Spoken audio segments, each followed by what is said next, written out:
What is poppin', everyone? Happy Halloween. Welcome to the 2022 edition of the Mix Next Showcase.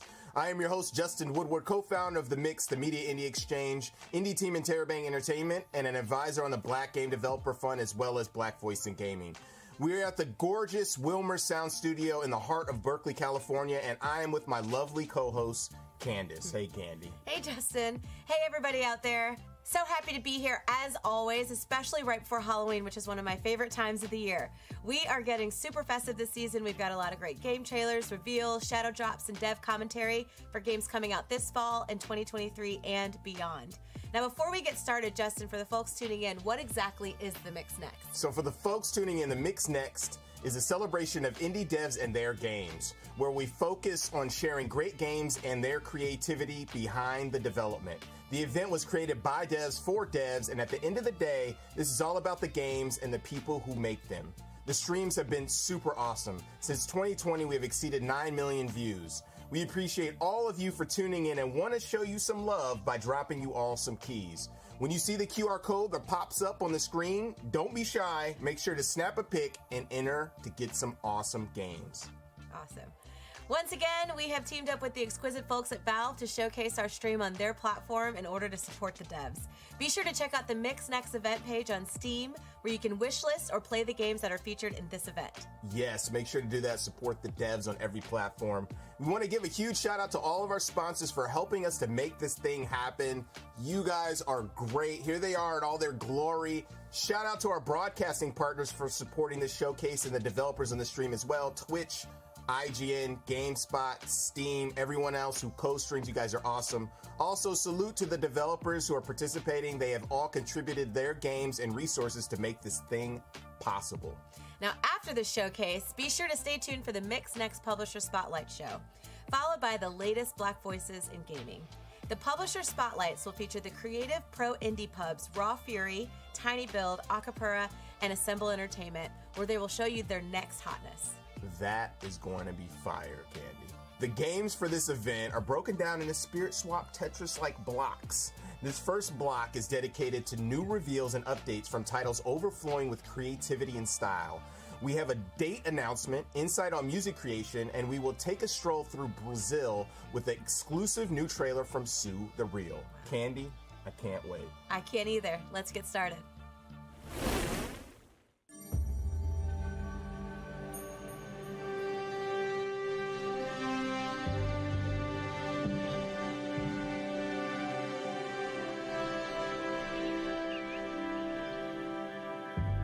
I travelled alone, as I always did. Since if I were to be betrayed, my journey would have become a race against those with more money and power. And then, I took my first step onto Akrian ground.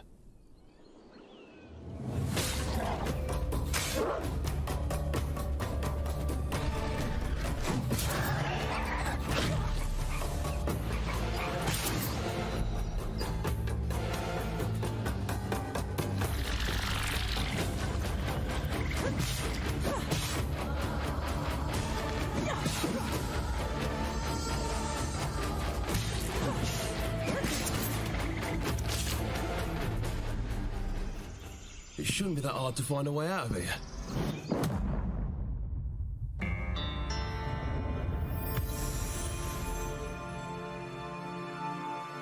And so, the mysterious guide finally reveals himself. It is I, Boji, apprentice to the greatest sage of Akria. Why should I believe you, a talking wolf monster? You, my fellow adventurer, are now bound to this valley by the stone in your chest. There is someone who can remove that connection, though the way to him is long and hard. We all leave this place. Together.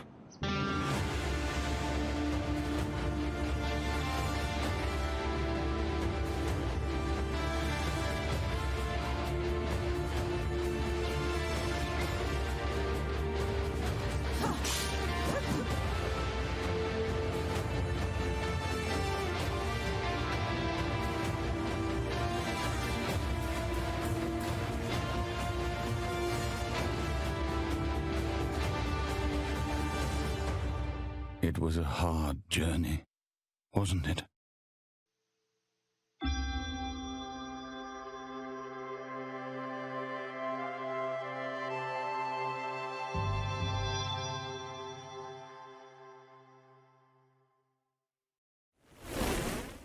Hi, I'm OS9, the operating system of this phone.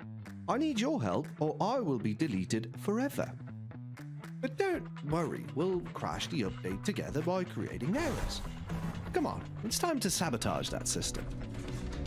Let's start with RAM, which is short for random access memory. A whole lot of errors can be triggered in RAM, I'm telling you. I always get lost in Wi-Fi. There's just too much bureaucracy. Everything needs the approval of, a counter-approval, a signed form. It's just photos and social media F? Wait a nanosecond. How did they even get in here? Are you in the mood for some party in the speakers? The XOR NOR hosts the best ones, believe you me. I've always loved to visit this place, just to use a gallery. Have fun with the colors. You see that glowy green thing? That's acid, and I assure you, you don't want to touch it. Use your skill to make a path for us. Unzipper seems to have made itself at home around here. Maybe because of the heat? Nothing like a toxic exotic vacation, right? You're doing fine, but there still is a long way to go. Just to make sure, if it was up to you, you wouldn't replace me, would you?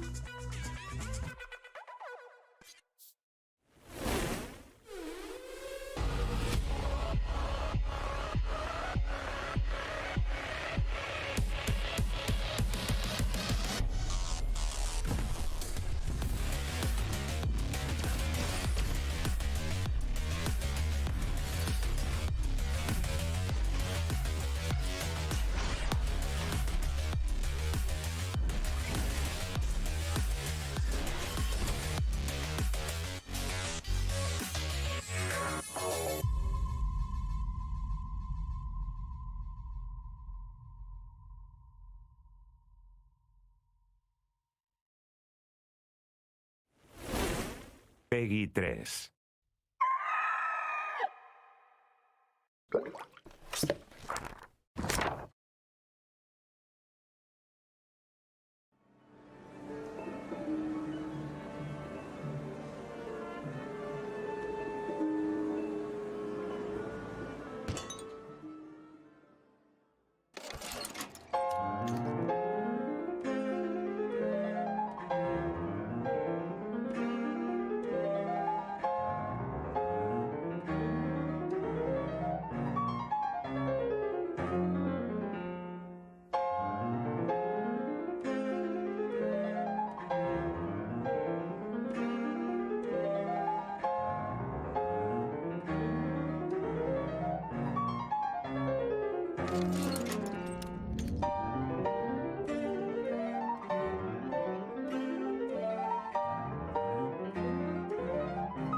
So, we're Newfangled Games, the creators of Paper Trail, a top-down puzzle adventure game set in a completely foldable paper world.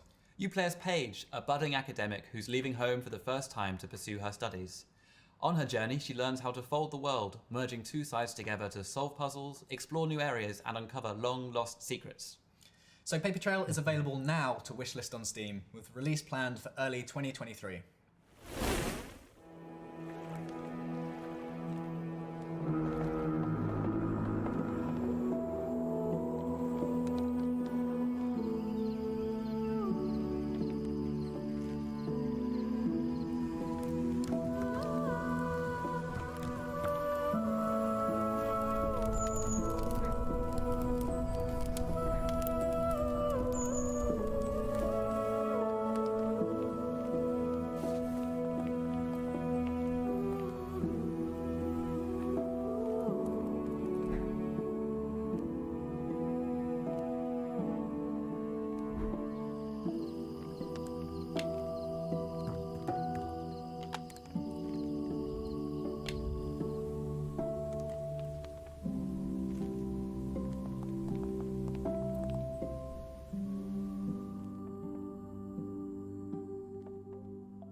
You don't belong here, pariah. There is no way back, and only one way forward.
can't recall why I was even there. Blurry thoughts and pain won't stop until I figure out what happened. Yes, I can see paper sheets and paper all around. Even when I run or walk, I hear the paper sound. What was flesh before is now some roughly drunken house. All is lost in memories, but even those are just more paper.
Yo, yo, yo.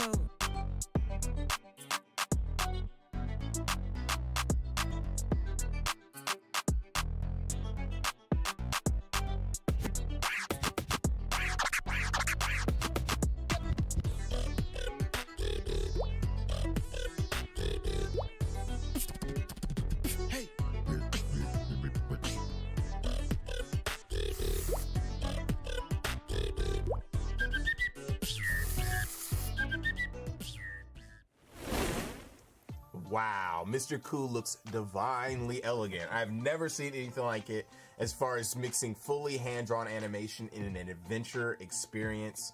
So fluid, so splendid. Thanks to Sue the Real for showing such an ill perspective of hip-hop and development culture from Brazil. Yes. Yes. I also loved the guitar shredding action mixed in with the game action from Parrish. It was so cool. Really, all the trailers look awesome. Up next, we are going to get into a narrative vibe with story-driven experiences that tug on your emotions and involve various genres and game mechanics. Can't wait to get tugged on my heart. Let's go.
All right, we're going to jump to Chapter 3.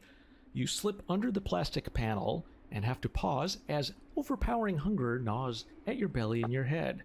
Something smells delicious. For a moment, it's the only thing you can think about. Gory, your friend. Old pirate, it's good to see you. You're smelling Gory, and he's dripping with flavor. Now, normally I would be able to sort of get a hold of myself, but I do not have enough brains points left in my head to do that. So I'm going to have to tell him, okay, well, I admit, my hunger's controlling me. Now, calm, friend. I have some slime, but what you need is a ruthless interrogation of your inner self. Oh man, I just want to ask him for the slime, but again, not enough brain power, so I'm going to tell him that I'm going to serve him as his servant forever if he gives me the food. That would be nice. Maybe someday. He reaches a slim arm through the crack, holding a goblet of slime. When hunger overtakes my failing self-control, so you found that you've grabbed his savory-smelling arm without trying. Okay, there's my monstrous instinct, and they're I'm really fighting against my brains here, which I have nothing. I'm starving, and I am just gonna have to eat my friend's arm. You grab Gory's arm and tug with delirious strength. The fear washing through him smells even more appetizing. The terrified monsterling proves quite elastic. Oh, chomp! Well, I gained some flesh and guts back, and I think I just ate him. You pull, and Gory's paw comes completely off. Chomp. So good.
Hey everyone, this is James from Goldfire Studios, and I'm the director on Arctic Awakening.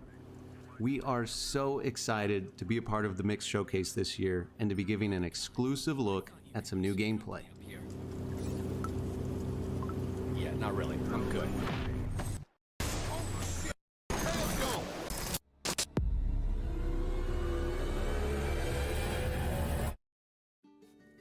Hey, it's me. Still kicking? Come back if you're reading me. You finished with your beauty sleep? You know I don't need any help in that department. In Arctic Awakening, you play as Kai, an ex-Navy pilot who crashes in the remote Alaskan wilderness and must journey to find his missing co-pilot. Maybe one of those new However, the icy conditions will be the least of your worries, as you'll encounter various mysteries hidden amongst the trees. You'll also be facing the elements with only a court-mandated therapy robot, Alfie, to keep you company. Navy days. Nothing on this scale. Now, Kai and Alfie's relationship doesn't exactly start out on the right foot, you know, considering the whole court-mandated aspect and all. But through dialogue choices and the actions you take, that can all change throughout the course of the adventure you'll go on together. I wonder if I could wire this into the plane's radio. What do you think we should do? You shouldn't confuse Alfie for just another robot along for the ride. Alfie is a full-fledged companion character who will aid in your journey in countless ways, from accessing unreachable areas to helping solve various mysteries that you'll encounter. You're both lost out here and will have to work together to find your way, both physically and mentally. My goodness! It appears we have found the source of the light. See? They're practically adults. No need to worry. Like your bot pal said, we're out of here in no time anyway, huh? All of this takes place in a massive, handcrafted world for you to explore and experience Kai's story in. We hope you'll join us to help Kai find his co-pilot and a way home when Arctic Awakening releases on Steam and consoles in 2023. Until then, be sure to wishlist on Steam, say hello on our Discord, and check out the demo, available now for a limited time.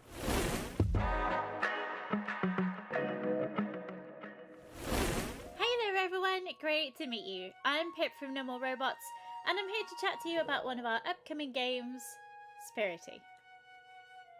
Spirity sees you moving to the countryside to write your book, but things take a strange turn when you drink some of the local tea and start to see spirits.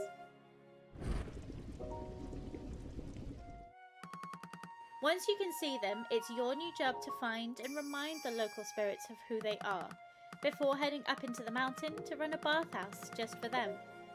If you've already played our demo, you might have met some of our spirit friends already.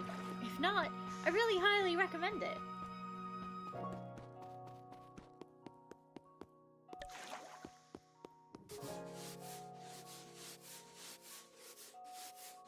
As you become both more spiritual by donating to the local shrines and friendlier with the townsfolk by chatting to them on the regular, they start to reveal that not all is as it seems in your new home.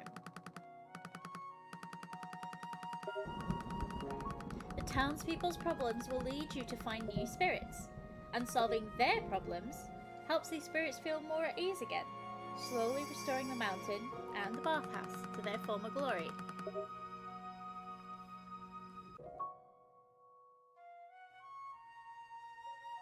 That's not the only thing you can do to fill up on inspiration for your book.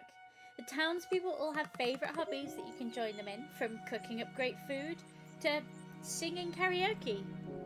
Or maybe that should be wailing karaoke. As well as activities like fishing, digging for treasure, and bug catching.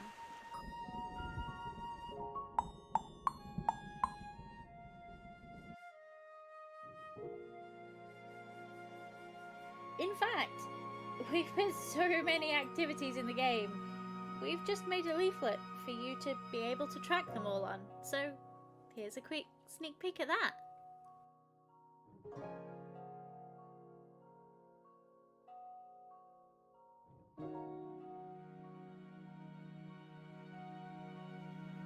However you decide to spend your time on the mountain, we hope you have an incredible, incredible time. Look after Wonyan for us. Bye.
Wow.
Have you ever felt stuck writing your theater play? Well, those days are over when you play Once Upon a Jester, a game about improvising your own theater show.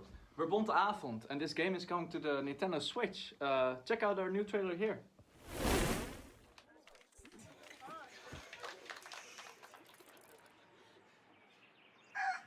Once upon a jester, always looking for a new adventure. Grab your backpacks, we're gonna sing and dance and stay up late again. Roast some marsh, see a star, sing a song. It's once upon a jester. Join us on a musical adventure. No matter what, we're gonna stay together. When we get on stage, we'll become what we love in our show forever. With you, I'll travel all the land, Sock and Chester till the end of the show. The curtains close, but backstage I will be with you. I'll travel all the land, Sock and Chester till the end of the Once Upon a Jester, a game by Bonte Avond. It's about starting a theater show. It's coming out this year.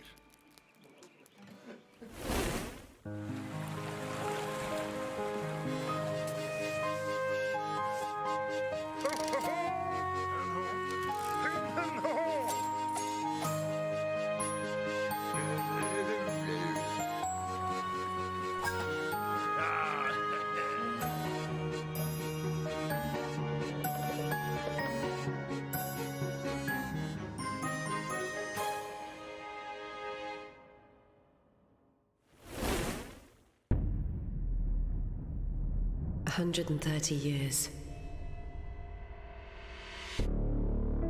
This ship is our cradle, our home, and our grave. Nobody alive today will see the end of our mission. You can imagine how that makes some people feel. We all still try to do our part.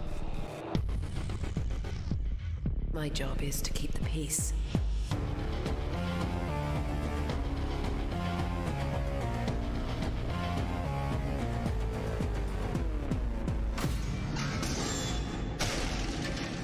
But a lot can go wrong in 130 years.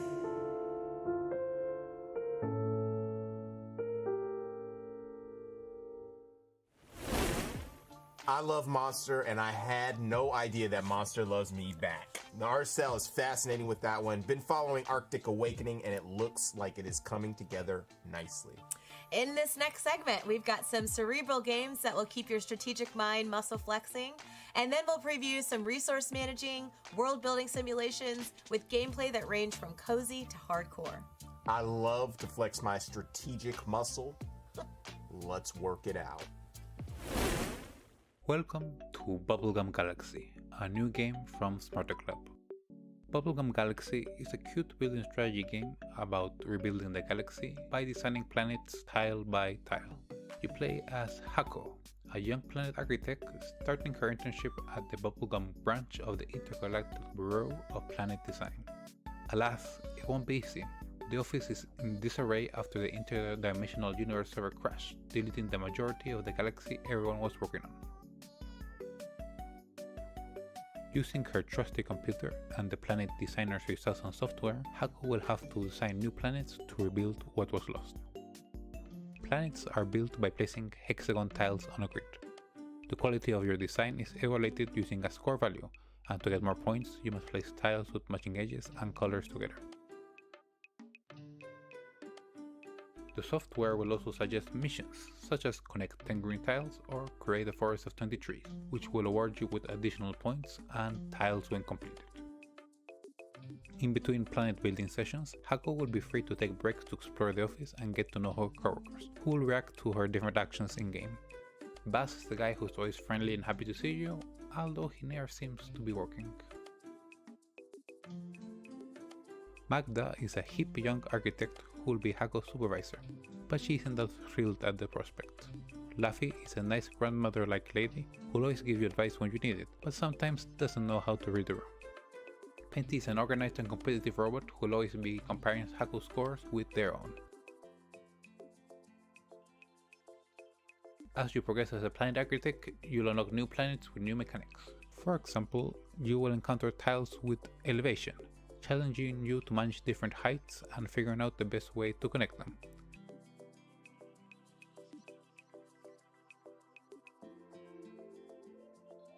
Or also animals such as carnivores and herbivores, where you must find the optimal distribution for them to produce a healthy ecosystem.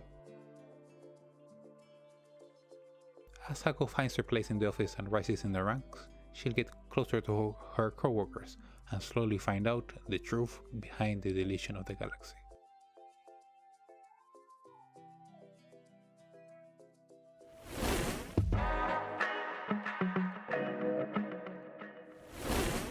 Hi everybody, my name is Thomas Sala and today I'd like to introduce you to Bulwark Falconeer Chronicles with just a bit of straight gameplay, so let's get into it. Bulwark is all about massive fortified settlements. I've already started a small one over here, and one of the two ways you do this is by flying around with your little surveyor, which can build wood mills and stone quarries and unlock resources for your settlement. The other way is by building from the ground. Simply start building towers and connecting those towers with walkways. Once a tower is connected, you can start adding foundations to it to sort of expand your settlement. You can build anywhere across the map, anywhere you want. It's a free-form builder, and you can use those towers and walkways to connect up your resource operations, in this case, a stone quarry. There's no numbers game here, but resource access is important, because when you have access to stone, you can upgrade your towers to stone towers and build stone walkways and stone foundations, which allow people to build nicer houses. We can go further by adding a trade route. Simply build 2 harbors and assign a specific captain. Each captain is unique, and unlocking them through little stories is part of the game. In the distance, we'll now build a mining operation and connect the endpoint of that trade route. Many towers and walls built and connected to a mine on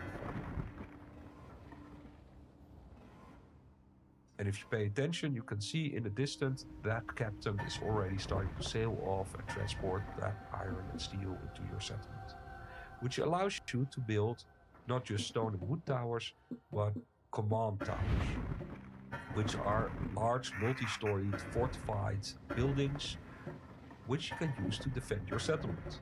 Later on you'll be able to assign commanders to them, which will build also units, because this is the world of the Falconeer, which is also quite a dangerous place.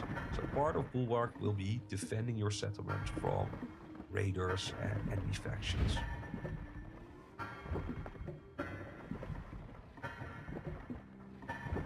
That is a quick introduction to Bulwark, and I hope it's been enlightening and inspires you to follow the development of the game.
Quasimorphosis is a dark roguelike RPG set in the far future. You command a private military company, taking on missions all over the solar system.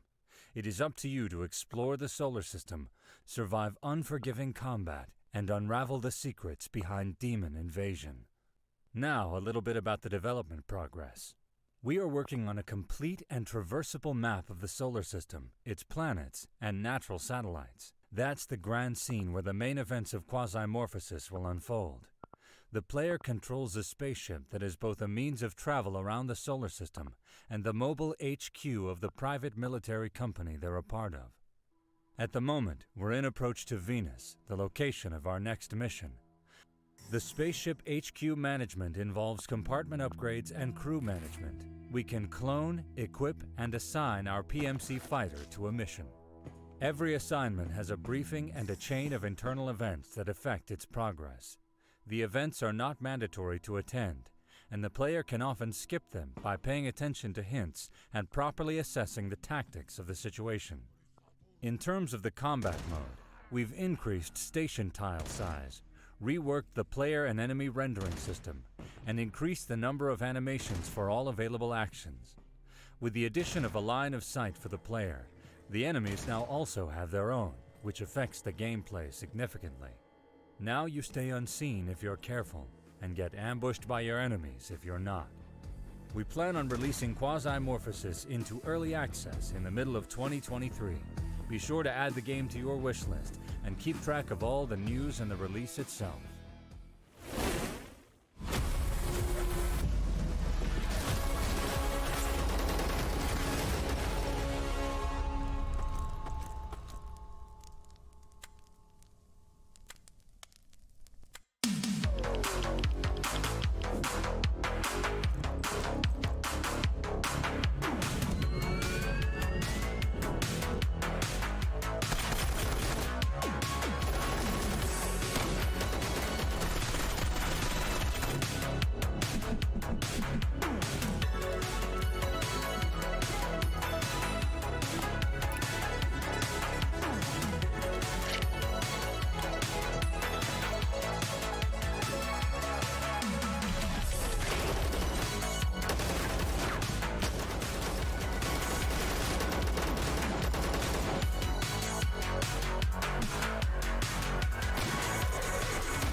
Hi, we are Behemoth, and this is our new game, Novalands.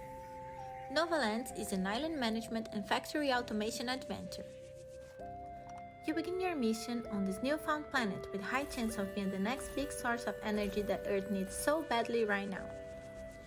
The game is a relaxing adventure that starts with you collecting resources, exploring, and crafting new materials all by hand. This will make possible to unlock new techs on the research tree that very quickly starts to change the game completely. One of the first technologies to unlock is your ability to create and configure these charming little bots. And then, what before was a hard labor now becomes an easier and engaging task. It's very satisfying to watch them work.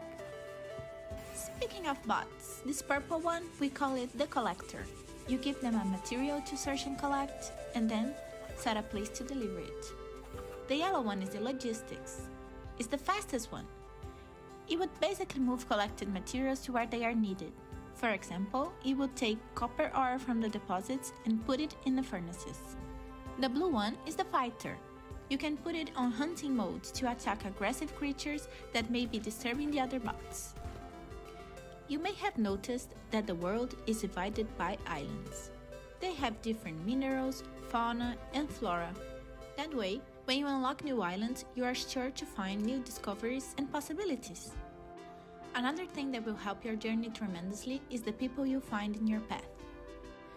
Some of them will open mysterious quests, others will join the crew on the encampment island to work on unlocking upgrades for you.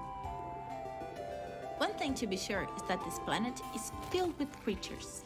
Some are friendly, some are aggressive, but you don't necessarily need to fight them, and that includes the bosses too. You have epic combat encounters with these majestic creatures, but each of them has an alternative way to get to their reward without a fight. After a while, you'll step back and see what a world you have built. Bots working non-stop, transporter arms and drones moving materials around, a mega industry producing the most advanced resources, and rockets to export your production. If the sky is not the limit, come along to see where this journey will take us. Novalands is already available to be wishlisted. And one last thing. Play Novalands Emilia's Mission for free right now.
Welcome to Pixelshire, the perfect getaway from the hustle of busy living. Whether you want to farm, fish, fight monsters, craft, mine, become everyone's best friend, or do a little bit of everything, this adventure has plenty to offer. So sit back, relax, and make yourself comfy as we explore together the wonders of Pixelshire. While making your first steps in the town of Pixelshire, you'll meet Eva, Jack, and all the other inhabitants of the town. Open your heart to them and help them with various tasks to gain their trust. As you increase your friendship with each of them, you will unlock new valuable skills associated with each of their professions. But skills aren't the only benefits you'll get from making new friends. You will also be able to ask them to follow you around and help you harvest materials to rebuild the village. Speaking of building, Pixelshire will also satisfy all your creative needs and allow you to tune into your perfect little Zen paradise. The only limit is your imagination. Soon enough, you'll be able to create your own house and breathe life into it with cute and cozy decorations that you can unlock or buy from the locals. Terraform your surroundings by creating hills, digging ponds, and growing gardens of beautiful foliage. As you travel through the lands of Arcadia, you will find your mind wandering as you discover new species of fish, plants, and fruits, all waiting to be cooked into delicious meals. Activities in Pixelshire will offer you peace in your daily routine, but also excitement in the land's mysteries, with plenty of secrets to discover. And don't forget to gear up before venturing out. Life can be dangerous out there. That's all for now. We hope you've enjoyed learning more about Pixelshire. Please don't forget to add the game to your wishlist and join us on Discord to keep up with the latest developments. See you soon. Hi there, and welcome to Super Mini Mart. Let me tell you about our cozy management game. In Super Mini Mart, you get to create your perfect little supermarket from scratch and turn it into a thriving community business. First thing you'll want to do is to set up shop and get to stocking. What items are you going to sell? First impressions count, so make your store pretty for your new customers. And when everything is ready, it's time to meet your neighbors. Your patrons are the life of the community, but you're the heart of it. Get to know their needs, hopes, and turn first-time visitors into lifelong friends. Congrats! You made it through your first day. That's only the start, though. There is so much to do in Super Mini Mart. From the shelves, to the aisles, to the decorations. It's up to you to decide the look of your little nook. Or even your own. And that's not just it.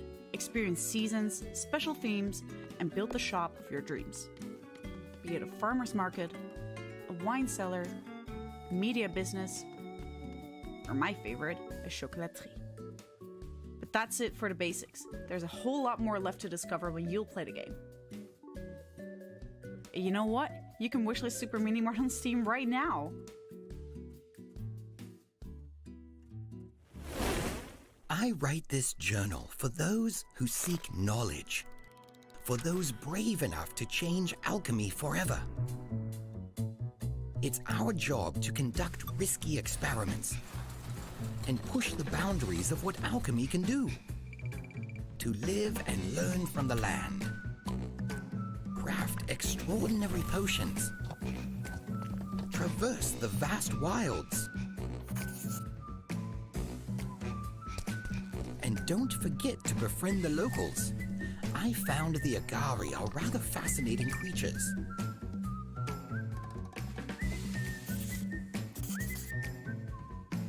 But the world of alchemy is not one to take lightly. Exploding essences, risky experiments. One wrong move could blow your mind, literally. I will stop at nothing to restore alchemy to its former glory. For now, I remain the last alchemist.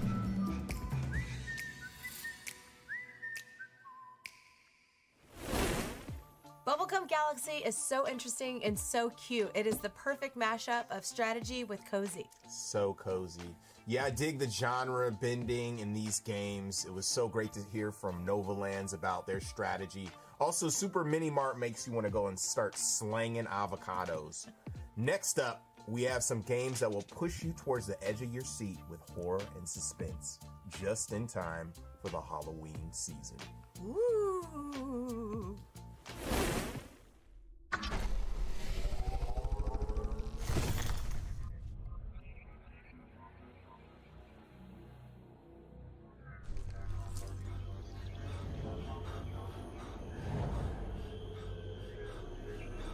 The very point of this is to run a trial version of a possible future.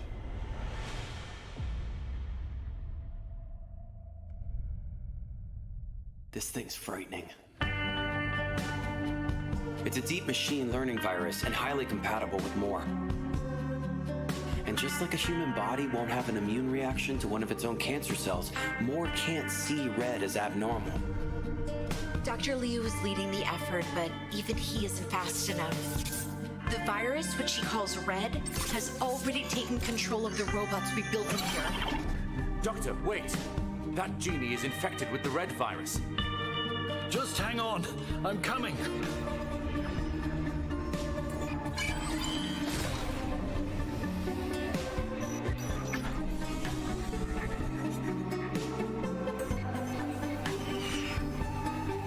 Unleashing something like Morn would be a civilization-ending event.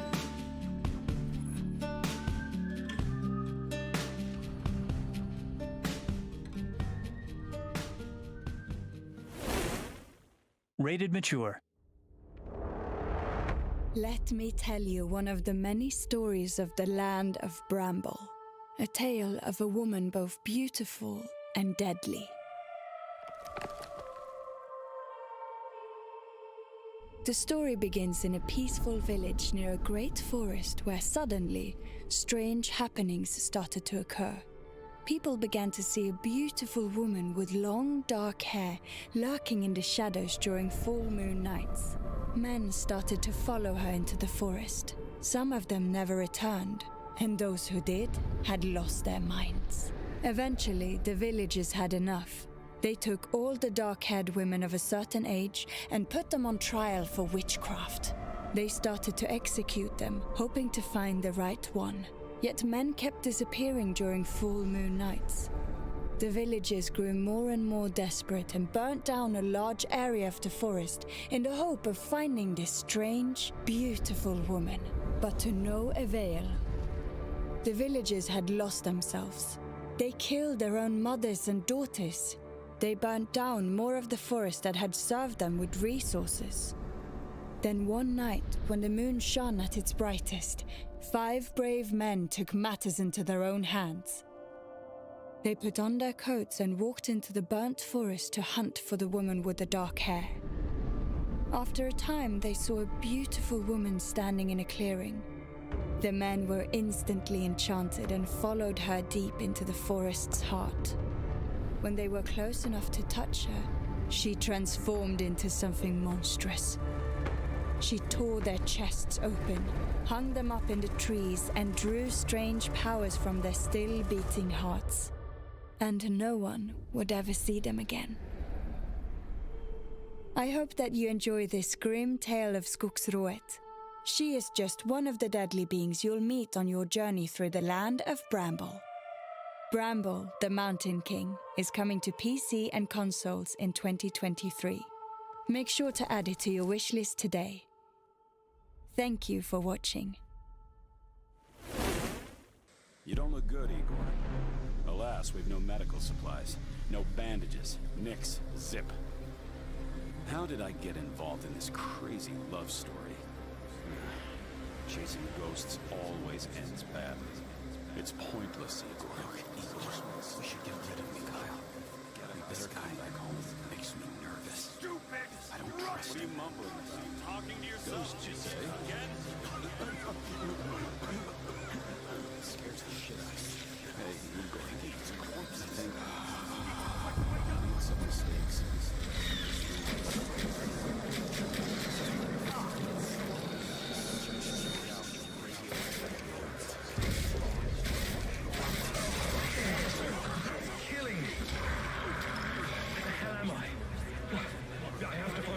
Generator. I'm sorry.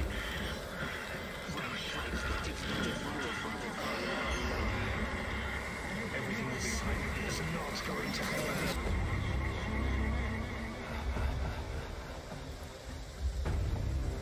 He was mad, but in a good way. I will miss him.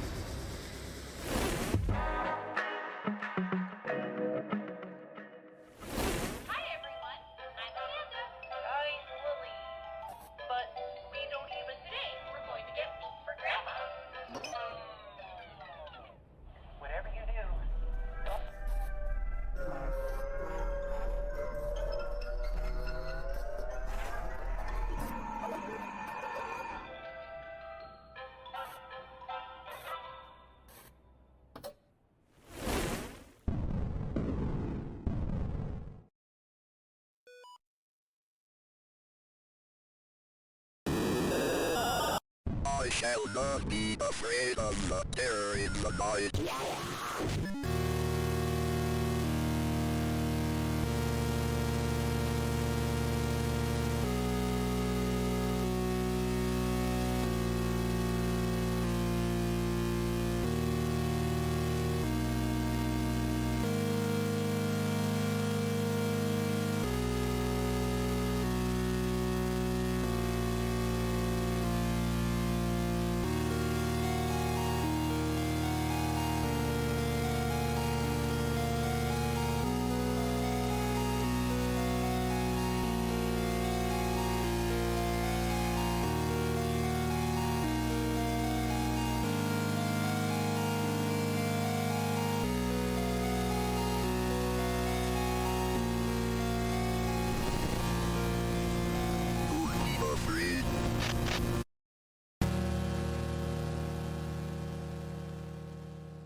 Mortis.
老公，你看，弄一弄还真有点家的样子了呢。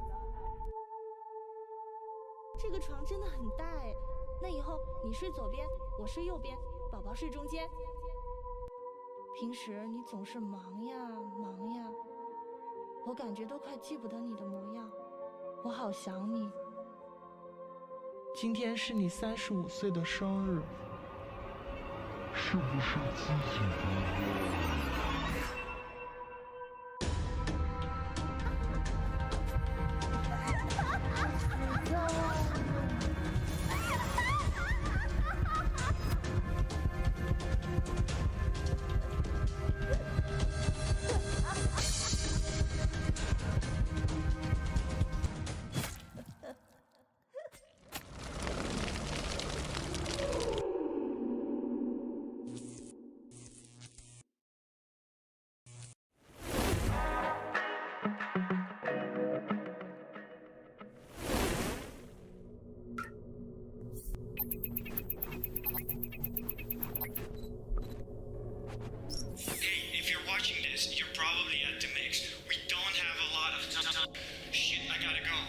？Simulacra 3 is a found footage digital horror game about people vanishing into the thin air.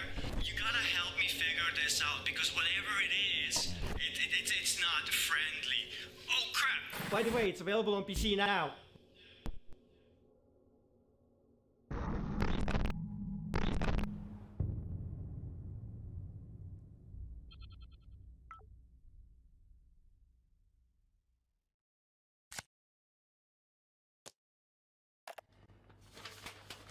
These disappearances are getting out of hand.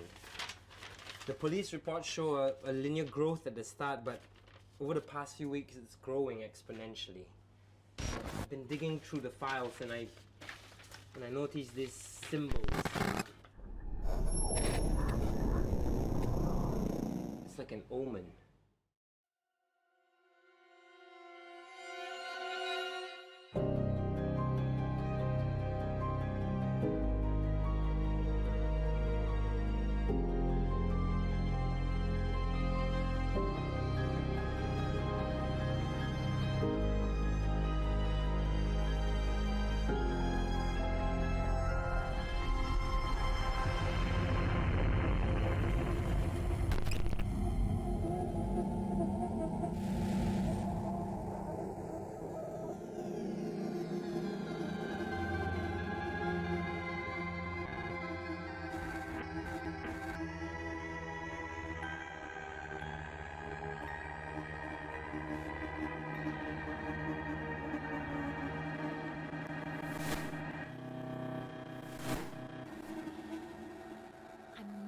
person you think I am.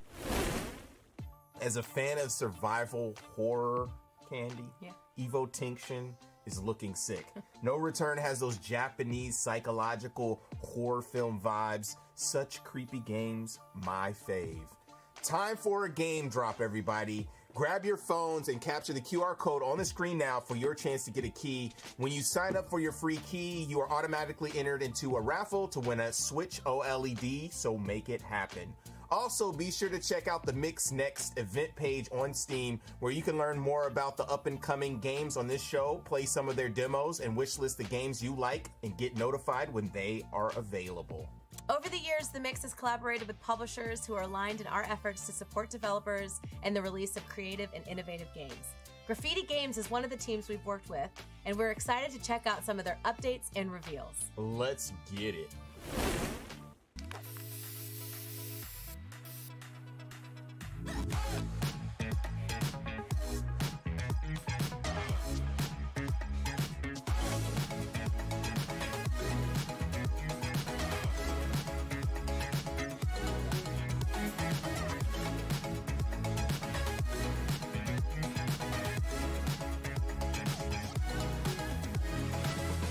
Hey everyone, we're video game publisher Graffiti Games, and we're excited to present some of our upcoming games during the Mix Next.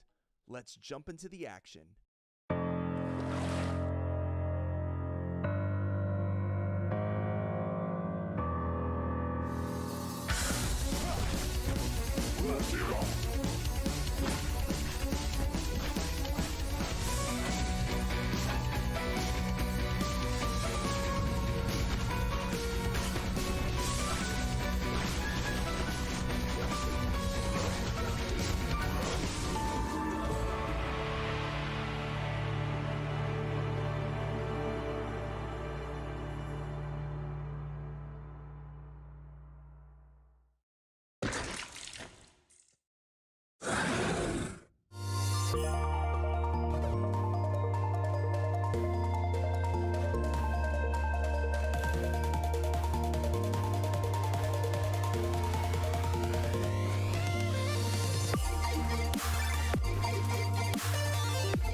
World's Worst Handyman had me cracking up. Which one of the games did you dig from that segment? That was hilarious. We had Eldoran at the Black Voice in Gaming a few months back. I love that game. I loved it then, and I can't wait to get my hands on it when it is live. Turnip Boy is back in effect. He's not evading taxes this time, but robbing banks. Hilarity. Yes, bless. Up next, we're going to bebop into a world premiere of a 3D puzzle platformer starring a gator on wheels. We'll check out a new racing title. Then our boy Adam Kareem will bring us an updated trailer for Proto Droid Delta. Can't wait.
Hi guys, I'm Michael here. I'm showing Sailblazers, a multiplayer shopkeeping survival game.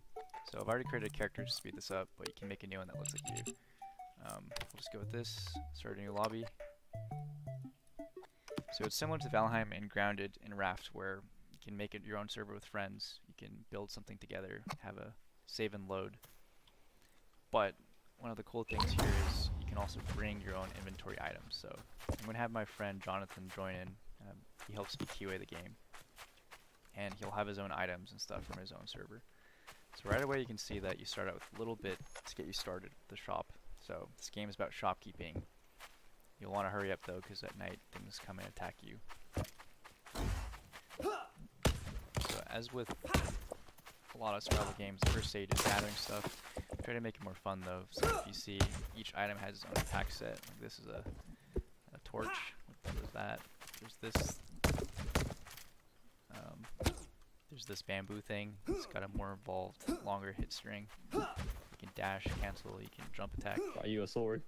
You can charge. There's the sword. You can do this, like much heavier, much slower. You can use this to gather if you really want.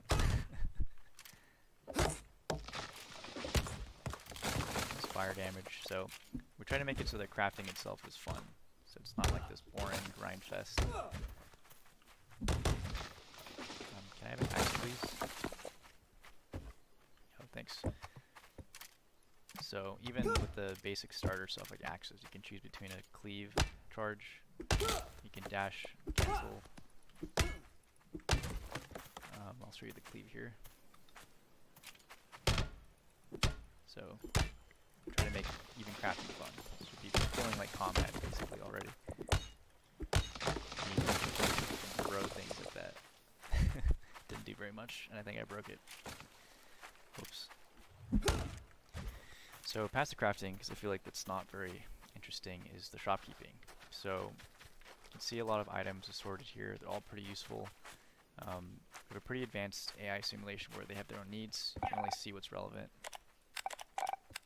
And as you can see, I don't have a very popular shop, so nobody wants to check it out. So you'll have to manually invite people. But as you get more popular, you don't have to do this as much. So I invited these people in. They navigate this dynamically. Do you have a hammer? Or I guess I can craft one. Should have an extra. Oh, never mind. Yeah, you can hear there's local voice chat too, so if you're not friends with them, they can still talk. Hey, we're Bitloom, and we're making Tray Racers, an online multiplayer game about racing with your friends down randomly generated slopes in an adorable post-apocalyptic world. This is the camp, where you can hang out before starting a race. You can customize your style, pet Scrump the lizard dog, and play your instruments. Today, we're going to show you what the game is all about. Let's jump into a race.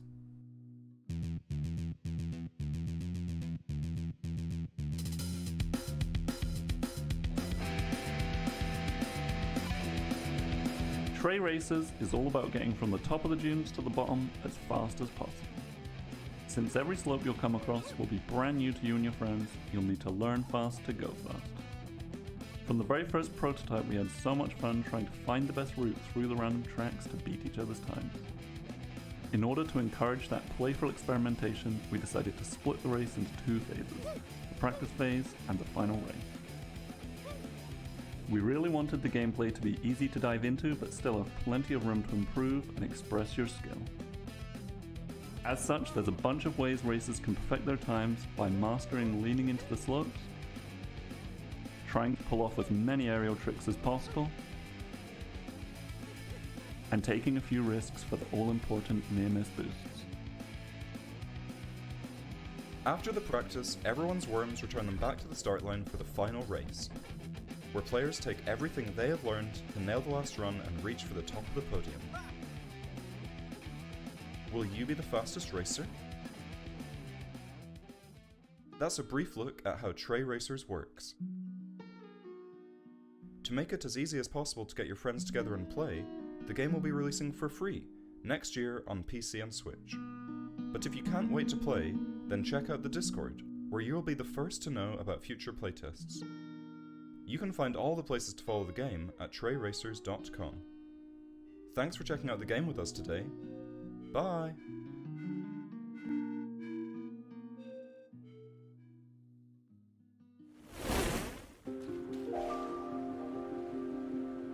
The ground cracked.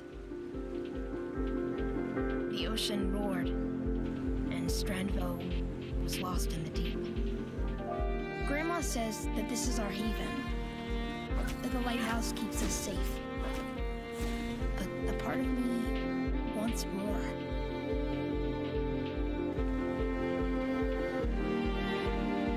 I keep picturing the world that used to be down there, right under my feet. What are you even?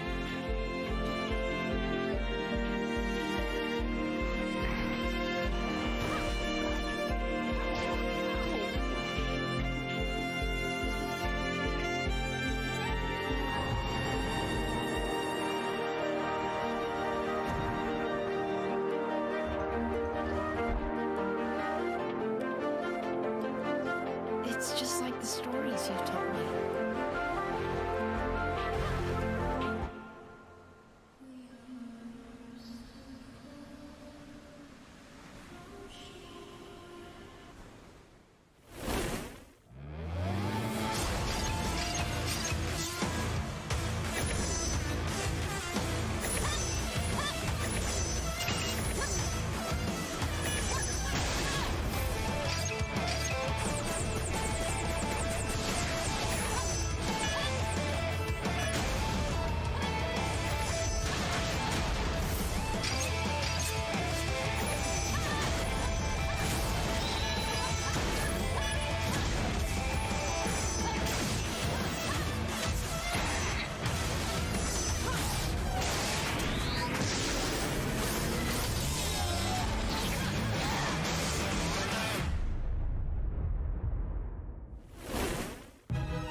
spells and secrets.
What a great block of games. There are so many fast-paced and colorful titles. Shout out to Weathered Sweater and Assemble.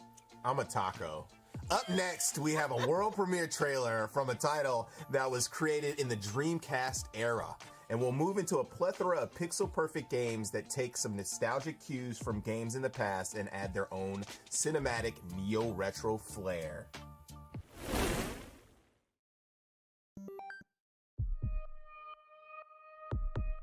This ends atop the megacity, with the Sovkhan's head in my hands. My name is X. Lieutenant, we're engaging a hostile flame unit! Just stop him! He cannot be allowed inside the heart! Incoming hostile detected. Die! Vermin. You won't even be a footnote in my story. God save. Do not stop. Go on. Suffer! You and your tainted slave. No more games. Come now, little devil.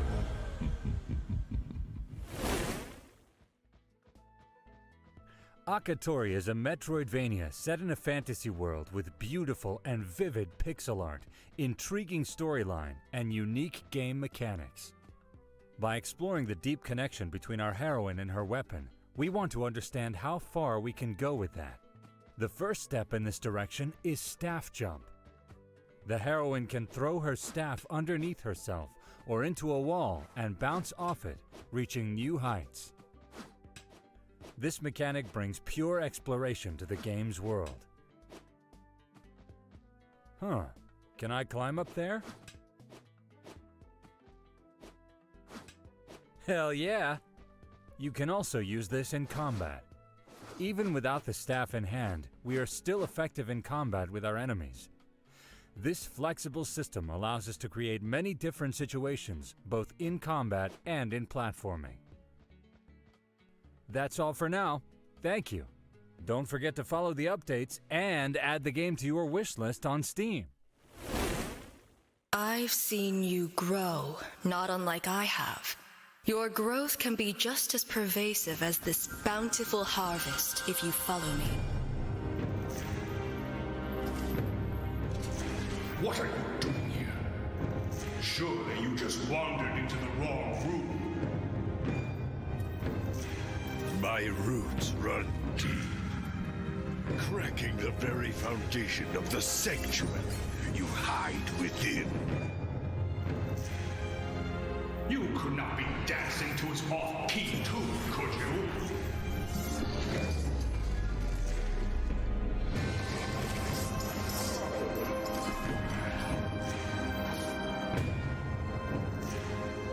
Don't you know, all change is progress.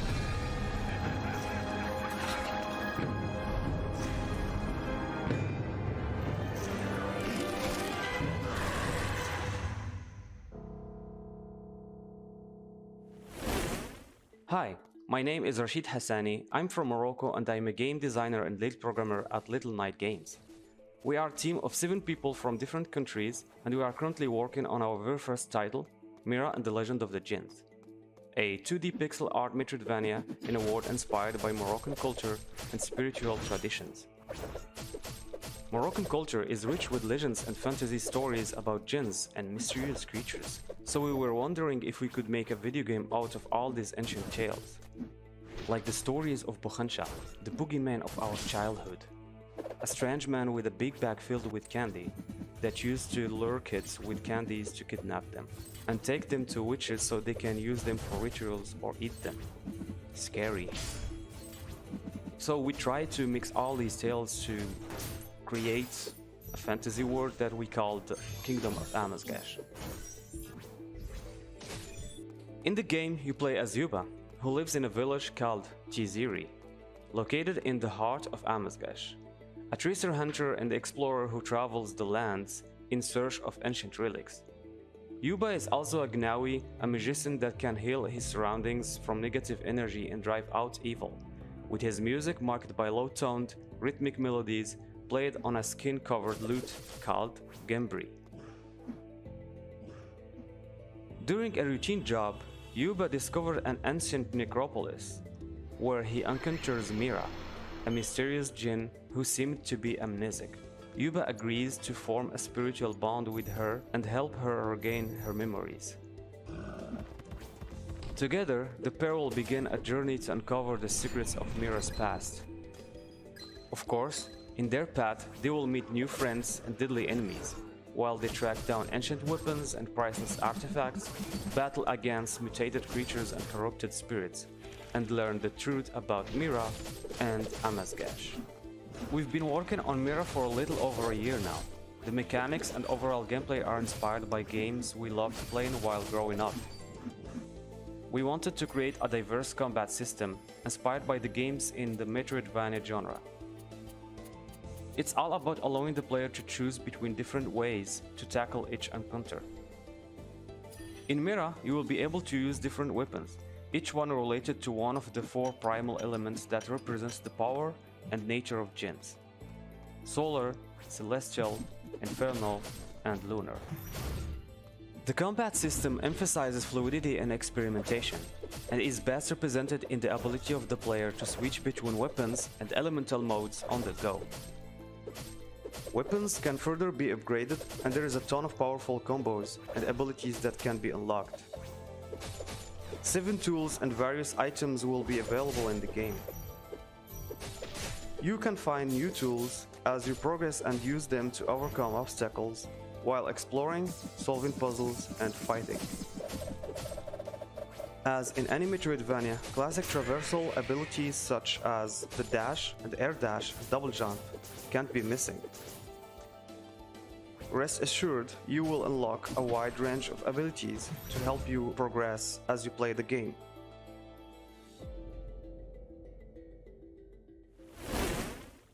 こんにちは。私は忍者話題の開発をしています。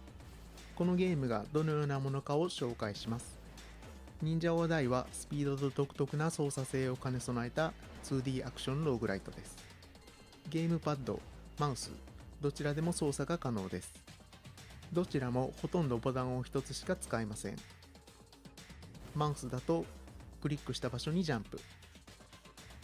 ゲームパッドだとアナログスティックを倒してボタンを押すとその方向にジャンプをします。空中で敵に当たると自動で攻撃をします。またボタン長押しでより大きくジャンプし攻撃力がアップします。一瞬の判断が要求される致命的なトラップや敵の攻撃をかわしながら攻撃。さらにあなたの腕が試される悪夢のような巨大なボスも登場します。一歩間違えればスタート地点に逆戻りです。ゲームを始めるとエンドレスランモードがアンロックされます。例えば無限に登り続けないといけないものや迫ってくるトラップから逃げないといけないものなどがあり、立ち止まらず進み続ける必要があります。武器は素手、刀、手裏剣、そして火炎放射器まであります。さまざまな特徴や能力を持つキャラクターが使用できます。村にある鍛冶屋や裏医者を訪ねれば武器をアップグレードしたりステータスを強化することができます。ぜひ忍者話題の超スピードを体験してみてください。発売は来年の予定です。ありがとうございました。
殉教者として死んだ人たちは幸せなんです。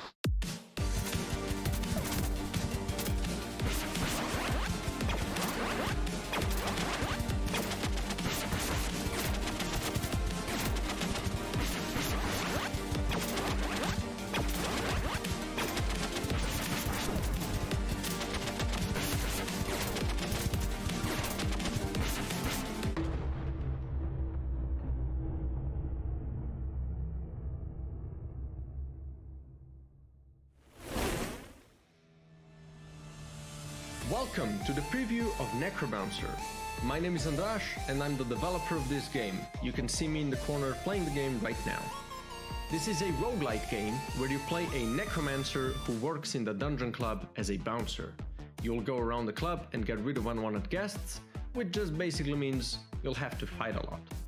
You'll encounter different enemies, unique game types in every room, and of course some awesome boss fights. You can see me fighting the first one here, the Scarecrow. It's the easiest of the 4 bosses, but it should still provide you with a good challenge and hopefully a lot of fun. After this you will move on to the second floor, and here is where the game will really start to challenge you. You'll encounter a different set of enemies on every floor, each more challenging than the last. Here you can see me in one of the more special room types, the Relic Hunt. You'll have to push your luck and try to get as far as possible to increase the quality of your relic reward. The game has over 200 relics, each with unique and interesting effects that are just ripe with combination possibilities. Add that with different abilities and outfits and you should get a lot of different things to try. I'm playing the first outfit, which is just a basic necromancer with the ability to spawn zombies. There are 2 more outfits, each with unique abilities, playstyles and upgrades, so if this one is not suited to you, you'll definitely have some great substitutions.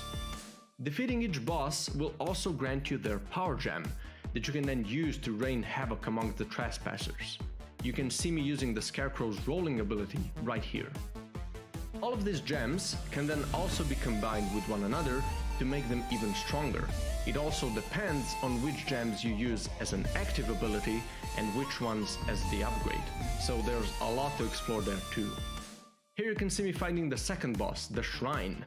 As you might have expected, it's way harder than the first one, so I can assure you, you'll need more than one try to beat this one.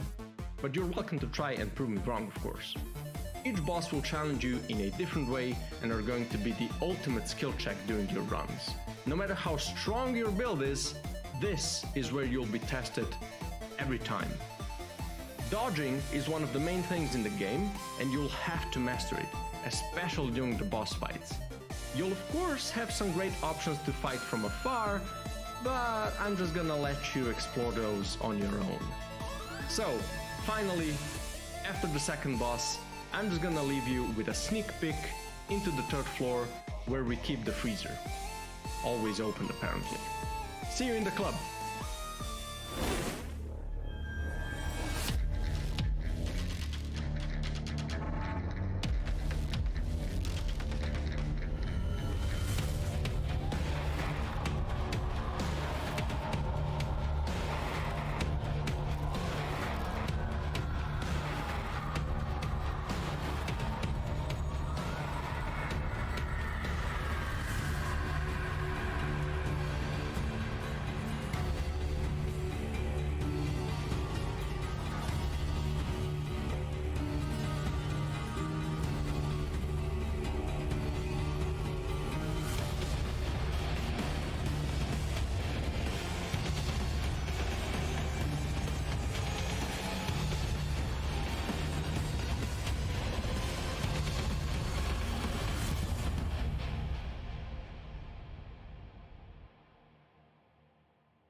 fight.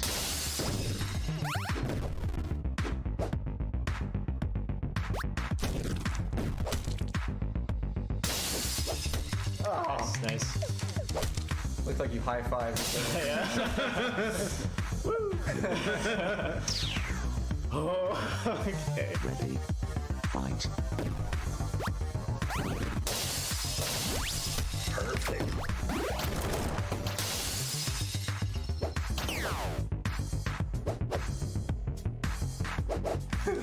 Shit.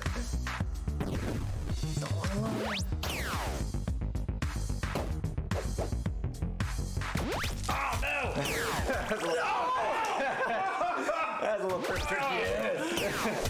Oh god. Red wins.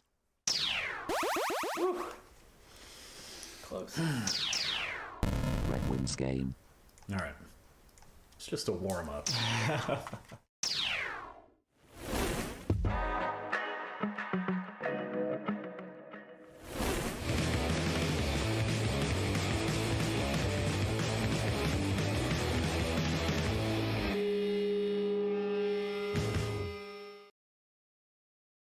Hello, everybody! I'm standing in for Ivan from Small Bros Games, and I want to give you the first look at gameplay from my upcoming game called Biota Swarm.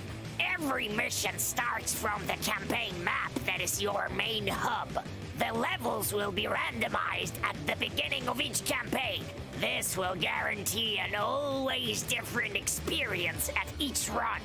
The player will have to make their way through different maps to reach the final boss fight. In Biota Swarm, each mission will take place in a fixed screen filled with pixel art obstacles, items, and of course, enemies. The main goal is to survive and defeat enemy hordes called swarms. The swarms will gradually grow in numbers and become more dangerous both within the same level, but also during the campaigns. During the game, you'll be able to unlock different characters with their own skills and then expand your arsenal as you play. Shooting in Biota Swarm is automated, as we try to recreate the fast-paced bullet hell dynamic of games like Vampire Survivors, but in a side view and in a closed environment. Also, each weapon can be upgraded and stacked together with the others. To get new weapons, upgrades, and skills, you'll need to gather reward tokens by rescuing survivors hidden on the levels. Randomized campaigns, vast range of weapons, powerful skills to unlock, and huge swarms of enemies should make Biota Swarm fun and challenging to play. Thanks for watching, and be sure to wishlist Biota Swarm on Steam.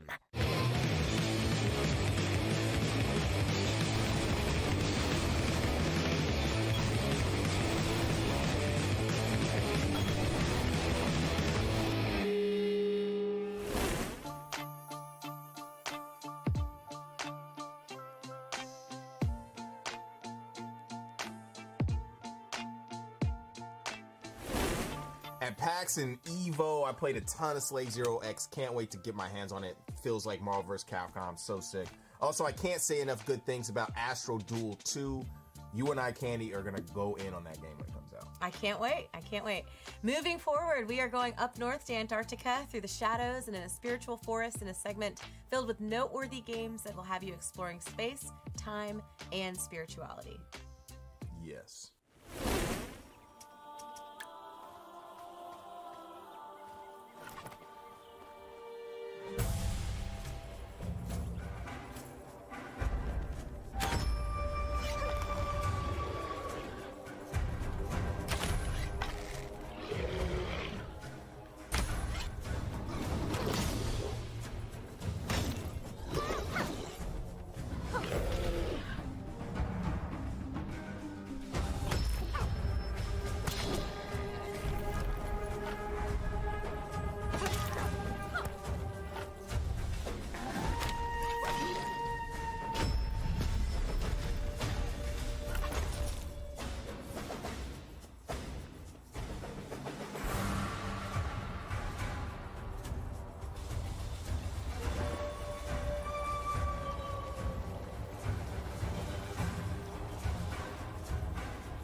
don't you, Chess? Hey, I'm Kyle, and I'm the developer of Farewell North, a game about a woman and her dog on a journey to restore color to the world. The twist is, you actually play as the border collie in this duo, and from this perspective, your role is to help your human as she works through a personal story of loss. For the mix, I'd like to share a never-before-seen level with you all. Farewell North is set on a chain of Scottish islands, each of which presents a unique challenge. As we canoed to this island, we came across a whale caught in some fishing equipment, and we're looking to free it by cutting the tethers. Seeing as we're a dog, we're unable to do much about the rope. Oh, I can't get it. But our human tries, and you can see she's having a bit of a hard time cutting through with her pocket knife. These dark elements represent her fears, anxieties, and frustrations, and they're not visible to her, but we are able to help her overcome them. Seeing as we're set in Scotland, a thistle should do the trick.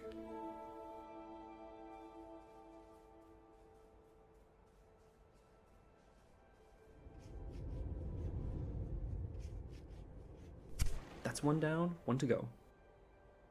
The final rope is across a rather treacherous cliff, which she's quite understandably concerned with crossing.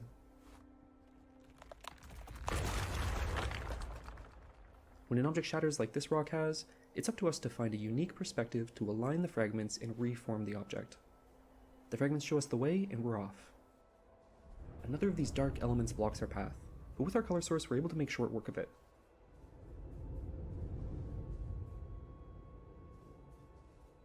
As you can see, we're now able to realign the fragments and clear the path for our human to cut the final rope. Farewell North is all about the relationship between these two characters and working together to complete this journey that she's on. Nature and wildlife play a big part in Farewell North, so many puzzles involve helping or even making use of wildlife to overcome obstacles.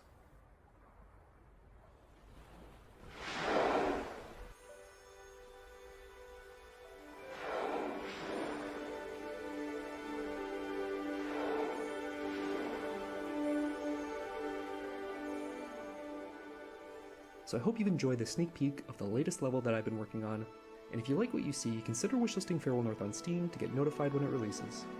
Thank you so much for watching, and I hope you enjoy the show.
Are you alright?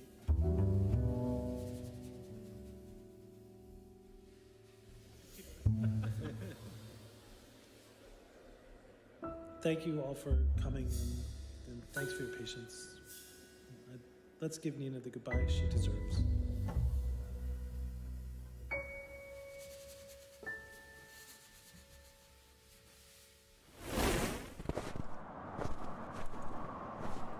Hello and welcome to this special gameplay video for our adventure game Nova Antarctica. This footage is from a very early build. At the end we'll give you a sneak peek at how development is progressing. So here is some gameplay from the early stages of the game. As you can see, Antarctica is a very beautiful land, but it's also very harsh. In such an environment, survival is a top priority, so you'll have to manage your resources and craft what you need.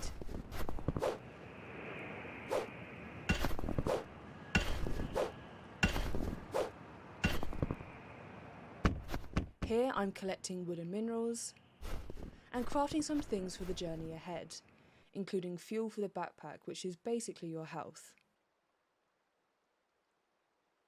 I've crafted a sturdy box from the wood I've collected, which I'm building conveniently at the bottom of this cliff so I can get up there, find some useful goodies and journey onwards.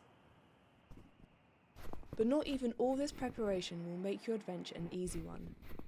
In Antarctica, natural chaos is hiding behind every corner.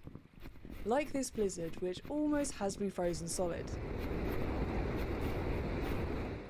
As well as struggling through the snow, running, jumping and scaling cliffs, you can also swim through the frozen waters. And here, I'm catching a fish for a certain little penguin I'm trying to befriend. Because what this adventure is really all about is animals. You'll find them on your journey, and if you so choose, you can help them solve their problems. They all have their own story. Our little baby penguin here has lost its parents and is now all alone. So we'll make friends and the penguin will join our adventure. You can also meet a wolf and a tiger and many other animals too. Having them with you will not only affect your story but also your gameplay, so it's also worth seeing what else you can do to help them. Now, I'd love to give you a sneaky look at the newest build of the game. It's still in development, but you'll already see that it has some visual upgrades and a new UI. We're exploring what looks like an abandoned village slowly getting buried by the snow.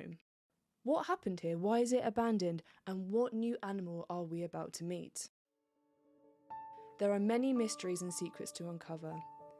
Prepare for your own journey in Nova Antarctica, launching next year.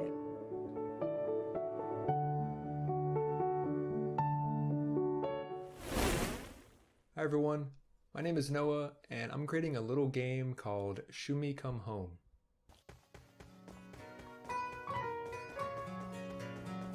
Shumi Come Home is a casual exploration game where you play as Shumi, a 2-inch little mushroom who's lost in the forest and can't find its way back home.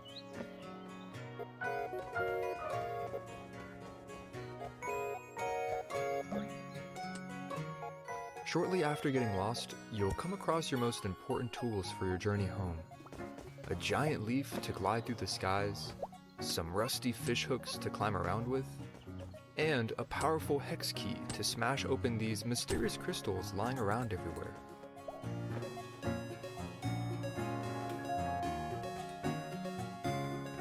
These tools will help you get home quicker, but there's no rush. Shumi Come Home is a game you play at your own pace since there are no game overs or time limits.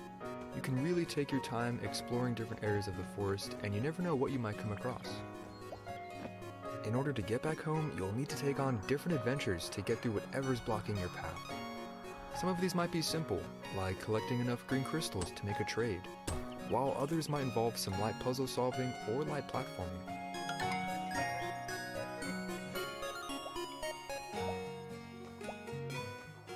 As you freely explore the forest, you'll come across different mushrooms that can be found in real life.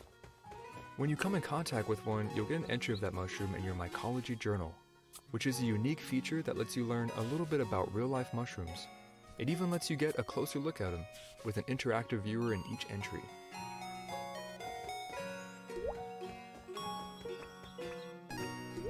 You'll also come across different forest inhabitants throughout your journey back home. Some might give you hints on where to go, others might ask for your help, some are super chill, while others are kinda crazy. You never really know who you might meet or what they'll have to say, but more often than not, they are there to help you out in the end. I'm happy to announce Shumi Come Home will be released in spring 2023 on both Steam and the Nintendo Switch. So be sure to follow and wishlist Shumi Come Home if you want to help support its development.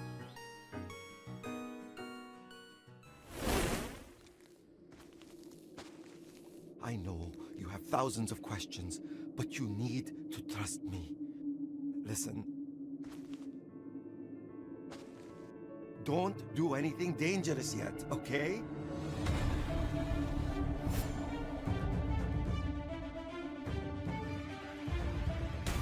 The plane for millennia has been like a paradise, but that changed recently. This darkness is a bad sign. Be careful out there, and please come back in one piece, okay?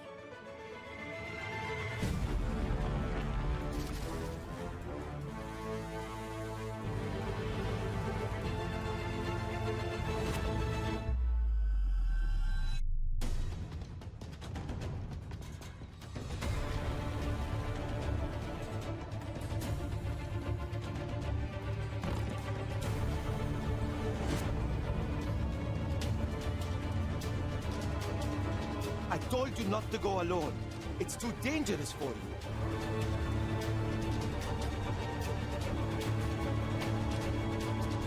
Hang on, Lux! I'm coming! I do understand why Asim was mad. Now that we finally have a new Lux, he is worried to lose you.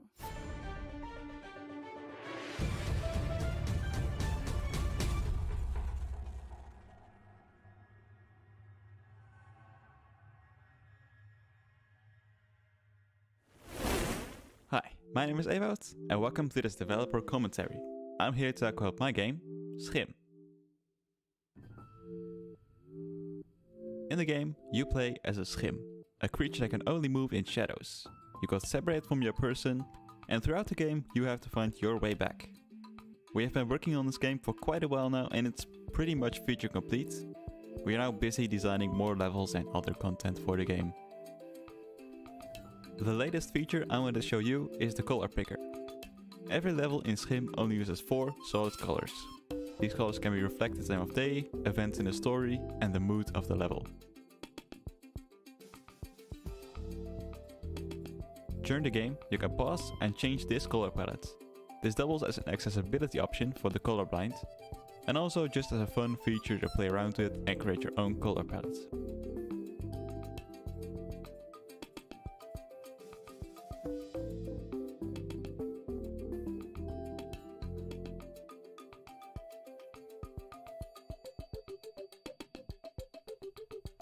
The game is still in development, but you can already create your own color palette at schim.art.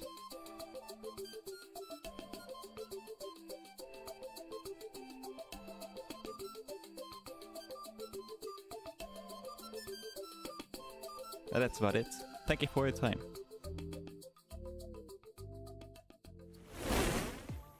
I just love seeing dynamic stories from games from all over the world. Kaku is looking really... Justin, where are all these costumes coming from? You told me to bring 2 costumes, and now you've had, what, 4? It's ridiculous. Anyway, it's always a pleasure working with game studios from all over the world. Gives us different perspectives on culture and development in general. Be sure to check out the Mix Next event page. Save the games you love on the wish list to grab them later, or play the demos that are available now. Now for the last luscious block of games, we're going to swing swords and kick soccer balls in various realms of fantasy with traditional and new twists in the role-playing genre. Yes.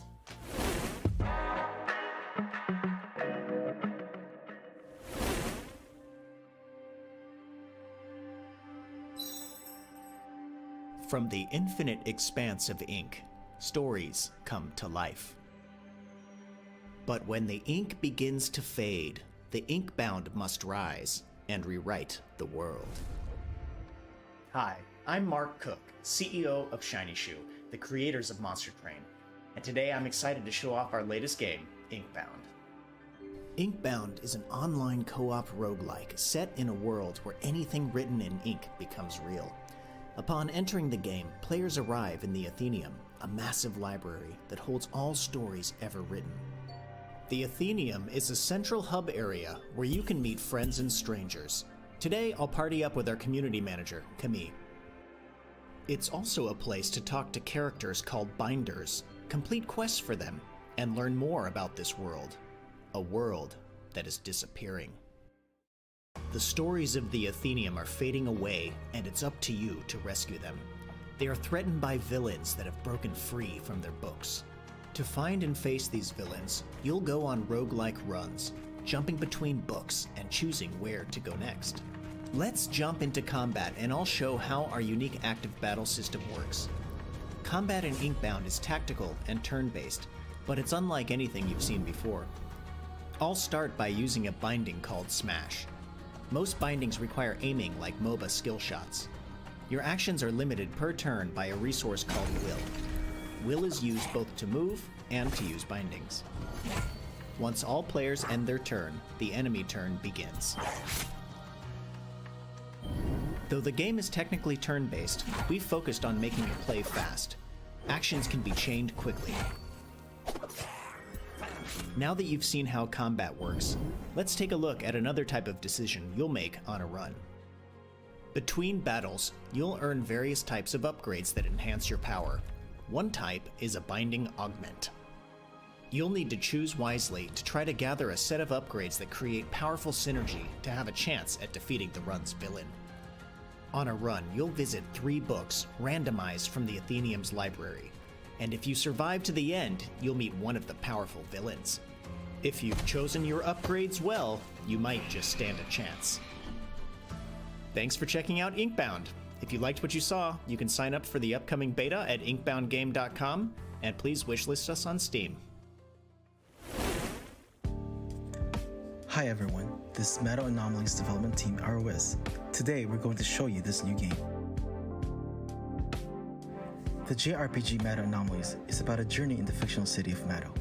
You can find different cultural elements from various eras in Meadow, a near-future city where the past and the future coexist with a strong oriental vibe. In the hidden part of the city, a bizarre and dangerous kind of place, layers, are also brought into existence. The game has 2 protagonists that you can play as in different areas. In Meadow, you will take on the role of Do, a private detective. When playing as Do, like in many other RPGs, you can interact with NPCs in the city to obtain information and discover various side quests. Naturally, not all NPCs are friendly. At this point, Do can engage them in mental combat using his unique ability, Mind Hack. Mind Hack is a standalone card game. Do can use more types of cards as the game progresses, while the enemies get tougher.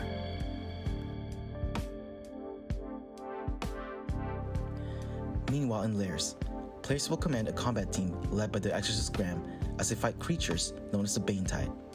Layers are multi-layered dungeons. In order to progress, players must defeat the Banetide and solve various puzzles on the way. As you progress further into the layer, the Banetide will get stronger. But there are numerous ways for players to make their team stronger.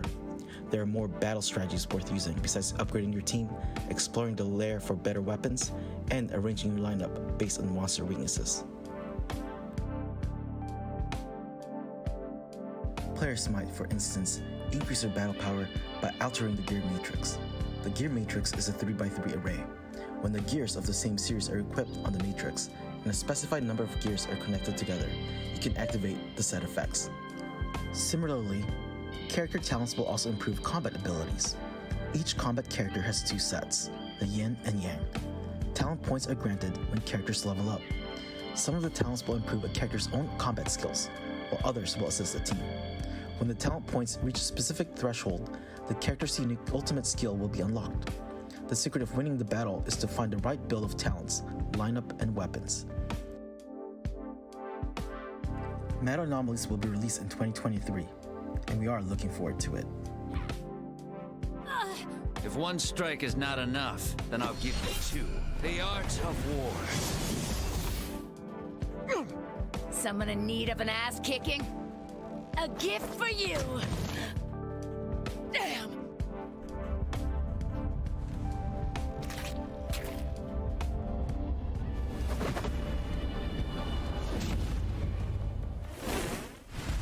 It is said that in times of hardship, great heroes are born. But darkness offers a much easier path. Dread Knights are veterans of countless military campaigns. They sow fear and chaos on the battlefield.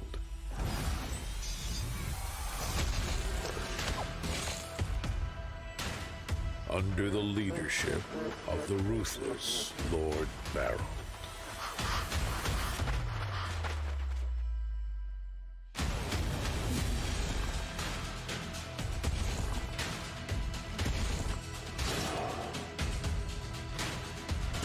But the more King Asadine relied on the Dread Knights, the more powerful Barold became.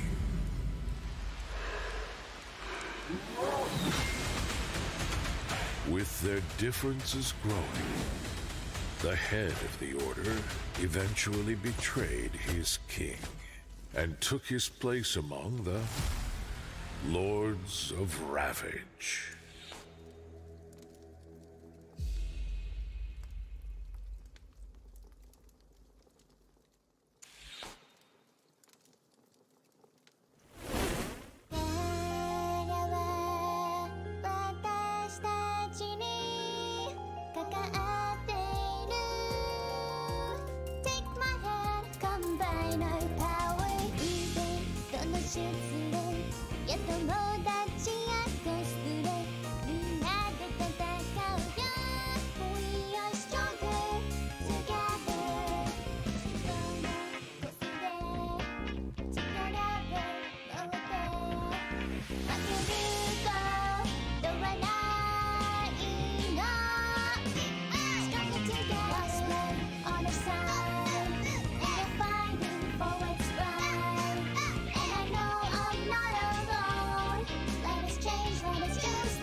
Hi, I'm Lucas Demo, producer of Dungeon Drafters, a dungeon crawler card game where you play as a young adventurer eager to explore ancient ruins and collect new cards. And as you can see, I just found myself in a combat room. Well, hopefully I'll be able to finish this encounter, judging by the cards that I have in hand. First, I can see that I have Echo Slam. This card deals increasingly more damage in area based on the number of enemies hit, and it is quite a useful card. This already makes me think about Fishing Hook, another card that I have in hand. It deals damage to the first enemy hit, but more importantly, it pulls the enemy closer to me.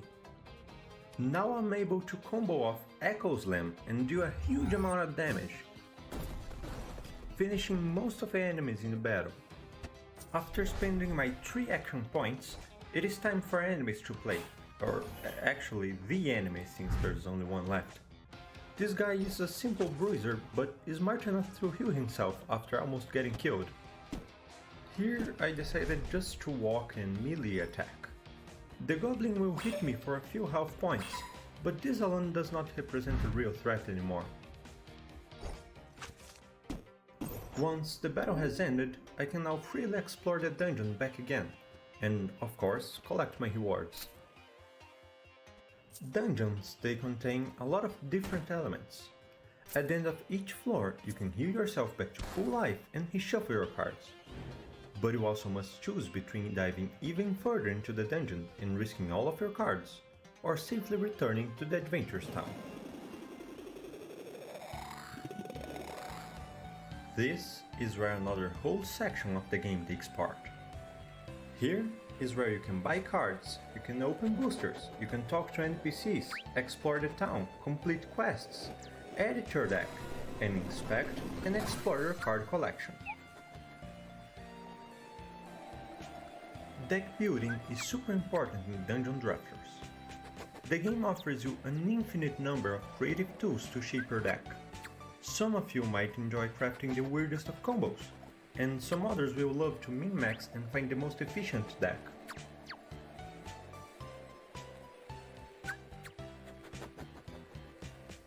And that's just to start with. You can play with 6 different characters, each with their unique playstyle. You may venture in one of the 6 dungeons at any moment, fight epic boss battles, or simply enjoy the fishing minigame.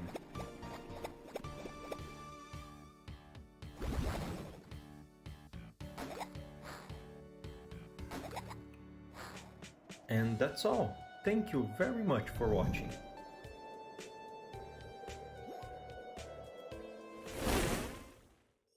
Hi everyone, my name's Pip from No More Robots, and I'd like to introduce you to one of our upcoming games, Soccer Story. So, a year ago there was a great calamity where football was banned across the world. And, as a die-hard fan, it's up to you to become the saviour of soccer and restore the beautiful game to its rightful place at the top of the league. Throughout the world, you'll encounter a myriad of sports, challenges, and characters that you'll need to play with and against in order to remind them how great football really is. Maybe you've met some of them already in our demo, but here's a little look at some of the wackier sports you can expect to see.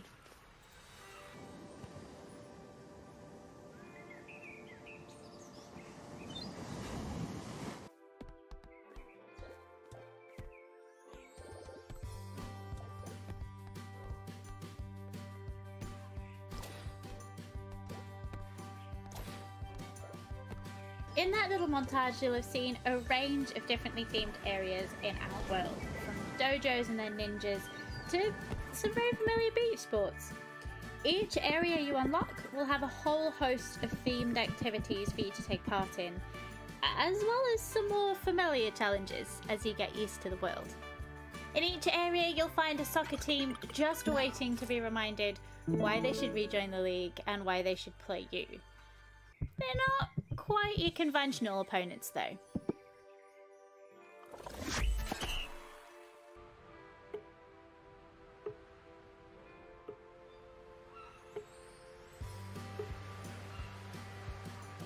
course, it wouldn't be a soccer game without soccer matches. So let's show you a little bit of what you could expect when you decide to kick a ball around later this year.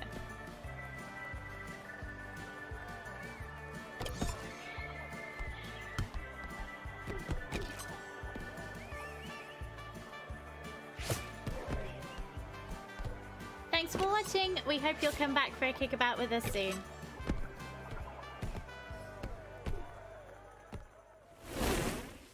So good. Cosplay Club and Soccer Story. I cannot wait. That is the end of the Mix Next 2022 showcase. So excited about all of the games we featured. We want to thank our sponsors once again, as well as our broadcasting partners for their support to bring this event to life. Be sure to check out the Mix Next event page on Steam and wish list the games that you've seen today. We have a final key drop right now. Boom. Boom. Check out the QR code. Grab your free keys. Yes. And also keep things locked here, because up next we're going deeper into the culture of games and development with our Publisher Spotlight Showcase, where our indie publishing partners will take it away with their own mini showcases. And after the Publisher Spotlights, we'll be handing it off to Destiny and Red Infamy, who will be taking it away for the Black Voices in Gaming Showcase. We want to thank everybody, the Mix team, Abe, Travis, Joel, Matt, Mary, Victoria, Timmy, James, Fully Illustrated, and all of the developers who participated, Wilmer Sound for hosting us. Thank you all for watching and tuning in, and thank you, Candy. Thank you, Justin, for having me. This has been so much fun. Of course, and again, my name is Justin Woodward, co-founder of The Mix. You can find us on all the socials, Twitter, @Indie Exchange, everywhere else, @Media Indie Exchange. We are going to see you real soon. I'm going to change. Peace.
What is happening, everybody? Welcome back to the Mix Next 2022, the least pretentious showcase you'll see this fall. I am your host, Justin Woodward, co-founder of The Mix. And hey guys, I am Candace McKinney. Welcome to the Mix Publisher Spotlights, where we partnered with some of the most amazing indie publishers in the business to bring you trailers and sneak peeks of what they are releasing next. In this first Publisher Spotlight, we are showcasing the talent and art from our friends at Akapura, Assemble, Raw Fury, and Tiny Build. For those of you who want to peek behind the curtain of game development, production, and the business of the industry, making games is really tough. You have to marry art, design, music, sound design, and mechanics, all while making the premise of your game fun. And that is only the beginning. If you want to create a sustainable business, you need a team that will work with first party, market your game, spark up community, and sell your product. For creative developers who are focused on the artistry and craftsmanship of making games, they need assistance to help get their art into the world. That is where publishers come in. Great publishers will partner with the developer, focus on their art, and provide a positive, complementary partnership where they can not only help with production, but also market and distribute their games into a successful atmosphere. That's right, Justin. The publishers we're showcasing today have integrity, passion, and a love for development. They also have a knack for understanding their developer's vision in order to capture an audience and give the game the best shot. Please check out the Mix Next Steam event page for demos and games you can wishlist from the Publisher Spotlights. Yes, for sure. Let's get started with the spotlight on Akapura Games, a team hailing from Los Angeles, California, who worked with the Mix early on, starting with Metronomicon and are rocking out on their 6-year anniversary. Happy birthday, guys. They're releasing dope games year after year, and they have a lot of awesome updates to share. So let's get started. Let's go.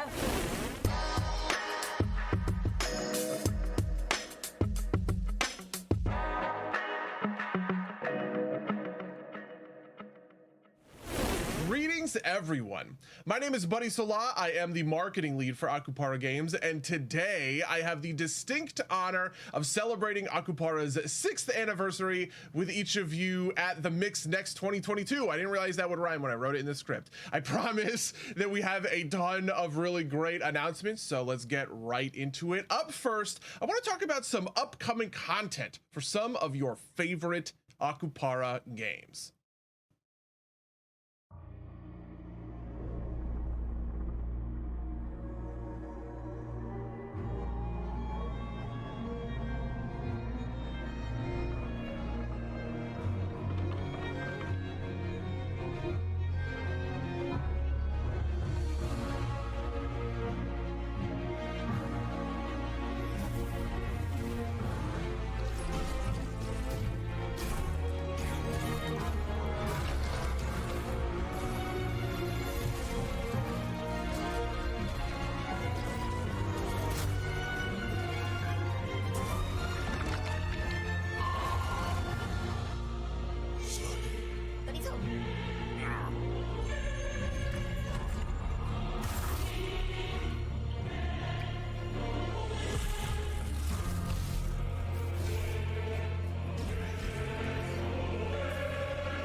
You know, when we announced Grime for the Nintendo Switch, a ton of Xbox and PlayStation fans got in our mentions and were like, please, please bring it to our consoles too. So, hey, it's coming to your consoles as well. Next video.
Players have been asking to actually sit down and play the card game Warlock since Cardboard Kings released, so I'm honestly just really glad that we get to show it off to each and every one of you in 2022. All right, next video.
The Darkside Detective is one of my favorite games to have worked on, and I can't wait for you guys to check out the final bonus case. Now, I need to pass things off to myself because I'm narrating the next video. Buddy, why don't you take us away? Oh, why, thank you. Hello, everyone. It's me, Buddy, whom you just saw a second ago, the very cool, not lamed game developer in front of the green screen. Now, you just saw a sweet trailer, but we wanted to deliver some meat and potatoes for some of our titles too. Let's dive deep into some gameplay, shall we? I'd like to introduce you to Solarius, the second of 6 playable characters in Astrea Six-Sided Oracles. In this dice deck building roguelike, you'll chart a path through the ruins of a lost civilization, growing more and more powerful as you win battles and make allies on your quest to purify a star goddess. Now, Solarius is, well, you know, he's a beefcake. He's a himbo. Look at those muscles. Look at those guns. His whole deal is about pumping up. Grr, he's gonna smash the competition, right? He's a berserker. He's a barbarian. And just like all the other oracles, Solarius has a unique set of dice that he can add to his dice pool, and a unique set of virtues that activate when he takes corruption damage. So you can see that his final virtue, the one that activates when he's almost fully corrupted, deals a whopping 8 purification to an enemy over 2 hits. That kind of thing is insanely good in Astrea, but it only activates when you're on the brink of corruption. And that's a big part of Solarius's Berserker theme. No pain, no gain. Vendetta, for instance, is a buff that increases the amount of corruption Solarius takes, but it also gives him 1 in power each time he takes that corruption damage, which increases the amount of purification he deals. So basically, he takes more corruption and deals more purification, right? Like the epitome of pain and gain. Well, If he's going to ascend to the final stages of the game and face down the most powerful bosses, Solarius is going to have to take damage in order to deal damage. But that's not to say he's just going to sit around and take all that corruption lying down. In fact, Solarius has a number of powerful defensive tools to keep himself from getting decayed. For instance, the Indigo Soul buff, which prevents the next time Solarius would lose a heart and heals him to full instead. Invigorating Punch and Anchor Push, on the other hand, will heal Solarius during the beatdown process, which mitigates some of that risk in his risk-reward playstyle. Solarius isn't just a meathead though, because he's got some tricks up his sleeve too. Take a look at this die, for instance, which applies a debuff called Wave to an enemy. Wave is like a bomb, exploding the moment one of your foes is fully purified, and you can stack it higher and higher and higher, and then when it triggers, boom. The wave explodes and purifies all targets on the field for the amount of wave it had. Much of the time, this is going to cause massive damage to your opponent and massive healing for you and your sentinels. Okay, but the really special thing about Wave is its interactions with other dice. Refreshing Headbutt, for instance, purifies an enemy for a small amount, but will also refresh all of your virtues if you have enough Wave on the target, which, you know, is just incredibly powerful. Maelstrom Impact deals scaling damage based on the amount of Wave a target has, and Wave Crasher just says, if an enemy has any Wave, activate it. Getting one of those glorious chain reaction waves is a huge highlight of Estrella, and I'm sure I'll be seeing, you know, plenty of clips to that effect on Twitch when the game releases. Anyway, that's about all the time I have for Solarius in today's Oracle Spotlight. If you'd like to learn more about Estrella and Solarius's workout regimen, please feel free to wishlist us on Steam. Otherwise, I think I'll kick things back to... If you want to play some more Solarius yourself, the demo will go live after the showcase. But for now, let's take a look at something completely new.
Sorry We're Closed is the newest Akupara game, but we're going to be talking about that one a little bit more in the future. For now, I want to leave you with one simple question.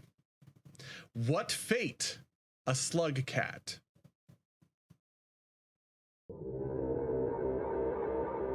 A new world awaits. As the downpour arrives, a rebirth blossoms and thrives.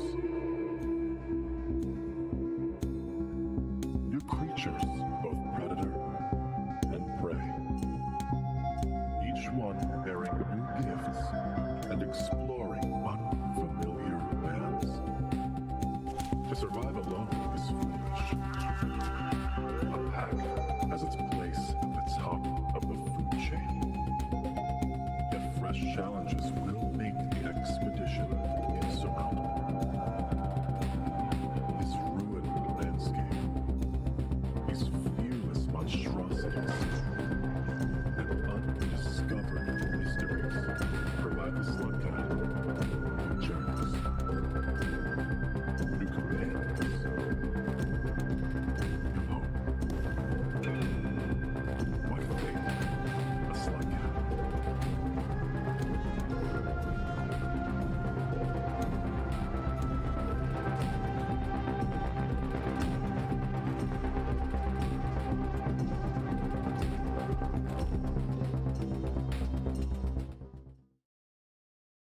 That wraps up the Akupara Games Mix Publisher Showcase. Thank you so much to everyone at the Mix for the opportunity. And for anyone looking for any of the videos that we debuted today, they are viewable now on the Akupara Games YouTube channel. Thank you so much for celebrating 6 years with us, and I hope you guys have a wonderful day.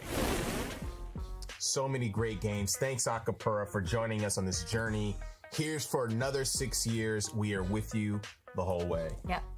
Up next, we are handing it off to Assemble Entertainment, a German developer and publishing team focused on bringing their developer partners' games to the world. Let's go.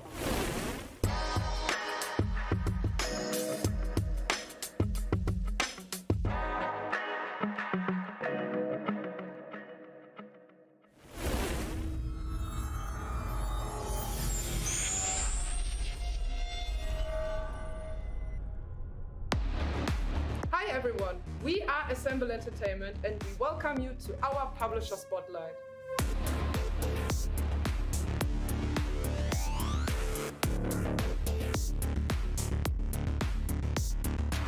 In today's showcase, we would love to tell you what our indie developers have to say about their games.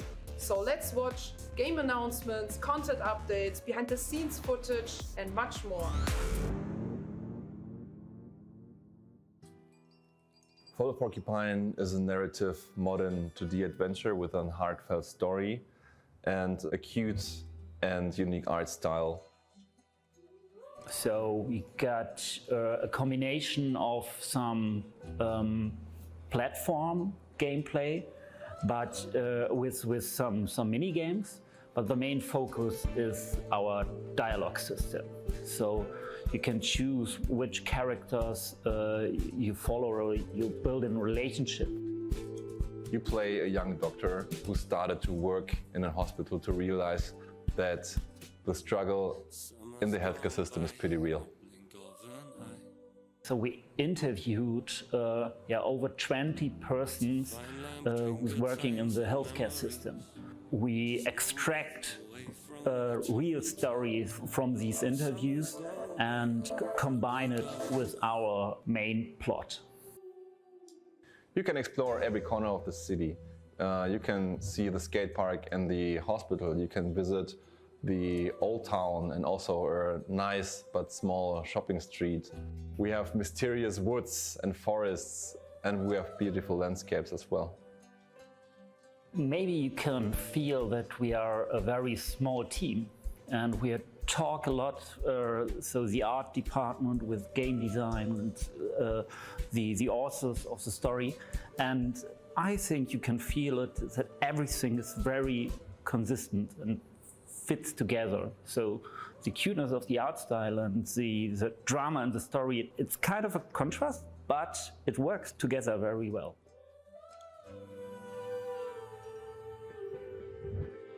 Our summer's gone by in a blink of an eye.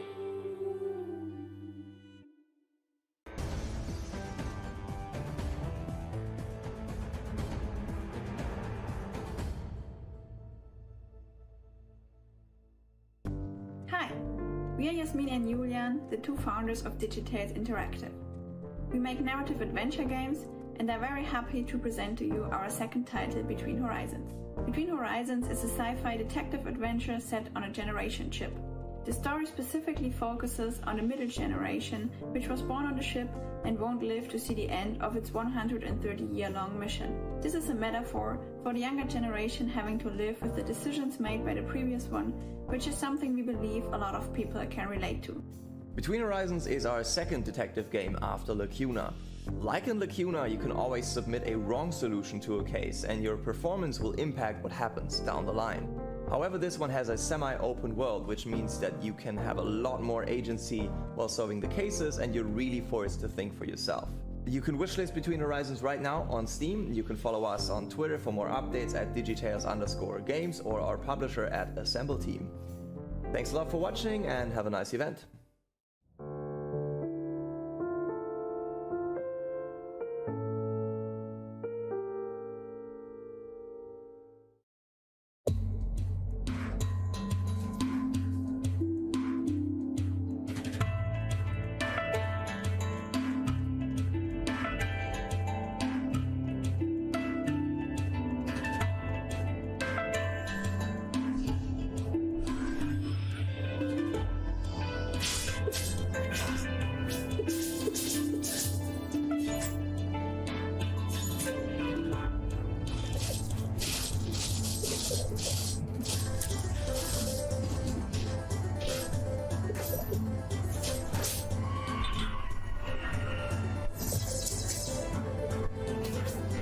Hi,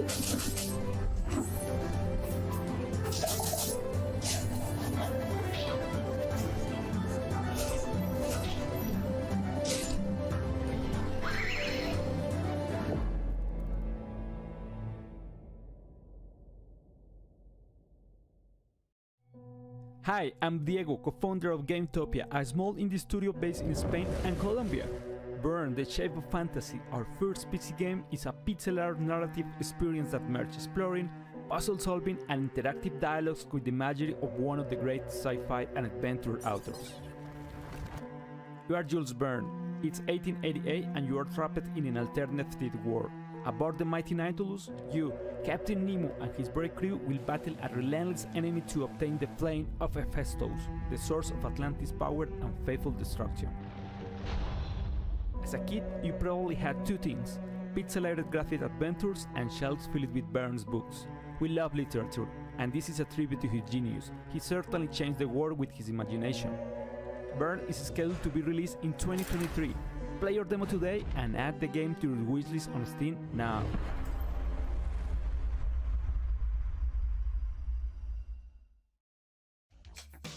Hi, I'm Nick from Odyssey Studios. We're a small but passionate team of indie developers from Riga, Latvia. We're the creators of Movie House, a one-of-a-kind movie studio management experience. The idea of creating Movie House has been with me for a long time. As an avid film enjoyer and a fan of games such as Carsoft's Game Dev Story, I suppose the event that really kicked off the idea behind Movie House was a movie night with friends. After enjoying a low-budget horror movie, the thought occurred to me that there really wasn't a game like this out there right now. A game that would scratch the itch of creating my own low-budget horror flicks. The gameplay in Movie House is as simple as it is difficult.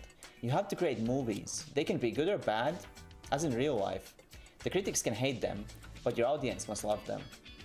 Start off by hiring a writer and director, then come up with the perfect storyline for your film. How about something romantic? Let's have it take place on a cruise ship. The hero will be a vampire, and the villain? A T-Rex. There's almost an infinite amount of combinations you can come up with. But be careful, not all combinations will be the next blockbuster. And now it's time to film the movie. This is where the budget and actors come in. And don't forget to help out your crew with any issues that might pop up.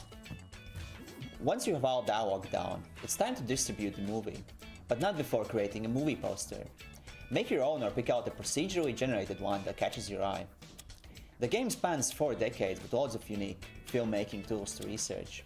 You can scout for filming locations, create sequels and cinematic universes, and maybe even start your own streaming service. With Movie House, we want to take you on a filmmaking journey while also delivering a fun management and simulation experience. Movie House will be releasing this year. You can try out the demo on our Steam page, and you can also show your support by wishlisting the game. I can't wait to see all the amazing movies you will create in Movie House.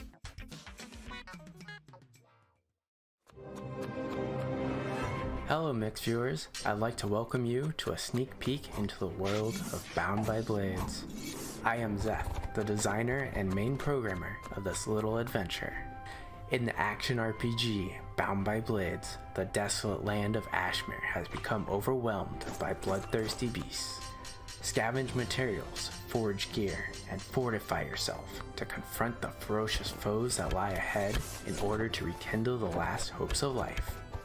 Embark alone or with a friend in 2-player online co-op. We put a lot of passion into the development, so I hope you guys enjoy the game as much as we did when it releases very soon. You can check out the demo now on Steam and wishlist it for the upcoming release. Thanks for checking out Bound by Blades. Enjoy!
I really, really hope you liked our showcase. If you liked the game, please don't forget to wishlist it.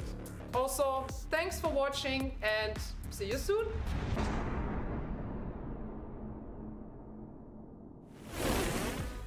Assemble has some great games coming out. It is so exciting to see the creativity pouring out of different areas of the world. What do we have coming up next, Justin? Raw Fury has rocked with us for a long time, helping us with Black Voice in Gaming, collaborating on the Guerrilla Collective and mix events, as well as Raw Mix parties.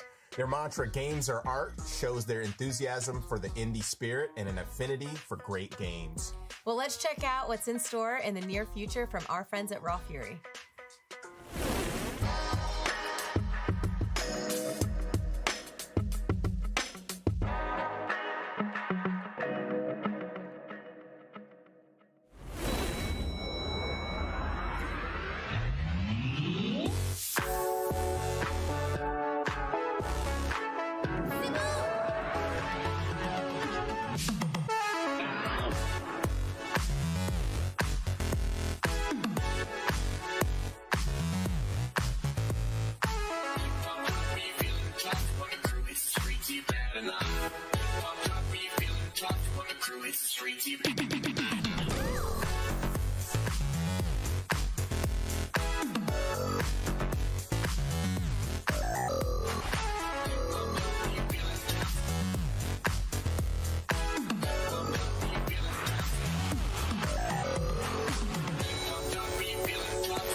Now it's the real take.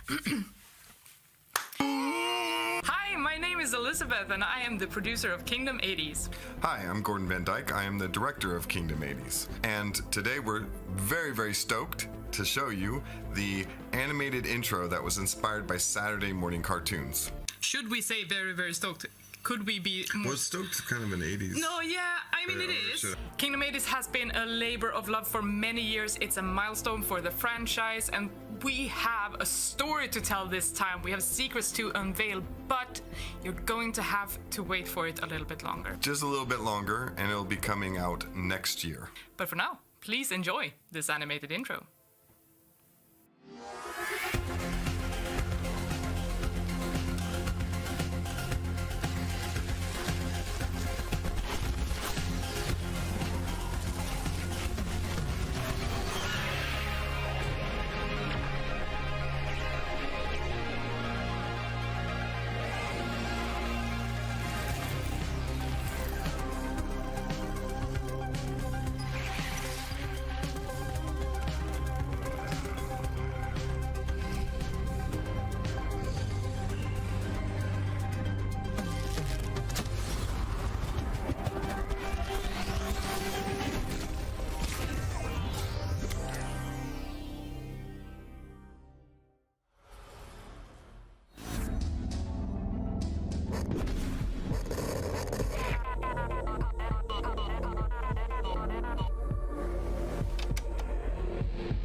Hi there, my name is Paul and I'm a producer here at Raw Fury, working with all-round creative genius Kenny Sun on Mr. Sun's Hatbox. The game is about a jerk called Mr. Moon who steals a parcel intended for Mr. Sun just before the driver could hand it over. As the player, you'll be expected to jump, slap, smash, shoot, explode, fart and manage your way to getting it back, whatever the cost. Mr. Sun's Hatbox is a stealthy slapstick roguelite platformer with an expansive weapon and item inventory, which, when deployed with in various combinations, typically leads to a chain reaction of explosive, violent and often deadly chaos. The personnel you recruit along the way are going to have to contend with their passive traits, good, bad and neutral, which dramatically and often hilariously impact a player's movement and ability to navigate the procedurally generated levels, all in pursuit of that elusive and mysterious Hatbox. Gameplay isn't limited to the many mission types, such as assassination, plunder, rescue and kidnap, but sometimes it's what takes place beneath Mr. Sun's Hatbox store in between that really matters. Base expansion, researching, brainwashing, black market trading, and a whole bunch of other shady activities are all considered kind of necessary evil to support your airtight delivery policy. Build your base, deploy on missions, recruit a small army by any means necessary, and manage your growth all the way to the doorstep of Mr. Moon himself. Mr. Sun's Hatbox is a stealth-based slapstick action roguelite platformer coming to PC in 2023. And what you saw here isn't everything, so throw us a follow on Twitter, wishlist on Steam, while you download the demo, which is available right now.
As a new employee of FlatEye, you are in charge of a one-stop gas station for all your auto and technology-based needs.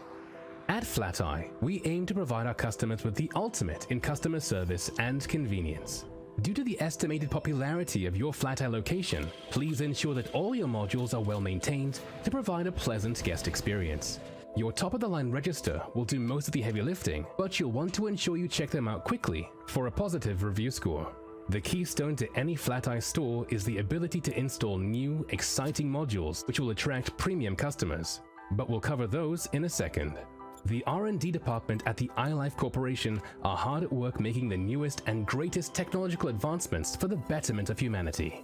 Remember when I mentioned premium customers? These are your most loyal guests. They will arrive based on your technology upgrades and bring with them stories from their lives. These experiences and insights into humanity will be key to our growth as a company.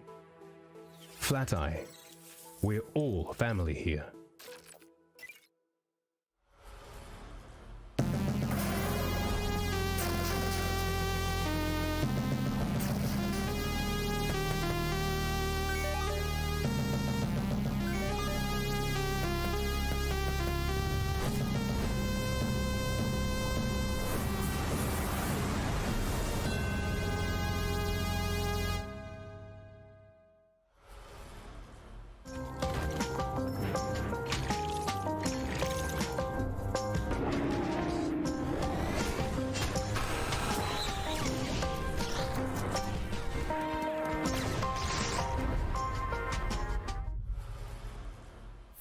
Hi, I'm Spencer. I'm a developer on My Work Is Not Yet Done, whose trailer you're about to see. This trailer is a formal announcement of Raw Fury's affiliation with the project as the primary publisher. only publisher. I hope you enjoy the trailer. Thank you for your time and patience. Have a nice day. Take care.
Raw Fury is so energetic about the indie teams they represent. It's really awesome to see. Yes, indeed. If you're in Sweden, check out the House of Fury. It is great. Up next, we have the honor of showcasing tinyBuild, a publisher who has innovated game distribution, redefined genres, and how publishers collaborate with developers in meaningful ways. Every time I see a bright orange hat, I can't help to wonder, is that someone from tinyBuild? Well, let's put on our orange gear and check out the tinyBuild showcase.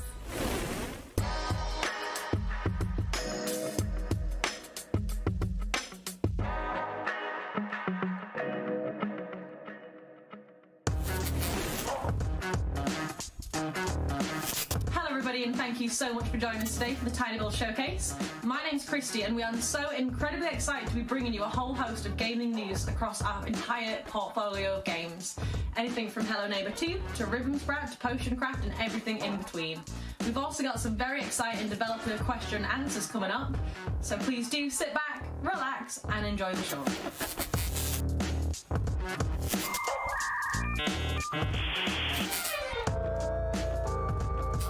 I truth be told, I didn't choose spiders. I chose. They chose me.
Maybe he already controls us? How we can check it? Google? If he already controls whole internet?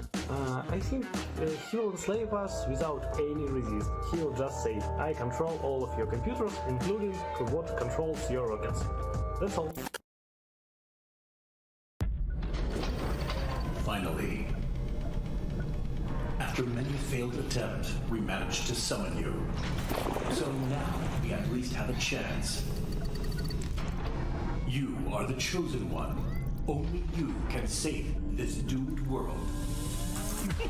LOL, gets me every time. In truth, you're just one more puny human about to perish in my dungeon tunnels.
I'm not sure about the most useful, but sometimes I could really use a potion of a really good sleep.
For example, I remember that neighbor who had been doing his flat renovation for half a year. Can you imagine? 20 years ago, when I had this neighbor who would never mow his front yard. The gentleman who liked to play video games until about 4 in the morning at full volume, but I mean, he did have an amazing sound system.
healed up? No. She's just too powerful. She's going to kick my ass.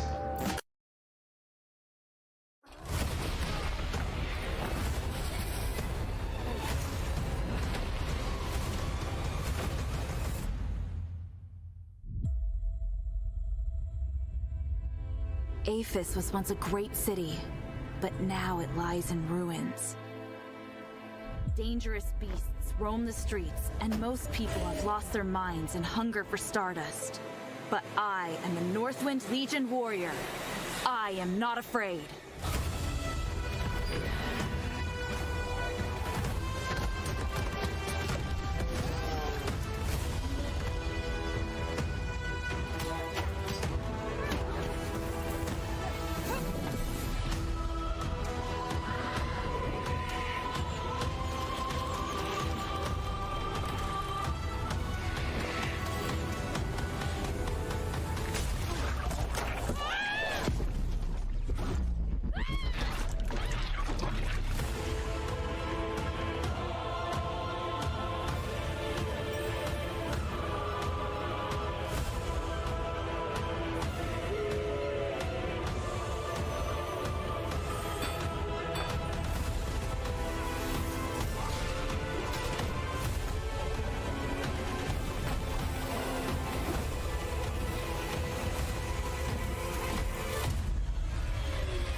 Father, I will not yield.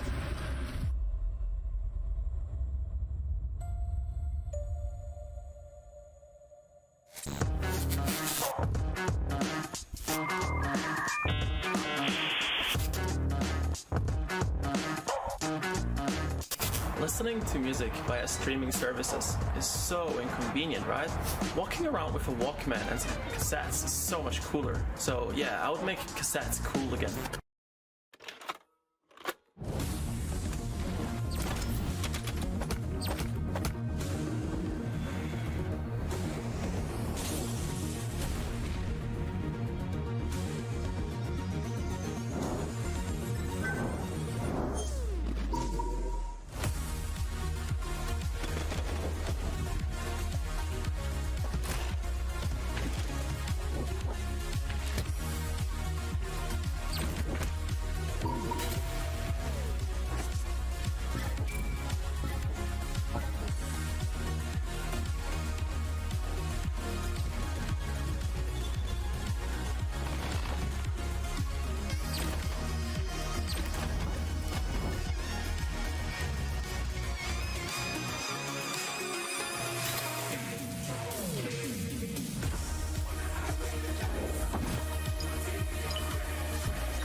Pineapple on pizza.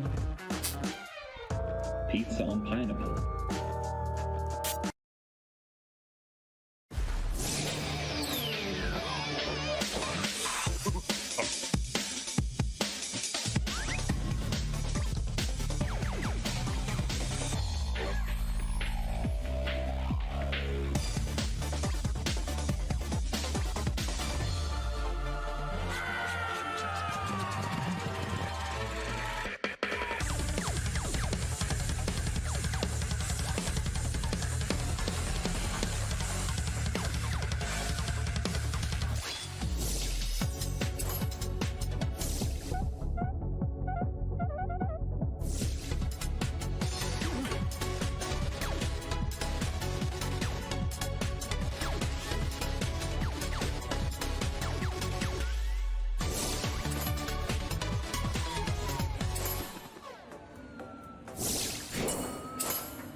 show. Thank you so much for joining us today, and we hope that you've had a wonderful time.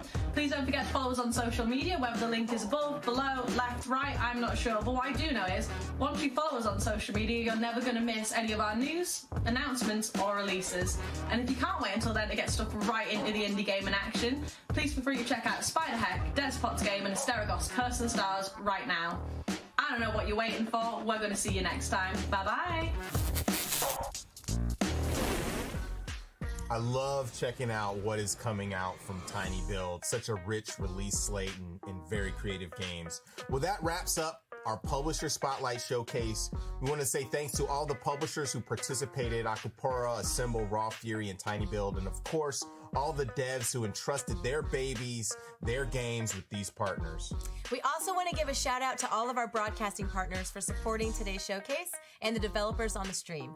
Thank you so much to Twitch, IGN, GameSpot, and Steam. And as a final reminder, games from today will also be a part of our Mix Next Steam page, so make sure you check that out and wishlist the games. We want to also give a shout out to the Mix team for putting this all together: Timmy, Mary, Joel, Travis, Matt, Abe, James, Victoria, Wilmer Sound, Fully Illustrated, and of course Candy. Thank you, Justin. For sure. Make sure to follow us on Twitter at Indie Exchange and everywhere else at Media Indie Exchange. Up next, we are hopping into the Black Voice in Gaming Showcase, which is a nonprofit organization that brings visibility, acceleration, and access to opportunities to Black game developers while giving them a voice. We are now passing the mic to Destiny and Red Infamy. Again, I am Justin Woodward. And I'm Candace McKinney. Take it away, guys, and we'll see you real soon.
coming hot off the mix. Thank you so much for that intro, Candy and Jay. Hello, everyone. It's so good to be back. I love hosting Black Voices in Gaming, and I'm always honored to be here. It's incredible to see where BVIG started and how its growth is positively affecting the game community and the industry.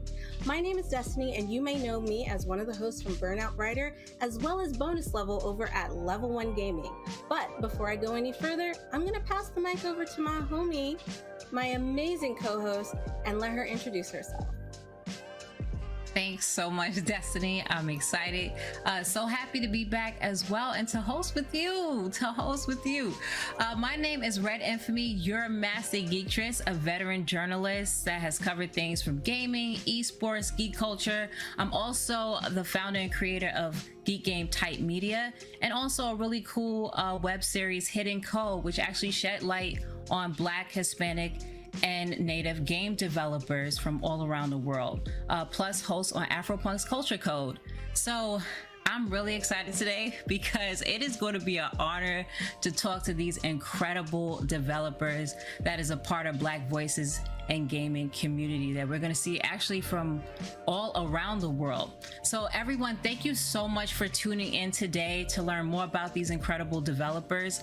And another note is follow us so you can keep up to date with what we're doing. And we have our Twitter page, which is BVI Gaming. Also check out our YouTube and Instagram, which is Black Voices and Gaming. So Destiny, let us know more about Black Voices and Gaming. It is my pleasure. Black Voices in Gaming was created in June of 2020 during the protests and demonstrations that united us worldwide. It's a nonprofit organization that helps accelerate the growth of professional game developers. Our mission is to facilitate a place where game studio entrepreneurs can access funding, publishers, press, and mentors to help them succeed.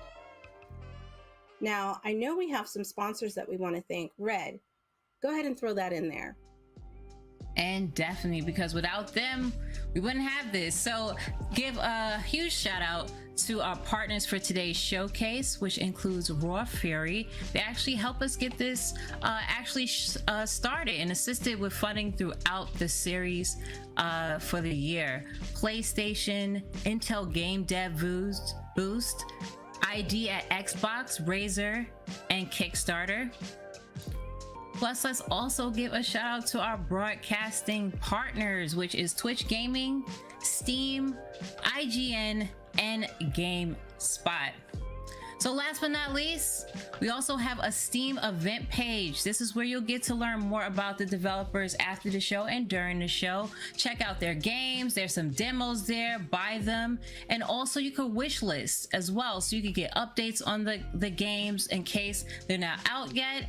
And also make sure y'all want to donate to our Black Voices in Gaming on Tiltify. So you can search us if you want to support further. You can do so on there.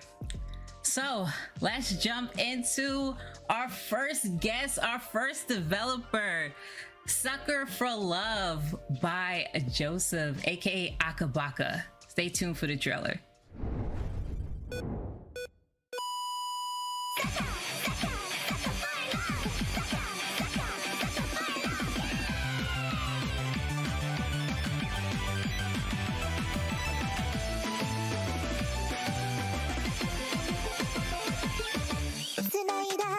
てのぬくもり夢見た遊びまなざしもそうきっと全部溶けちゃう日までいつだってそばにいるからね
Oh my god, I love that trailer. I literally feel like I'm about to sit down and binge an entire anime. Red, what did you think? Entire anime. I thought it was incredible. Like the theme song alone just sent me there, like nostalgic wise. So I can't wait for us to chat with the creator Joseph, aka Akabaka, a sucker for love. How are you doing? Hey guys, so yeah, like they said, I'm Akabaka. I'm Joseph Hunter. I'm the lead developer for Sucker for Love and Chromatos. I also do the programming and art, and I've been a game developer for about 4 or 5 years now.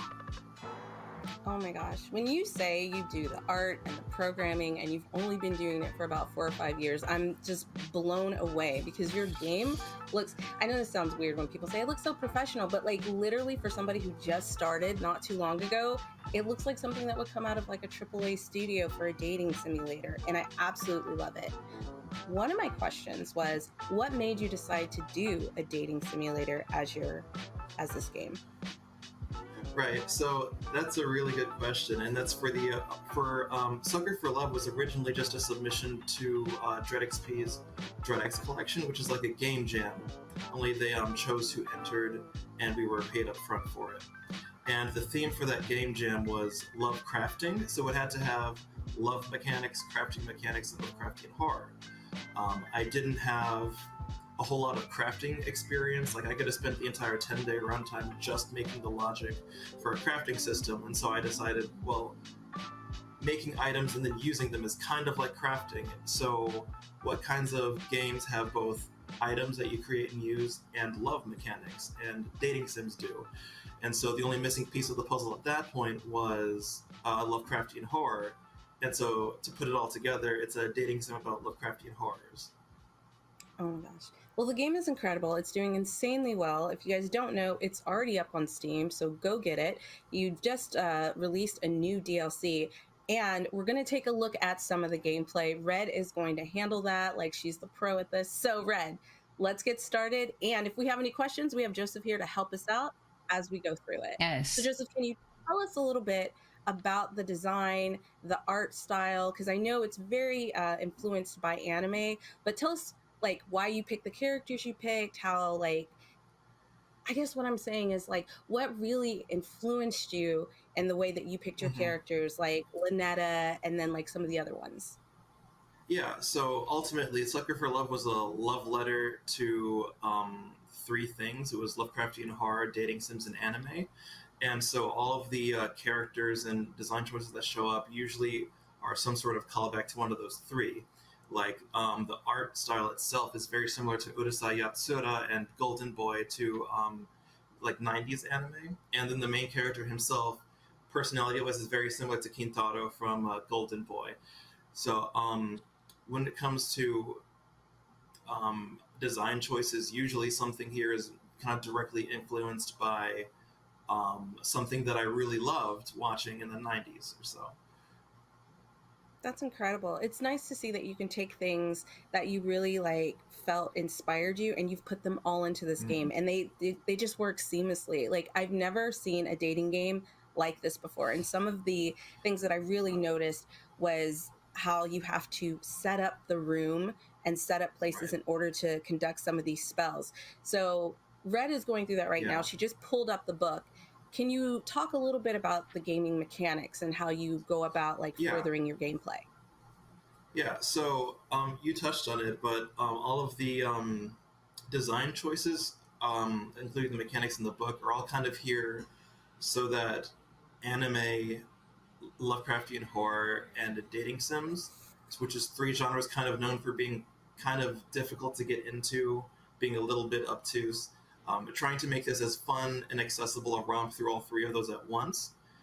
And so this ritual system ideally is, in the words of Toby Fox, designed to be a game that your older sister could play. Like it's and that's kind of the angle I took with every element, being the depths of Lovecraftian horror, where the anime references is that your older sister would essentially be able to walk away and be like, oh, I understand what Cthulhu is and sort of the basics of cosmic horror now. So basically accessibility was the big target. And fun fact that did work, especially for the original demo, we had like the achievement statistics on each of the games, and 80% of people that bought the DreadX Collection 2 completed Sucker for Love, compared to the 40% average. Oh, wow. That's incredible. And I think accessibility is really, really important when you're playing a game. I just wanted to point out one of the things I absolutely love, like one of the mechanics I love, is when you use the mouth to read out the spells. I just thought that was like incredible, because I don't know why, but every time you get to that part, I'm like, what's it going to sound like this time? So one of my questions, which I know is probably weird, but like it's in a different kind of language. How did you come about with doing that? Like, you could have just done it without it saying anything, but like what made you decide to actually get those words out there? Because I really feel like I'm like casting a spell when I'm playing this game. So I actually referenced Known Rillian. I reverse engineer lots of stuff. Like if you remember the King in Yellow play from the second chapter, that's not an actual play that really exists. I went back and looked up everything that's known about the play, and then kind of built it on my own using like trochaic octameter, things that make it sound like real art. Likewise with the spells and everything, or when she's teaching you Rillian, I looked up known phrases in Rillian and what they mean, and then kind of figured out in reverse, okay, so then this means that, that means that, and if I want to say this, then I use this word, and that word. And it makes it feel a little authentic when you're doing the spells and you're reading the that's my favorite No, scene. that's wild. I literally thought the play was a real play. Like, you did so... That's incredible. Okay, so jumping from that, let's talk a little bit about the voicing, because all of the main characters have voice actresses, and they're incredible. They absolutely slay it. Please send like kudos to them from us. Tell us about that. How did you go about picking them and finding the right tone to fit those personalities? Right, so I already knew the voice actress for Lynetta, who's Michaela Laws, because she'd been playing my other game, Chromatos, on stream for a while. It's like the only reason that I started getting like attention on Chromatos, because she was like kind of a big streamer, and this was my first game. So we kind of go back a ways, and so while I was working on this game for the Jam, she had volunteered to lend her voice to it, since it was kind of a small, quick and dirty project. And when the reception was really good, we brought her back for the full game, and she, knocked the whole game out of the park too. Then for Esther, I had played this other game, River City Girls by WayForward Games. And I love while that I was game. playing it, I kept getting distracted because all of the voices were so good. And I was like, I kept pausing so I could jot down, okay, this character's voice is really good for this. And when I was coming around for casting for Sucker for Love, the first date, I just kind of went through that short list of people and landed on Kaylee Mills, checked out the other stuff that she had done, brought her in for an audition, and she landed the role without me ever auditioning anybody else. Because it was just a really good audition. I knew she was going to kill it. Yeah, and then the last one, for the last one, I had two people in mind, but neither of them were available or didn't get back to me. And so the thing that they had in common that I was really looking for was that they were women over 40 or 50. And so I just kind of put on my Twitter, hello, is there any VAs kind of in my mutuals that is over 40 or 50 years old? Because I really wanted for Auntie Nyan to feel like it's really a bigger, someone senior or superior to you talking down to you.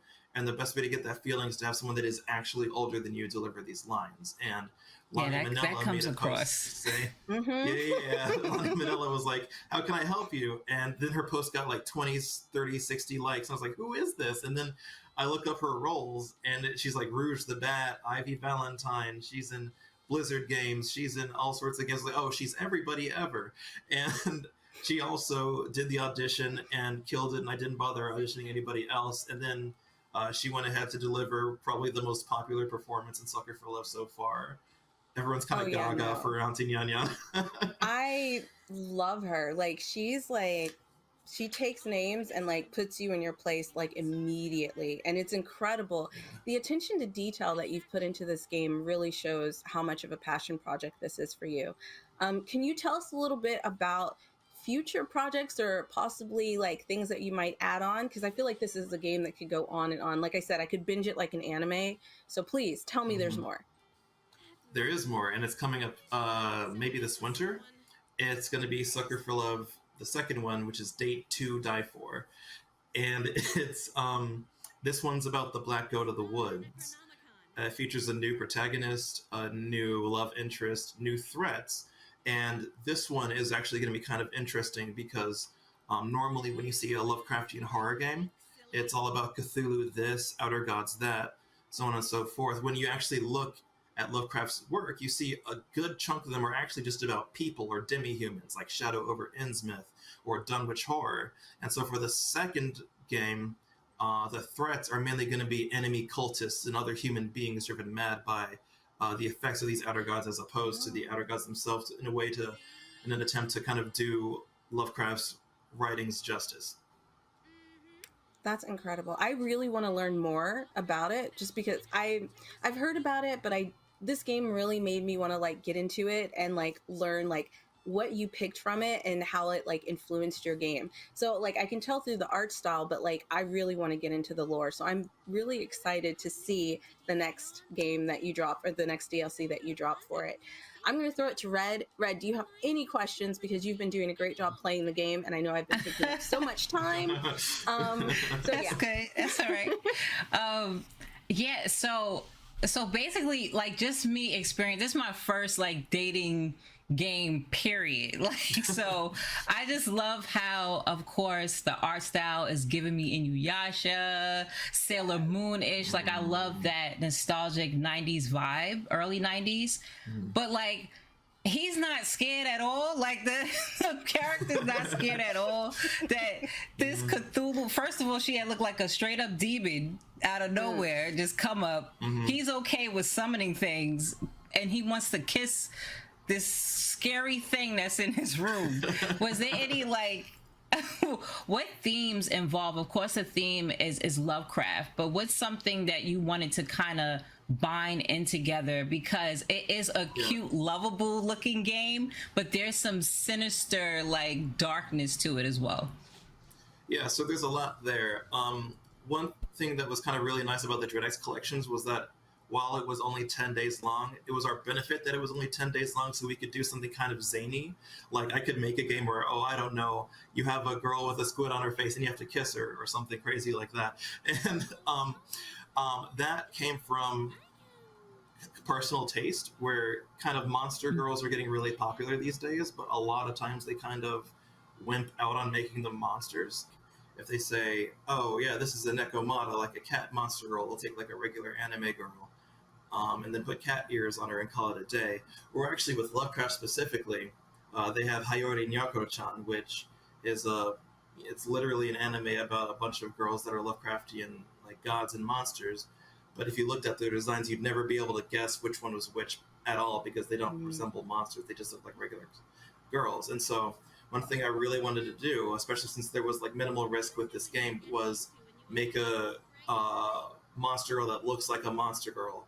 And ideally, when I had all of the characters laid out side by side, someone who knows nothing about Lovecraft would be able to match each character with a picture of the monster they're based on kind of easily. And then the other design choice that you had touched on, Red, was the main character is not like terrified of Lynetta, and he just wants to kiss. So that, while also like funny, was deliberate, because it's a mainstay of Lovecraftian horror for the main character to be obsessed with something to the point of insanity. So in his case, he's obsessed with getting a smooch, no matter how scary the situation or what's at stake. And so while really funny, it's also lore accurate. Got it. That's great. Like, the way you were able to make the monsters look lovable and cute and still keep like that whole vibe going was really, really good, because I don't know how I would have made a squid face look adorable, and Lynetta is super adorable. Like, I have no problem with him kissing her, because I'm like, that makes sense. She's attractive. Yeah. You know? That was actually really hard when I was doing the original designs, because I thought the angle to go about it was to make them like really sexy at first, but when you take something creepy and try to make it sexy, you just make something creepier, unfortunately. Yeah. And so I had to like the nurses in Silent Hill. I mean, but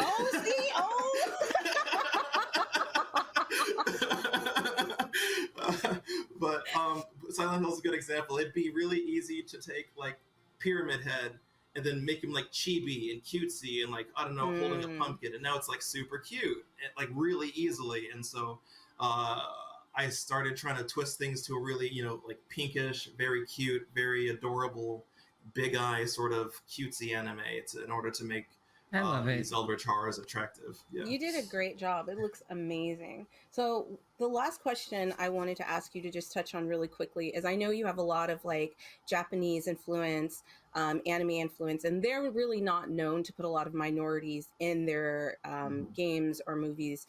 Do you plan on putting more minorities in future games? The next protagonist of Sucker for Love is a black female. So yes. Hey. Love it. Awesome. I can't wait for that to drop. Well, we are running out of time. So before we end this, Joseph, if people want to find you, find out more about you, find out more about the games that you're going to be producing, can you go ahead and plug your socials for us? Right. So Sucker for Love First Date is out on Steam. If you wanted to try it before buying it, there is a Sucker for Love Prelude also on Steam, which is a free demo.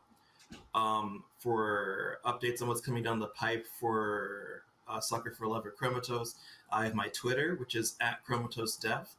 And on my Twitter, I've linked my Discord, where there's content, fan art, all sorts of stuff. So if you want to sort of keep up with what's coming, either check out my Discord or check out my Twitter.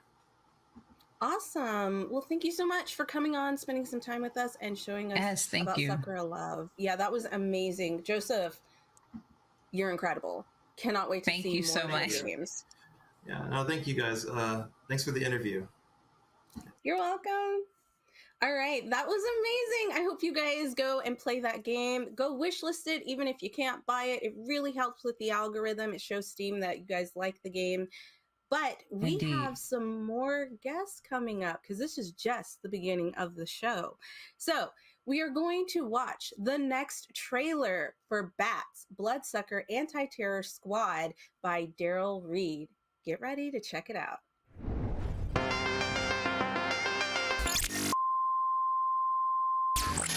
Greetings, fools! It is I, Scorpion Supreme, leader of Steam. Today, I unveil my latest plan for global domination. Brace yourselves for Bats, the game. I have captured the entire Bats team and locked them up in my desert fortress. Do you think you can save the thing? Yeah, right. I'd like to see you try. There's deadly traps, ruthless enemies, and most importantly, me. What? That's not supposed to happen. Guards, execute the game developers immediately. Where was I? Oh, yes. I command you to buy Bats the game, or I will have your feet removed and make you walk on stumps, and everyone will laugh at you. This is Scorpion Supreme, signing off. Here's Steve. Someone bring the assaulter. Oh my God. Listen, I wish I had a bowl of cereal right now, because I feel like that I'm sitting in front of my old television and it's cartoon time. Like, definitely Saturday morning cartoon vibe all over that. Incredible. Love the whole meta thing where he's like, buy the game now, and if you don't, I'm gonna cut off your feet. Just, he broke the fourth wall too, saying execute the game developer. Execute the game developers. That's great. Which is a great segue, because we have the game developer on in just a few seconds. I'm going to be introducing Daryl Reed. Daryl, thank you so much for coming on and being with us. I'm glad you're here. Thank you. Because I was afraid you might not make it, since he wanted to execute you. So good showing up. So Daryl, can you tell us a little bit about yourself? What got you into the gaming realm? What inspired you to make Bats specifically? Because it's incredible. I love it. Well, Bats specifically, this was actually a game for hire. So it was made, the idea was came up by a group called One Eyed Robot. They had the idea of making a television show, which was based on an 80s cartoon. And they wanted to produce a game to go with the show, go with the television show. And the premise behind the game was to make it look like a Nintendo or Super Nintendo era game. Sort of like to sort of match up with the 80s 90s theme of the cartoon. So that's where the idea for this particular game came from. About myself, how I got into game development is through Flash games.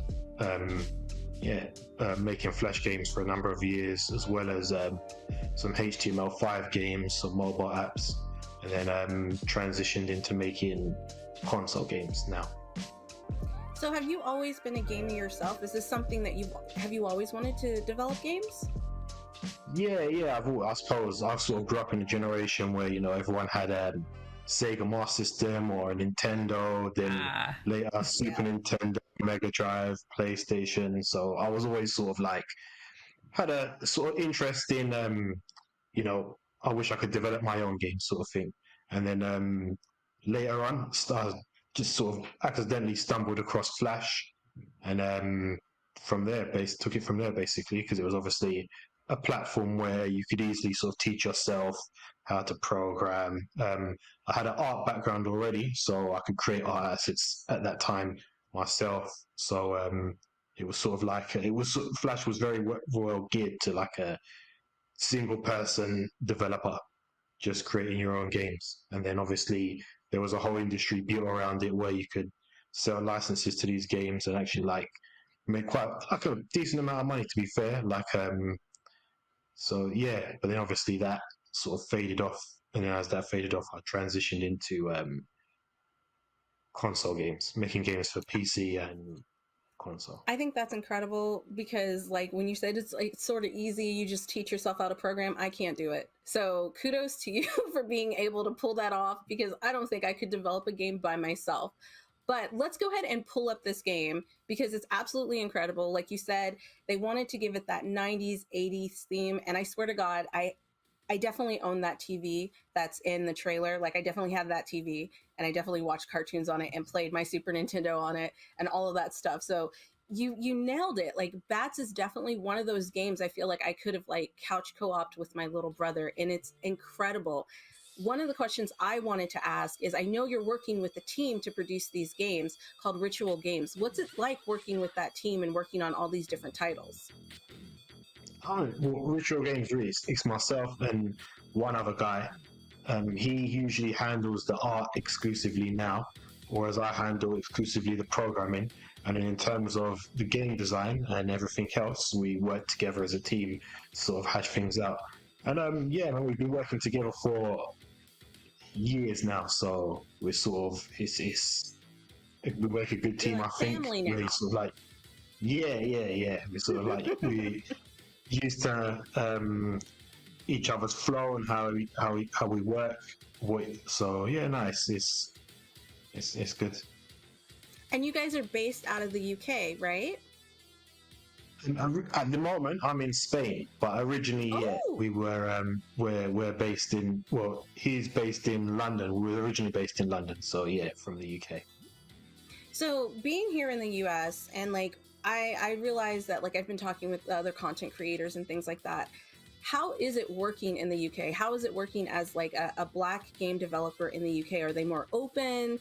Because here I feel like it takes a lot more work to be seen. How is it there? Like, do you feel like you get the support you need? Well, to be honest, the whole time sort of I've been working, creating games, it's sort of been in isolation in terms of, as a solo developer or working in small teams of one or two people.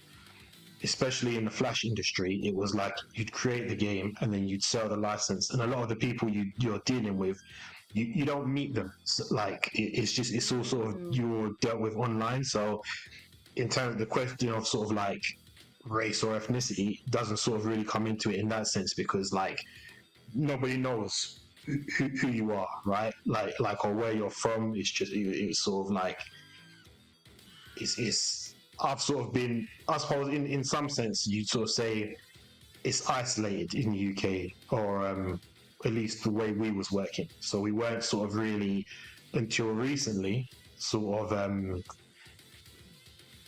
in like sort of like meeting up with people in the game development scene or sort of had the opportunity to sort of like network is what I'm looking to say. Yeah, so sort of like we were sort of like a lot more isolated and just one or two man teams working together, and that's it. And then like when we did deal with people, it was it's like exclusively online.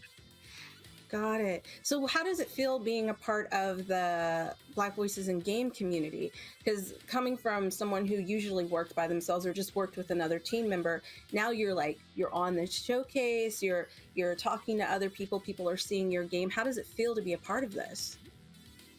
To be honest, yeah, no, it's been great, especially like shout out to Justin. It's like it's a great help to get the insight and ideas of other people with experience, other experienced game developers, and just other people's ideas in general.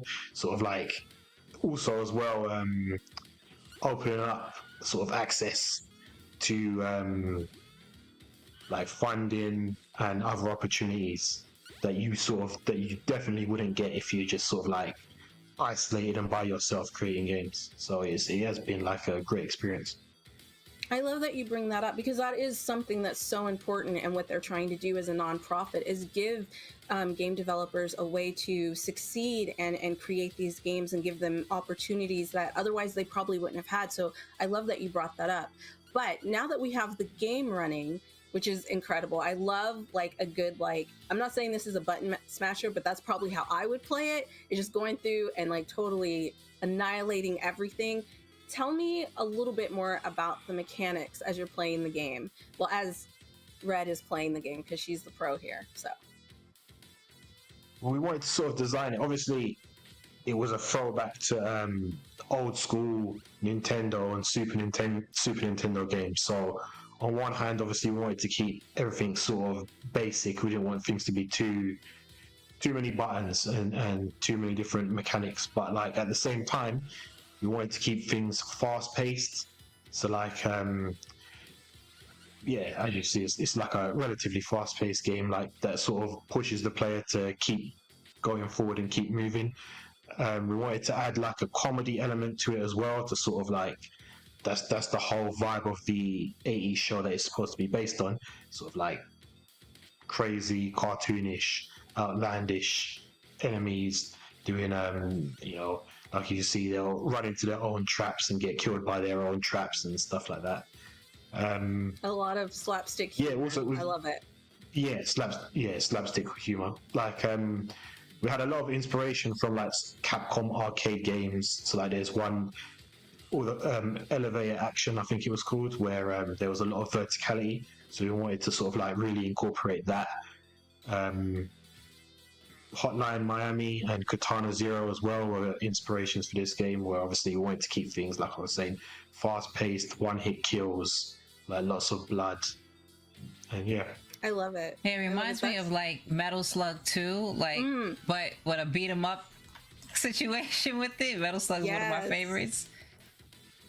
Yeah. This is the type of game that I could play and not worried about like having to memorize, like you know, when you're playing a lot of fighting games and you have to memorize certain things, because I'm the type of person yeah, if I find one move that can kick your butt, I will constantly use that. Oh, you're the move cheeser. Okay. I am that person, because I don't have any more room in my brain to be remembering a bunch of different like like combinations. But this looks so fun and I love it. You know, it also gives me, and you didn't mention this game, but it also gives me a very Mega Man feel when I look at the game and the gameplay. Like, I definitely see Mega Man in it. And especially this guy that he's fighting at the end. Like, you guys did such a good job. And especially being a two-man team, this looks really, really good. Oh, I gotta get up.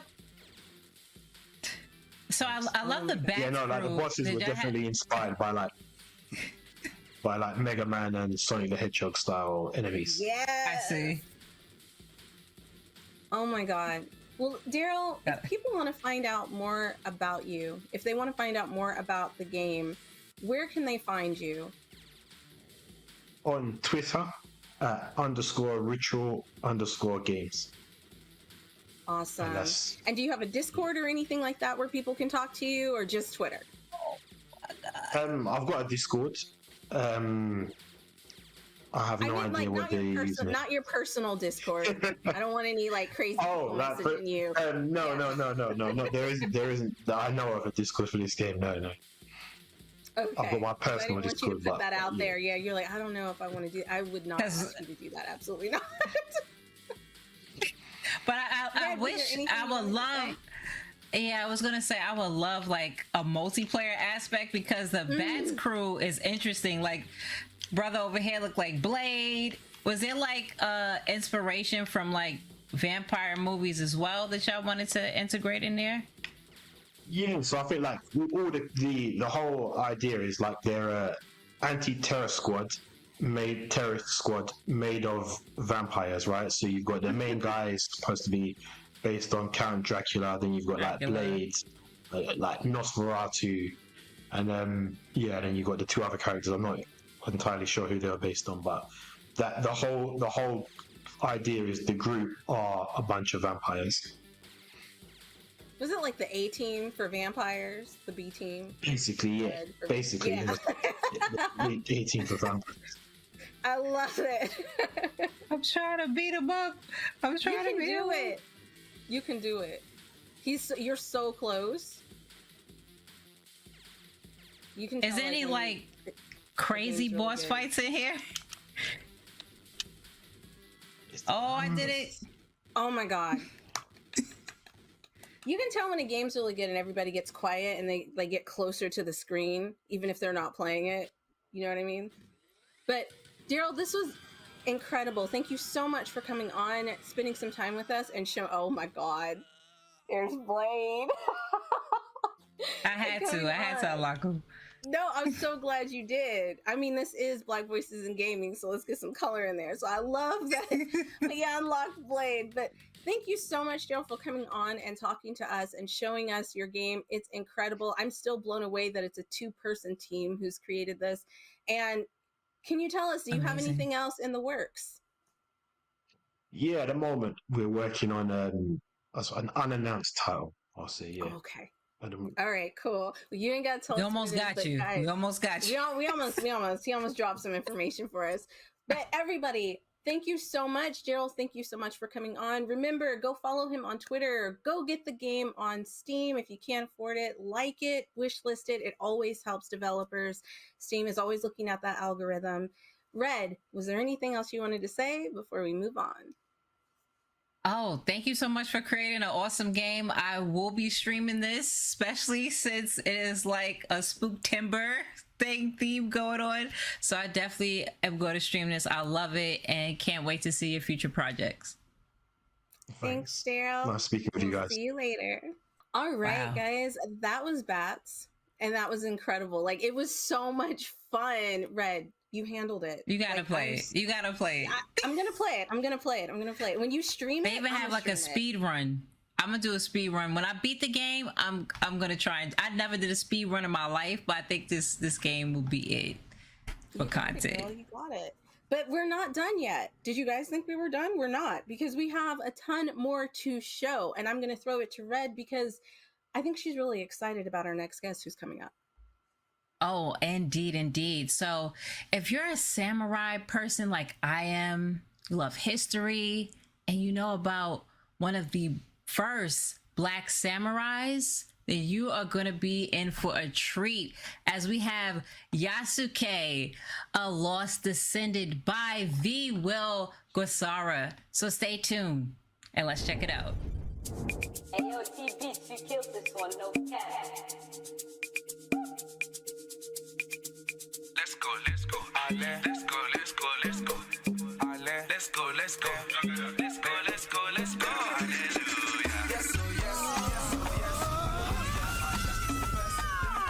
Yes, leaving problem, I'm whipping shop prosper. I'm wearing my vest for the ones who wanna come for me. Over me in the streets. I'm screaming out, hallelujah. Living out life, hallelujah. Hallelujah.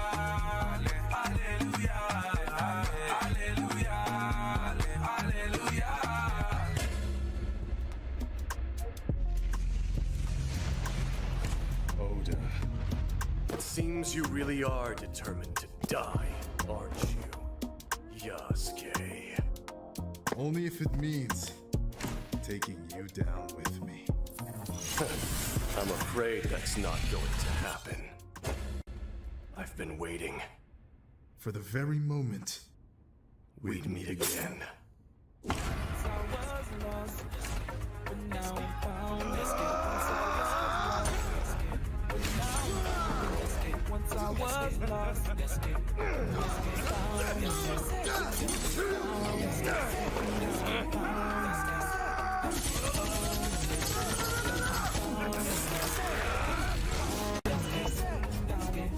I'm just getting started.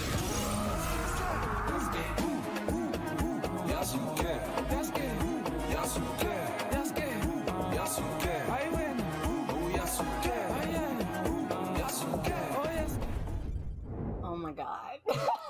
Hey, Yasuke, Yasuke, Oh my hey, god. Yasuke, They started it with you killed it and he killed it. Like this is the most incredible. Oh my god. Okay, I'm sorry. I'm just so hyped. Can we run it again? No, I'm sorry. Let's just jump right into the interview. I'm gonna let that was Red Oju. do her thing. Yes, yo, we have the incredible Will Guasara of Dalians. Am I saying Dalians Studios right here with us? Thank you. Let us know more about you and your humble beginnings in game development. Well, okay, so hi, I'm Will Guasara, and I guess how I started all of this was, it's funny because I wasn't actually supposed to like my original goal wasn't to be in game development. It was to be an actor, funnily enough. And then it was one day I came across a game, Dragon Ball Xenoverse, and I started modding the game. I was like, oh, what if I added this character in there? What if I added this character? And years went by with like, I think it was 5 years total I spent modding that game because there was Xenoverse 1 and then 2. I met some really cool people along the way, and it was around 2019.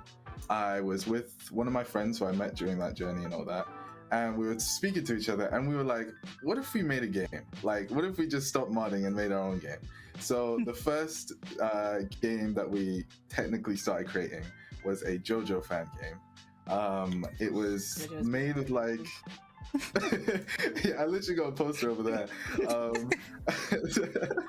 So yeah, we started off making like, it was like a pixel game.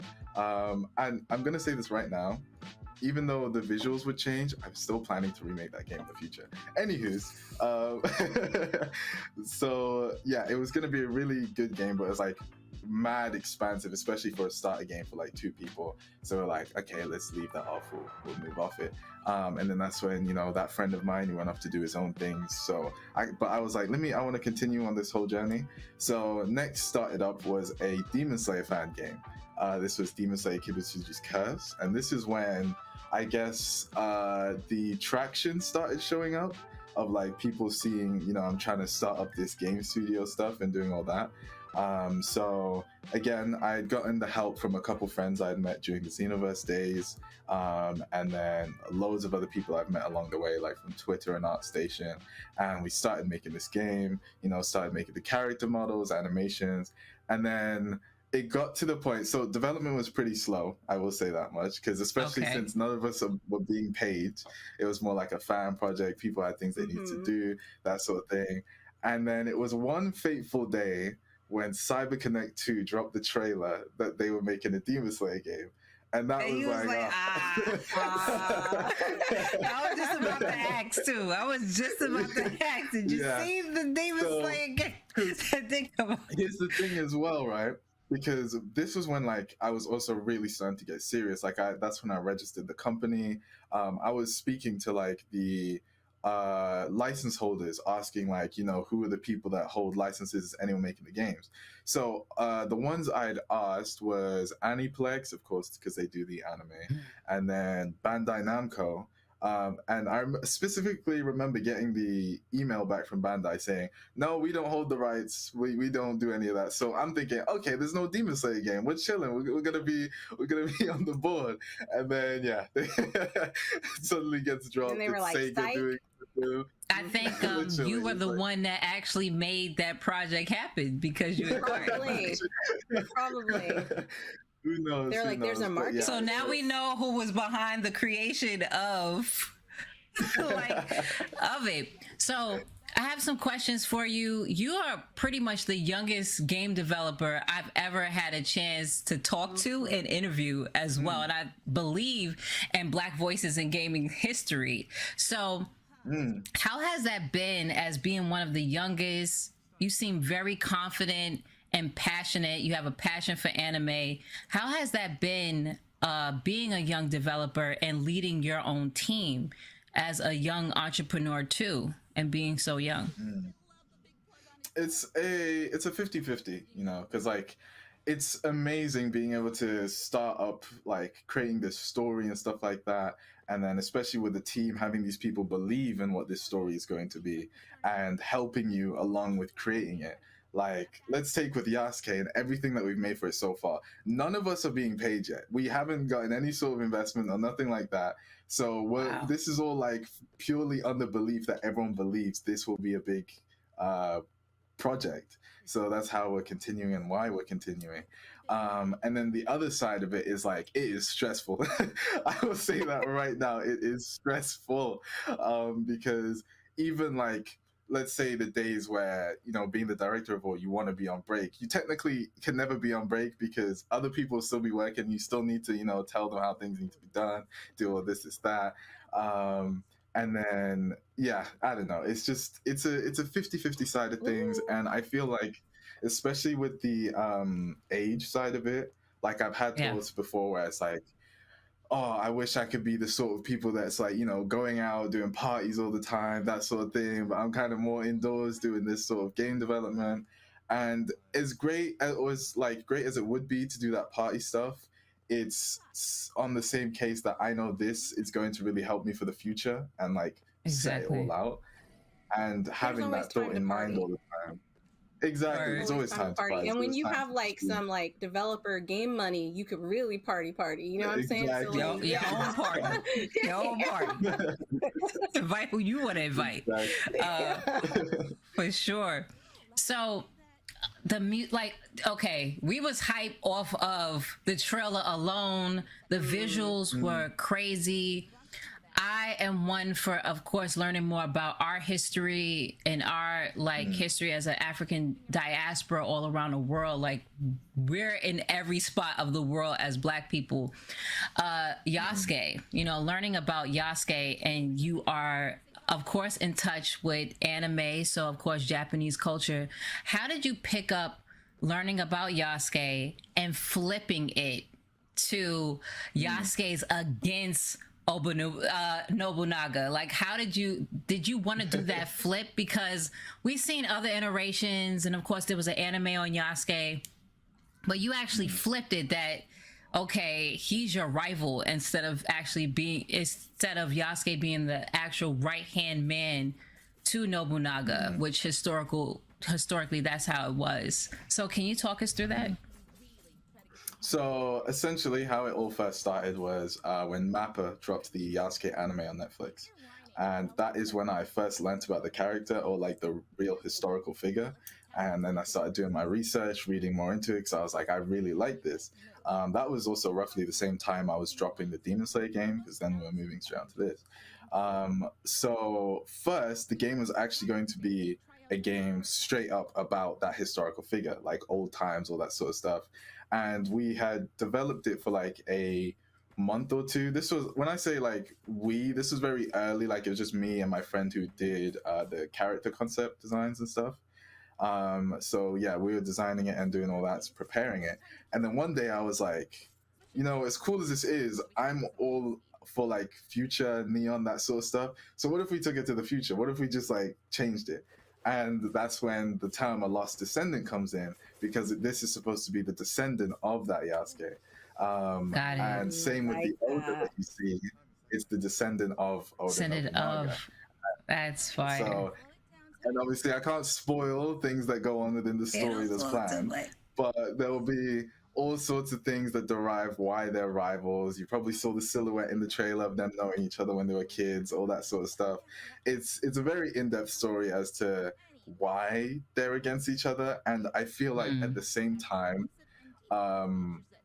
it's like there's no right side technically to say, because that's one thing I do love is when stories let you interpret who you believe in and stuff. So with our story, I can very much believe that some people will be on the side of Oda compared to the side of Yasuke. It all depends on people's perspectives and views, but we'll see how that turns out, of course. I'm Have biased. to see. It's gonna be Yasuke all day, right? Yeah, it's gonna be Yasuke all day. Every day. That's my boo. That's my man. Yep. She already. All right, you already have. Now you have to make merchandise because she already has the husbando. Yeah, she already got her husbando. A whole pillow. You have to make a whole pillow for her.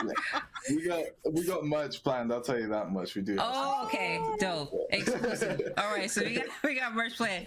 I love how Afro beats is like merged with it, the whole hip hop, and I love also the message in one of the songs too, like the Hallelujah and another song as well. So let us know pretty much. I know your brother, he's a musical artist himself, and one of the cool things that I got to learn more about your family, which was cool, because I have that same camaraderie with my little brother. Like, my little brother is so smart, but I inspired him too, but I always look forward to his knowledge and what he has to say about my own work. And I love how y'all had that together. He said, like, you're the one he goes to first. How was it being so young to actually have that at home, and then when you have to go work around people that's older than you, do you think you get that same respect, or are you prepared for it? Well, yeah, I guess like having worked with, because I've always worked with older people or like been around older people, like even going back to when I was younger, like in my early teens, like 12, stuff like that. Just after school clubs and things, I would always usually be with the older kids compared to the younger ones. So that sort of stuff is why, that's derived. But in terms of like how it's all gone down with my brother and all that, essentially, like, yeah, we kind of have this inside thing that I'm his advisor when it comes to music and all that sort of stuff. Like, I am the first person he comes to, he'll take my opinion and what I think of it, if something needs to be changed, that sort of thing. And so funnily enough, he did Afrobeats every now and again, but he didn't prioritize it at first, right? And then I remember it was like maybe sometime last year or the year before, he was saying to me like, oh, I feel like Afrobeats is what people really enjoy out of my music. And I was like, yeah, you should go and do it more, that sort of stuff.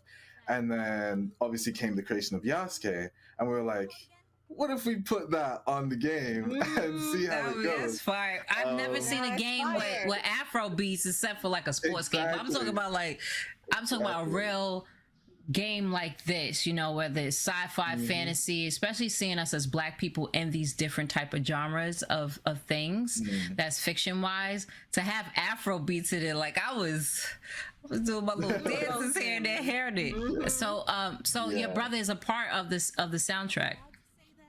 Yeah, so we have a music producer who makes the beats, and then my brother does the vocal stuff and obviously mixes it all together, that sort of thing.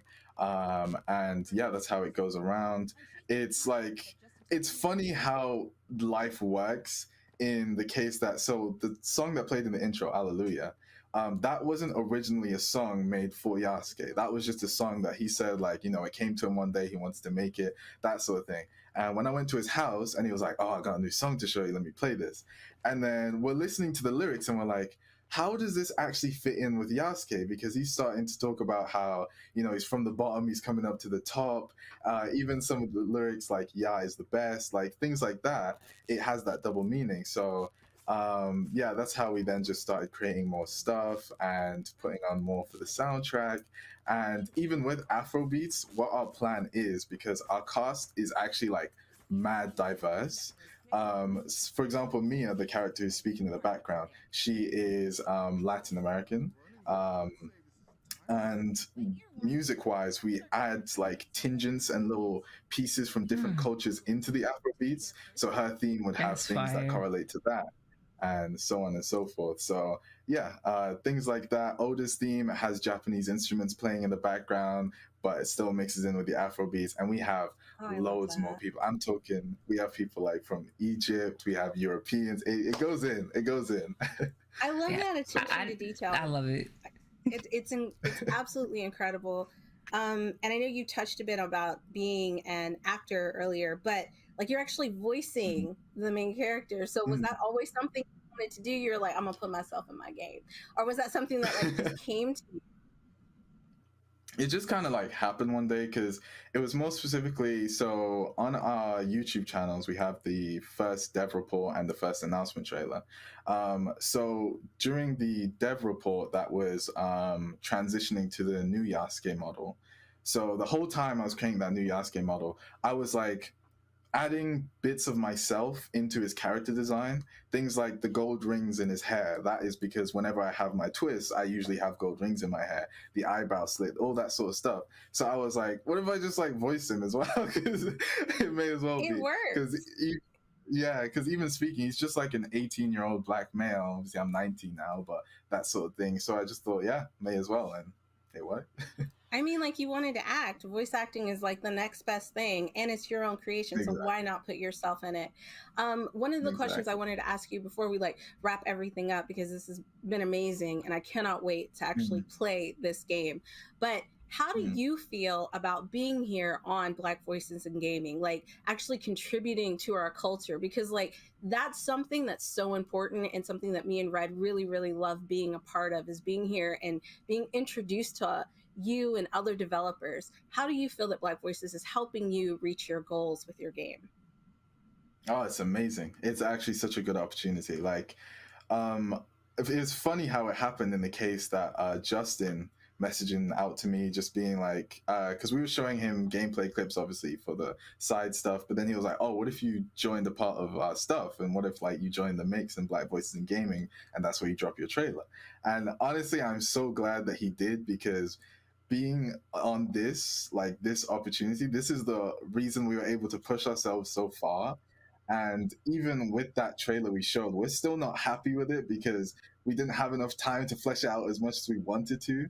There were so many scenes we had to cut, or we couldn't polish as much as we wanted to. And it's more I don't know so what else you wanted to add. Yeah, I was like, that was fire. That was perfect. Save it for the game. Save it for the game. Save it for the game. Yeah, that's what, like, people, I guess they'll see the little hints of what we can do. But when I tell you, like, when we have as much time as we need and having the resources we have, we are going to blow people's minds away, because the things we have planned and the visuals we want to pull off, because our team is like a lot of artists. So obviously we want to pull off that visual look more specifically. You know, we have a lot of our references are things like Arcane, Into the Spider-Verse, things like that. And using those, have you seen Intergalactic? Because if you've seen that, have you seen Intergalactic? I haven't watched it yet, but I've seen it out, because I could definitely see that vibe being in your game. But all right, look, I wanted to interrupt you a million times and pull a Kanye and be like, yeah, but it's the greatest show of all time.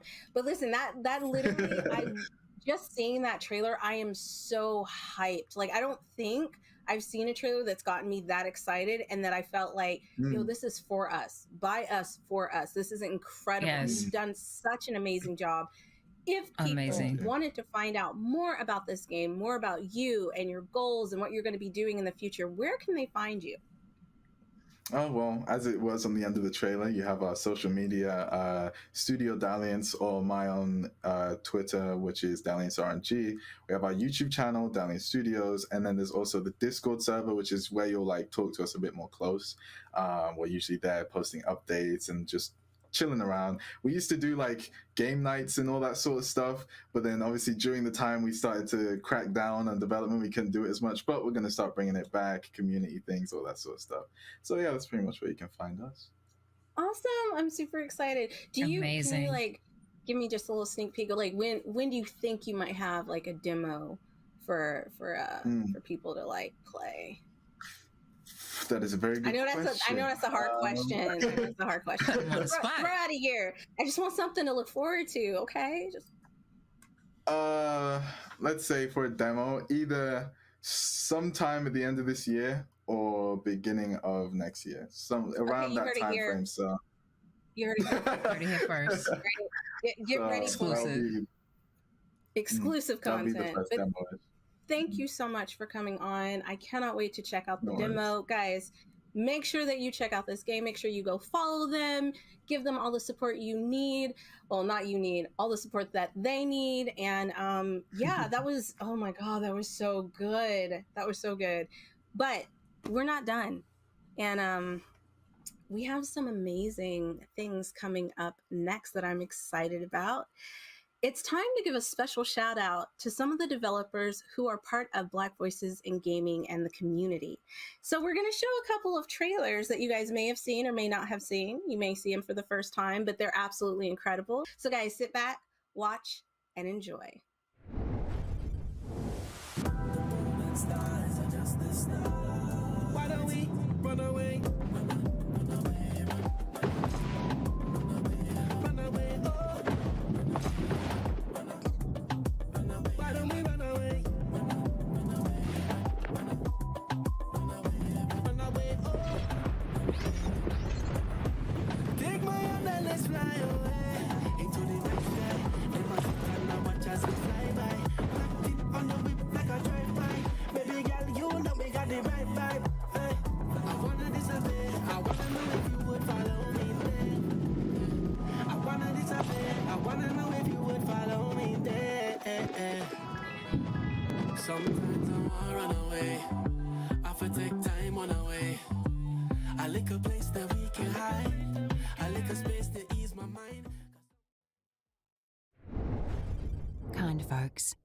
A city where humankind and monster folks live in peace has been taken over by a cruel monster folk general and given birth to a new era of human oppression and violence. Can you and the Adventurers Guild defeat Darlock and the evil at the heart of the city?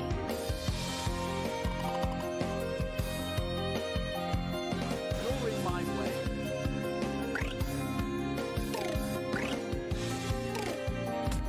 You're next.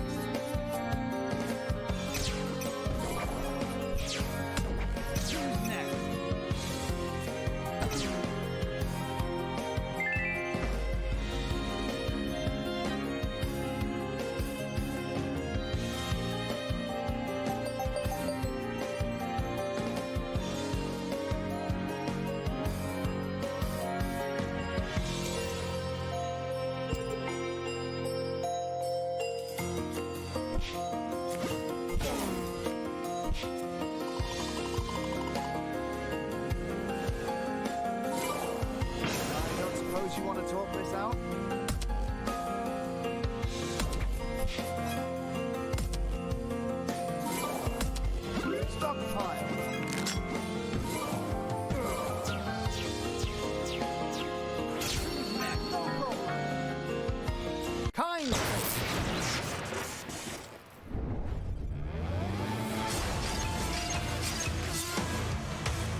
I remember how excited I felt the first time those trailers dropped and how extremely proud I was to see all of these developers who are part of Black Voices in Gaming. Like, we have some more coming up, but Red, go ahead and introduce us. Tell us what else we have going on. Thanks, Destiny. Yes, we have another set of some awesome game developers with Black Voices in Gaming, so stay tuned for the next showcase. Can you play something? For their friends and family.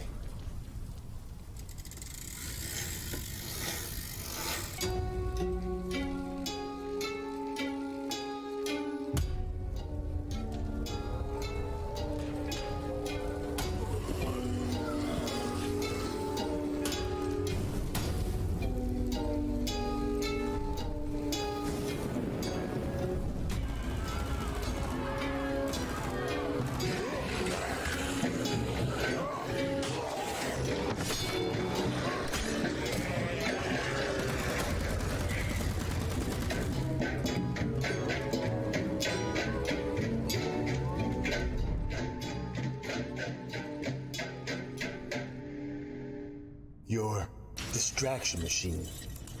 Will it save our people or lead us to ruin?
Oh my God, I loved it. Can I just say the first thing I noticed is not only the diversity and skin tones and representation, but also body representation. And that is something that you really don't see that often. And I was just like, yes, let's bring the cuddly girl with the big hugs through. Yes. But let's get right into it. Danny D, welcome to Black Voices in Gaming. It is a pleasure to have you on. Oh my gosh, it's a huge pleasure to be here. Thank you so much. It's a mad honor. It's amazing. I know you guys are busy, so to have developers take a little bit of time to come on and just like chit chat with us is always like an honor. But let's hear a little bit about you, how you got started in the game realm. Like, girl, give us all the deets. Oh Lord. Okay. I mean, for me, I've been playing games for a long time. I always gotta credit Mortal Kombat, and I always gotta preface but I gotta preface like for the parents out there, because I started that early. Like I was playing. Me too. Way My mom got me into Mortal Kombat. Yeah. Right. Maybe not something to replicate, but it definitely was something that I just got up to, and I was so into it. I got really into like I guess just competitive fighting games in general, but I also just like I really liked the story. Like I really got into the whole story of like the best of the best fighting in a tournament to save Earth. So I got really into like the competitive aspect, but also I was very into the world that they built with Mortal Kombat. So I don't know, that's followed me. I got an MK system right here. Okay. Yeah, no, I got really into the girls too. Like those were my girls, like Katana, Sonya, and Lina. Oh yeah, I mean Sonya OG, right? But then they introduced like Katana and Lina. I got really into them, and I got into Jade as well. My brown-skinned princess. Like I was just very, very excited. I was so into it. So yeah, that just kind of that fed me into playing more and more. I got into both like story-based games, but also I got into more competitive games. And then I finally was just like, you gotta do it. You gotta try it. So that's how I ended up here. Like I'm always so like, what's the word? I'm like inspired by people who play competitive games because I can't do it. Like I've said earlier, I didn't say I was good though. No, listen, I'm not good, so therefore I don't even want to play. At least you play. Like I can't. I think I'm gonna force you to play some competitive games. Oh my God, please not like Overwatch. I don't want to play it again. Anyway, but I'm just like terrible at competitive games. I get really mad and I'm just like, I'm done. But enough about me. This is not about me. This is about Danny D. Tell us more about the game Hi Hello Girls, because like just from the trailer, I'm really intrigued. Like I love the fact that it's an all-female cast. I'm just gonna say that again. I love the fact that it is an all-female cast because I don't know many games that do that. I don't know many games that like when they do have a female protagonist, she has to be sexy and like it's like, well, what about the homegirls out here? Because we're all out here, all shapes and sizes. So Red is gonna throw the game up. But yeah, can you tell us a little more about what inspired you to make this game? Yeah, honestly, just so being in those sorts of spaces and being around, like women, also femmes, like, just kind of non-binary people as well. Basically people who weren't men, and just kind of like acknowledging that we're definitely there. We are definitely there. I think there's just kind of a misperception of the kind of people who play those types of games. So it just was more about me wanting to reflect my own experiences. We may not be hyper visible because there's some challenges that come with that sort of hyper visibility. A lot of, like I'll talk to some girls, especially who are very, very capable. They're very high up on like the competitive ladder, so to speak. They're just not public about it because with that kind of visibility comes some really, unfortunately, unpleasant experiences sometimes. So yeah, it was more just like, look, there's this misperception of like who's playing these games. We're definitely there. And it was like I had this drive to at least try to put something out there that was reflective of my own experience. I think that's important. I like that you kind of touched on the fact that like there are tons of people playing these games, but because the community can be so toxic, we're afraid to say that like, yeah, I'm a girl and I love playing competitive games, because like as soon as you say that, somebody's going to have something next. Some dude is going to have something negative to say. It's usually men who have something negative to say. That was you can't. That was you're my into first competitive experience games. online. Yeah. It's not me trying to make a blanket statement, but that is like usually the thing that happens. So I think it's wonderful that you have taken your experiences and turned this into a game. What I also think is incredible is that like for someone like me who doesn't play competitive games, I can kind of get the story by playing games that I do like. Like I love visual novels. I love like falling in love and making relationships and stuff like that because my life is terrible. So I live through video games. Okay. But no, this is incredible. Like the art style and everything. So can you tell me a little bit about how you decided to go with this particular art style and why you picked the characters that you picked? Because I see a lot of representation in the game. Man, yeah, it's one of those things where, so I love visual novels, as well. Like I've played Ultimate games, I've played like horror visual novels, and I think visual novels for a long time were pretty closely associated with mainly Japanese visual novels. But around like 2015, we had this kind of influx of Western indie developers kind of getting into the mix and supplying kind of non-anime forward art styles, and I was pretty inspired by that. And then of course, I feel like the big one that everyone is aware of that has an art style that's a bit different from like your typical Japanese Otome game or just Japanese visual novel is Dream Daddy. Yes. And so I feel like that's kind of a touchstone in the space for people who, if they think of a visual novel, they might think of either like Japanese visual novels, or they might think of something like Dream Daddy.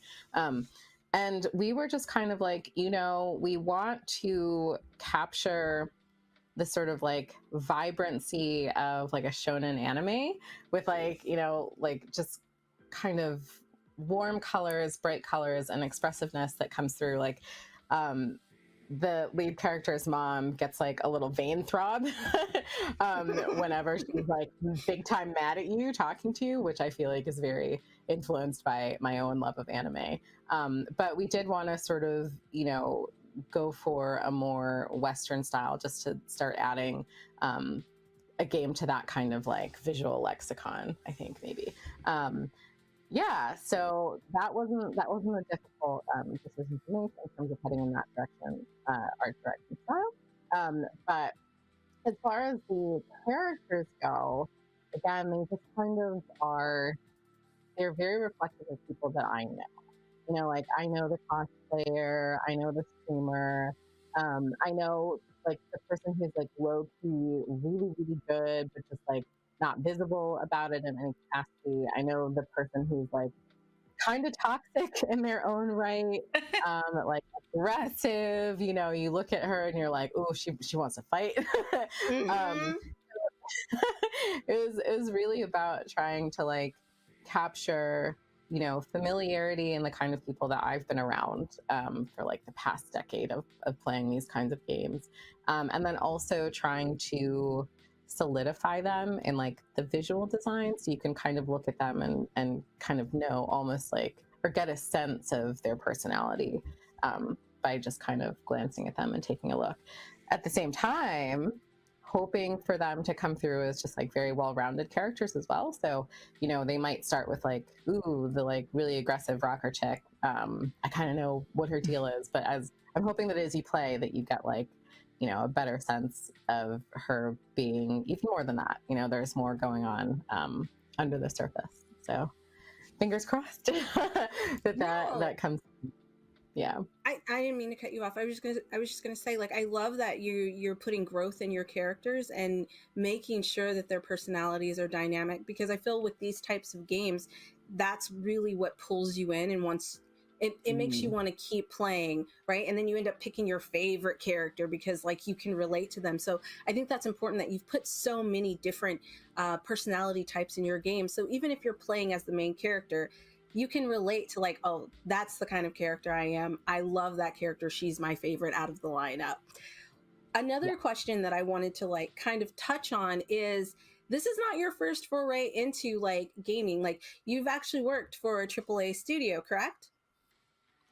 I have not actually, but I have released just like my own little indie stuff prior. And in the past, I had like a little brief dalliance in games a while ago. That must have been what that was. All right. That's really dope though. So like you're not a newcomer to this. So it's great that like you started from Mortal Kombat to playing competitive games to actually creating your own game. Like this kind of seems like a love story to like your life and what you grew up with and what you really like about the gaming scene. And I think that's very, very special. And thank you for sharing that with us. Before we round up anything, I'm going to throw it to Red and let her ask you some questions about the gameplay. Yeah, definitely. So like I come from an esports background too. And one of my loves, which I think is like the heart of esports, period, is the fighting game community. So when you said Mortal Kombat, I was like, and just like you mentioned, women, a lot of women are not visible or don't want to show up because they think they're not good enough because they see a whole bunch of guys, or even online. Like my first experience online was crazy. It was racial and sexist and all kind of stuff, but some people don't have the thick skin. I just troll back and make them leave the lobbies. But, you know, some ladies don't have that. I troll back. I do it to this day. But what, like of course, did you pull from like that atmosphere and that culture? Have you ever been to any tournaments or even asked some of the ladies that's actually, because you say you do know people in the space, like anything that they went through and kind of wanted to put that in the game as well to give some texture to context or anything? Absolutely. I mean, first of all, yes, like the FGC. Ooh, I'm so glad you said that because typically there's esports and then there's the FGC where like people try to make a distinction between like, you know, competitive fighting games versus versus like, yeah, so I'm gonna reel it in because that's a whole rant. Versus like team-based, you know, games. And in the game that they're playing in High Elo Girls is one of those like 5-person team-based games. But I feel like those experiences as playing someone from like a marginalized gender are very universal across like every kind of competitive game that you're playing. So yeah, I mean, I've gone to Evo a couple times. I love it. I've gone to Combo Breaker in Chicago, which is like, you know, it's kind of like my local one. You know, I've seen like Sonic Fox win tournaments, like live. Me too. Awesome. I've seen him when he was little, like a kid, little kid, and won against adults. Right. He just like, well, yeah, they just kind of came on the scene and were like within it. Well, I won't swear, but he's a genius. Yeah, no, and so there we go. So yeah, I love going to tournaments. You know, I did a little bit of like, there used to be this site called Major League Gaming online where you could join little you had the MLG years? Oh yeah, I did the MLG where like you might win like $50 or something off of, you know, like one of those queues and stuff. And I've been following, you know, competitors who, for like something like the FGC, you get sponsored. You know, you join teams and squads and, you know, sort of represent together. And then for like a team-based sort of, you know, esports community, you know, I watch, unfortunately, like all girls teams sort of come and then there's harassment and, you know, sometimes they've got to disband because it's a very challenging atmosphere to be in.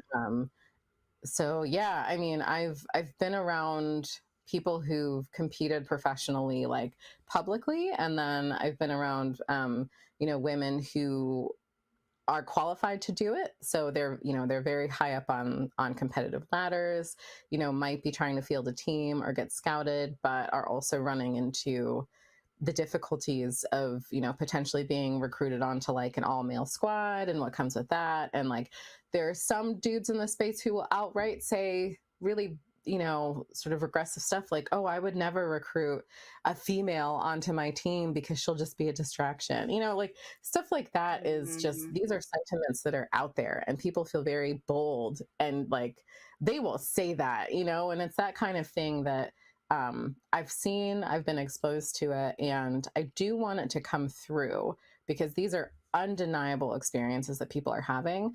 But I'm also trying to be careful in that I don't want it to be like an after school special where it's like, oh, like these girls are just facing hardship. Like they are, but like you said, they're trolling back, you know, like they are there because they feel very passionate and very strong about what they're trying to do. So ultimately, I'm not going to shy away from the fact that this is the climate that they're in, but I also want it to be like a fun game. You know, I want people to not be like depressed as they're playing this game because it's a game at the end of the day. This character right here reminds me of me.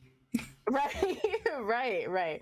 I mean, so yeah, we do have one who, Kay, she has like the blue hair and the mohawk, and she is infamous for, you know, trolling back. Like she has a reputation, you know, to the point where she has actually been banned multiple times. Like her account has been banned multiple times because she's pretty terrible. But yeah, I mean, it's one of those things where it's like, I feel like people who stay in these spaces as well, they either become that person where they adapt by just sort of like adjusting to the vitriol that's thrown their way, or they might just like Senny, who's, you know, greatest hugs of all time. She's very zen. Like they're, you know, they do meditation, they do yoga, like they just, you know, they take care of their mental health in that way.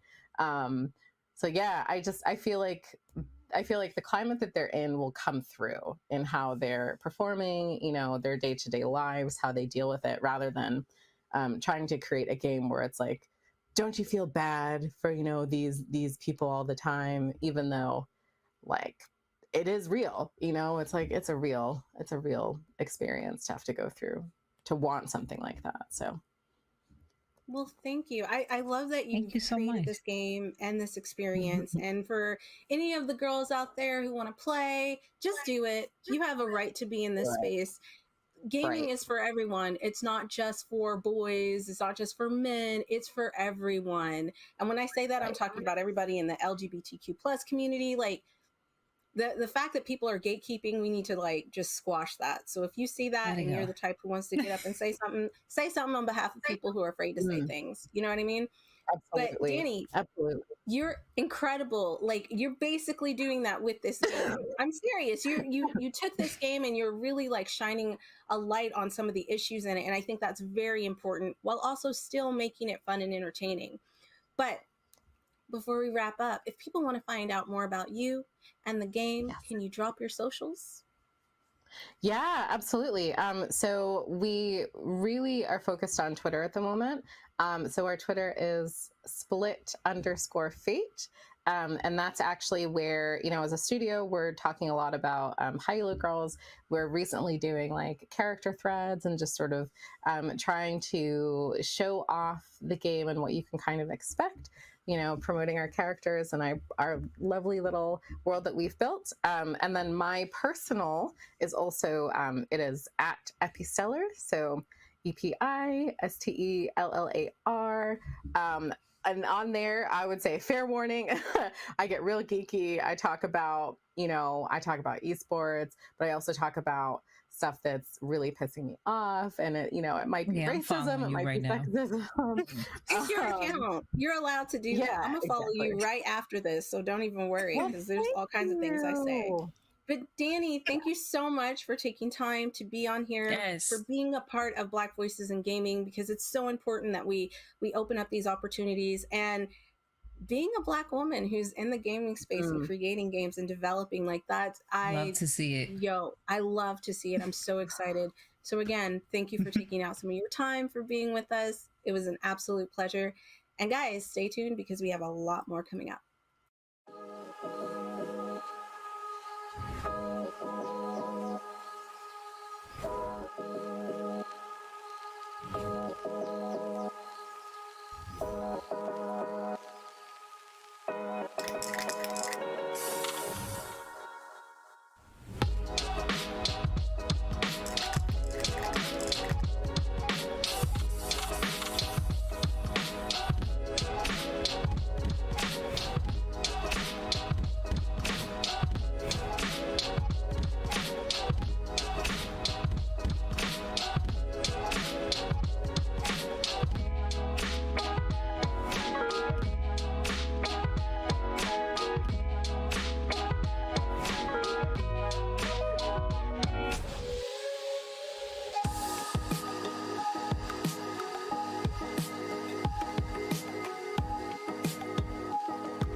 A gente queria que quando a pessoa abrisse o jogo, ela tivesse a sensação, eu já vi essa pessoa na rua.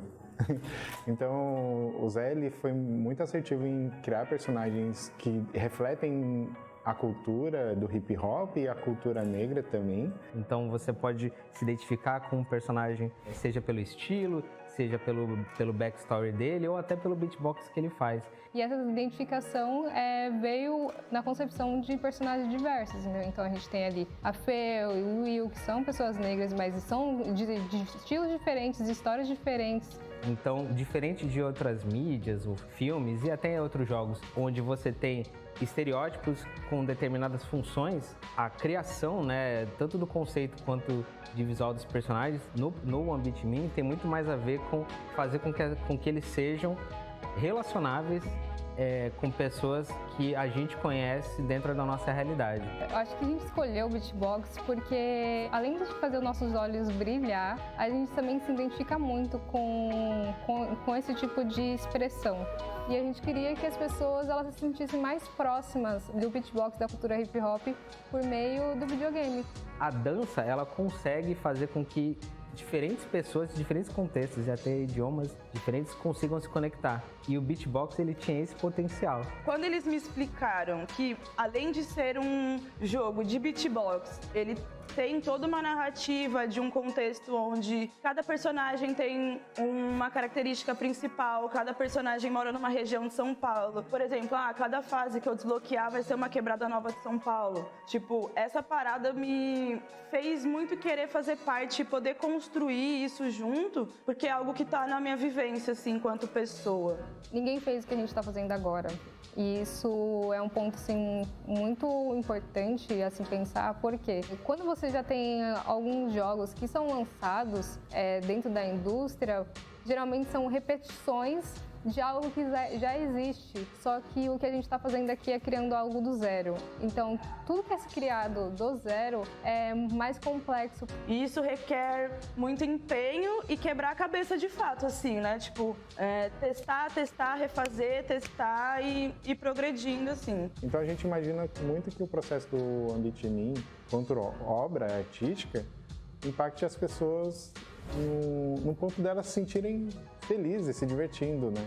Cara, pra ser sincera, eu quero chocar as pessoas, assim, tipo, que elas tenham a mesma reação que eu tive, assim, de nossa, eu não esperava por isso, sabe? Tipo, uma surpresa, que elas fiquem felizes, assim, de ver que a gente não tá fazendo mais do mesmo. Eu quero muito que o jogo ele consiga chegar em diversas comunidades, de as pessoas enxergar.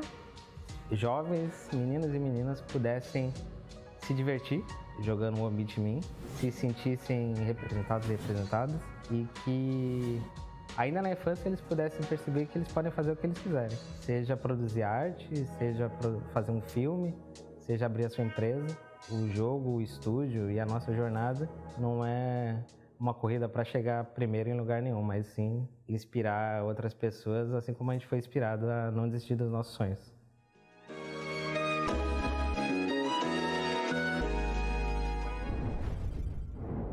Oh my God. Wow. That was incredible.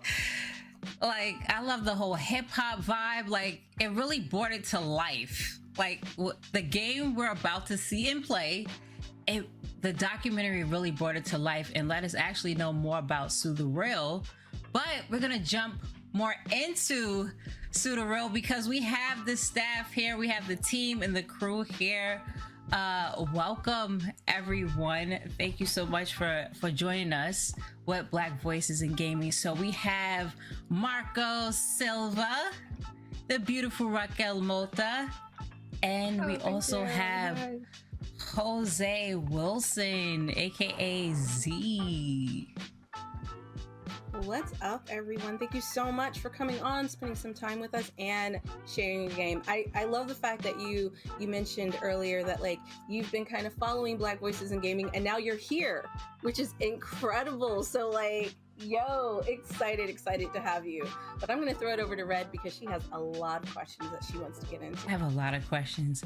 I just want to say thank you so much for like showcasing Afro-Brazilian culture, actually representing us as well as far as the whole African diaspora across the world, but actually seeing it, you know, in Brazil.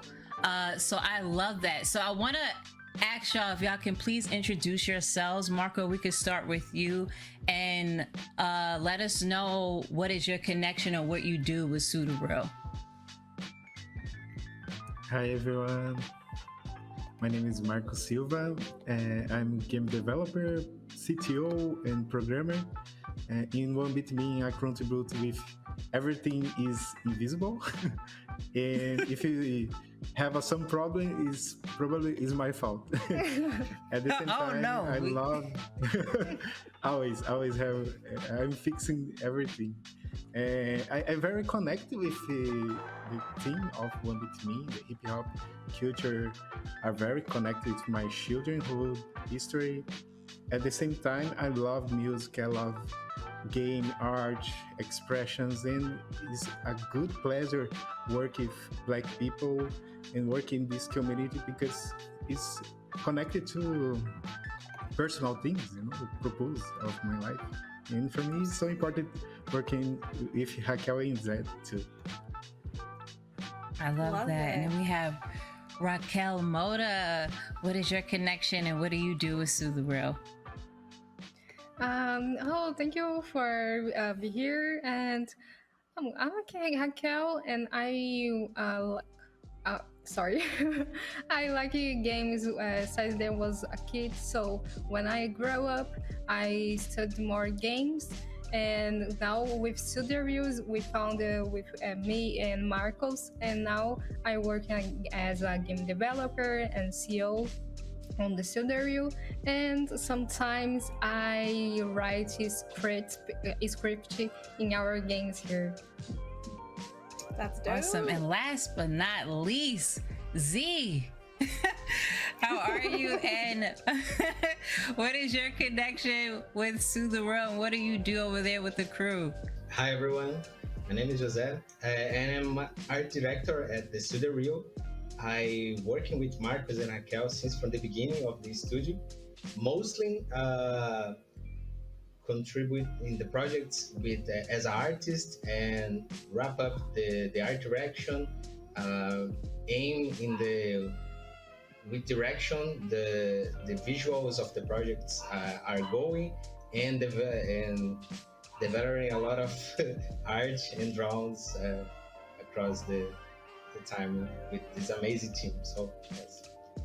So Z, right back at you, because we just came off of watching that incredible documentary. How did that come about, and how was the passion to actually like bring to life what 1Beat Men is going to be about into something so incredibly like visualization of it? How did that come about? The hip hop is spreading everywhere in music, video clips, animations, movies, and we think, and also in games. But we are really looking for introduce this subject for a new audience with our perspective about how the good things that we learn and live from the hip hop culture. And in terms of art style, we want to show this shining side about the culture, about the colorful, the respect, you know, the friendship. And I try transpass this to the art style to make the subject more welcome to a new audience, but also bring back who everyone follow this kind of topics in a fresh way, you know. So I think this is our goal. Yeah, I love that, because I've never seen a game like, we've had hip-hop games in the past.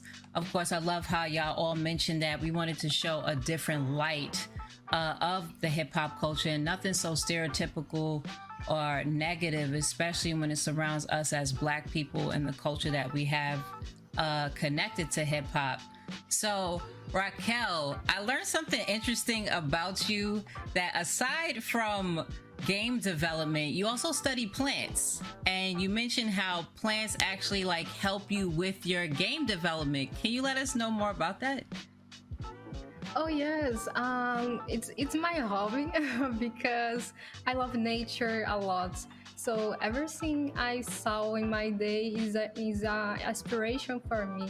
And when I study plants, I try to connect with our things here. It's a part of me for a long time because I don't know why, but since I was a kid, my parents show a lot for me how I can take care more with my space, the nature, and family. And when I reconnect these things in my life, I feel better. So when I saw a plant, sometimes I think my hair and other things that happen in my body. So this is inspire me to create new things in One Beat Me and other. Oh, sorry. How can I say obra? Projects. Oh, yes, projects.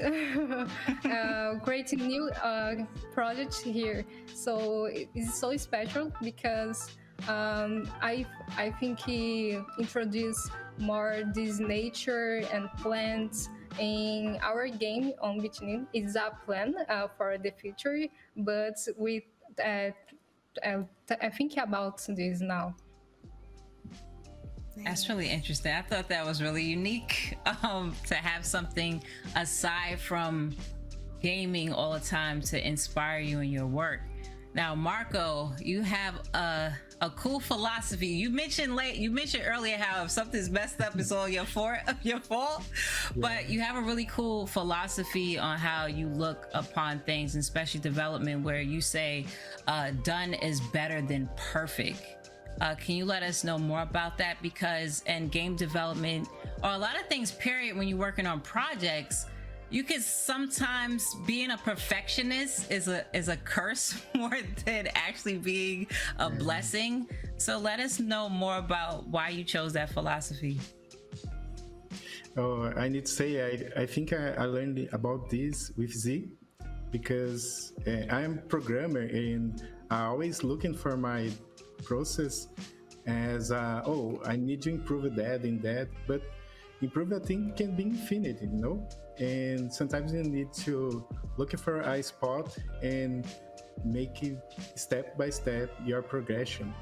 And I think if this, when I change this mentality, this helped a lot us, because we understand we don't start our career at the same place, a big company, and make this comparing our journey in these companies is so injustice with us, you know. And I think for us, the things work bad when we put smaller objectives for do things. And I think this philosophy, done is better than perfect, is because we love to have a connection with people are playing your game. And if you don't finish the game, the people don't play. And it is, yes, I prefer the people play the game, not work perfectly, but have a connection. It's better. That's a great segue, because we're gonna jump right into One Beat Men right now, and y'all are gonna help me as well too, and then we're gonna actually ask some questions. So let's jump right into One Beat Men and check it out. Awesome. Oh my god, this game looks so good, and the music in it is absolutely incredible. I just wanted to say, I can tell that this is a love letter to hip-hop, to Black culture, and I think you guys have nailed it. It's great. And the fact that you were talking about make sure it's done and not perfect. It's because you want people to have that experience, and life is not perfect. So like going in and just being able to experience this, that's the most important thing. And I love that you're pushing that agenda with this game. But before I ask any more questions, let's kind of get into the game, start it up, and I'm gonna let Red handle this because like I said, she's a pro. The pressure. The pressure is on. No problem. So it's like beatboxing with it. So how would I start off to make sure I beat this brother right here on the train? Okay. He looks like he's coming hard too. I will give you a short summary. So in this demo version, we introduce 2 characters for our hosters. So you will need to choose your setup to play and set up the CPU to be your opponent. So you can pick any one of these two. After this, you already choose the tracks. We have 3 tracks work in progress now. And the goal is looking the sequence of your opponent and copy in the same inputs in the clockwise direction, but in the beat of the music. This is the goal. Got it. I think I failed.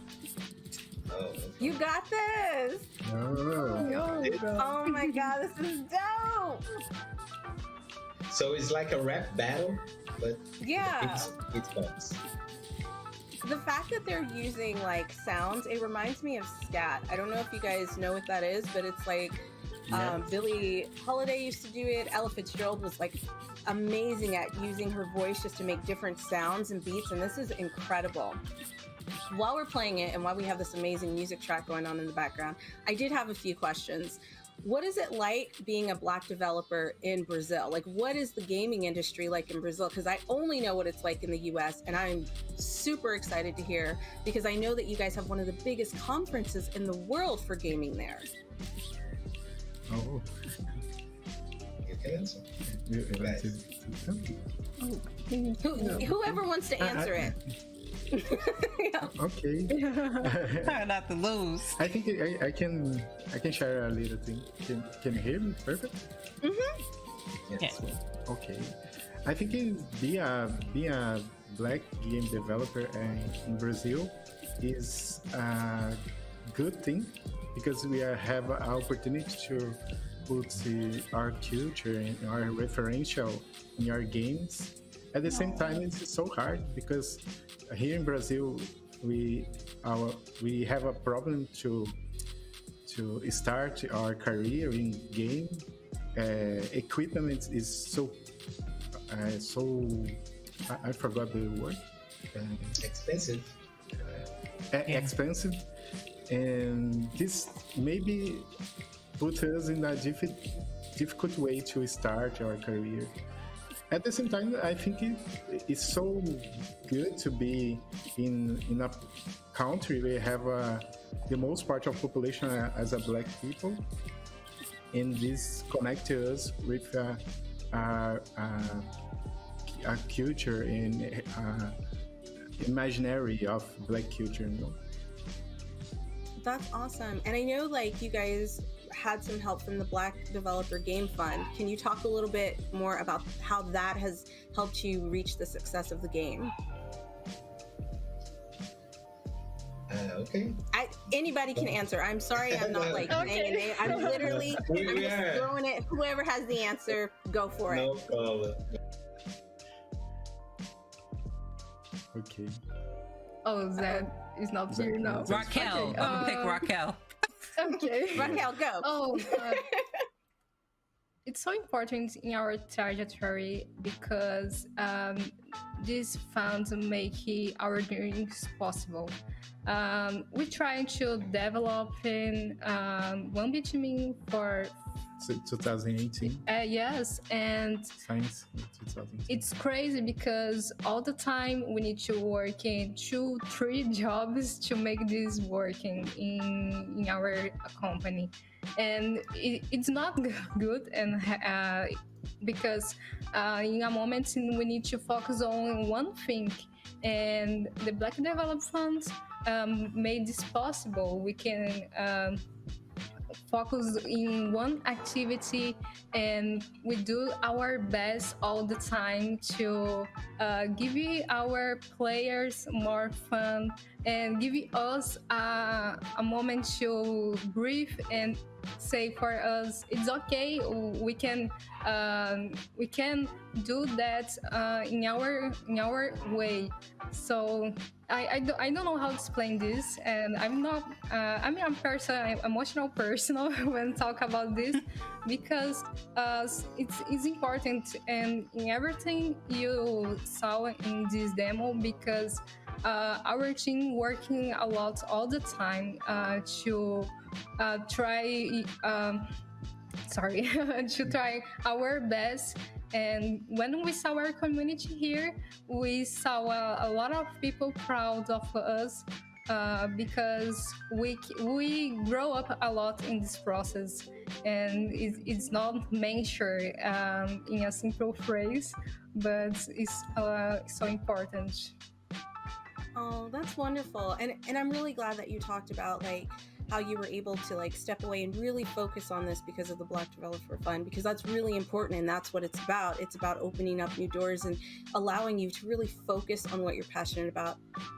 You guys, I absolutely love the game. It's incredible. Like I couldn't stop like dancing while she was playing it. I was like, I'm a hip hop head. I was like yeah.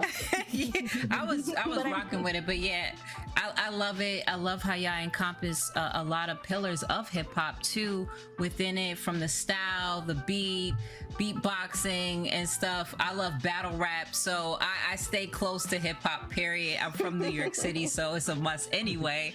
But I really love the representation. I love that y'all are doing what y'all doing and being brave in it too, and unapologetic with our culture as well. So Destiny, you have anything else to add?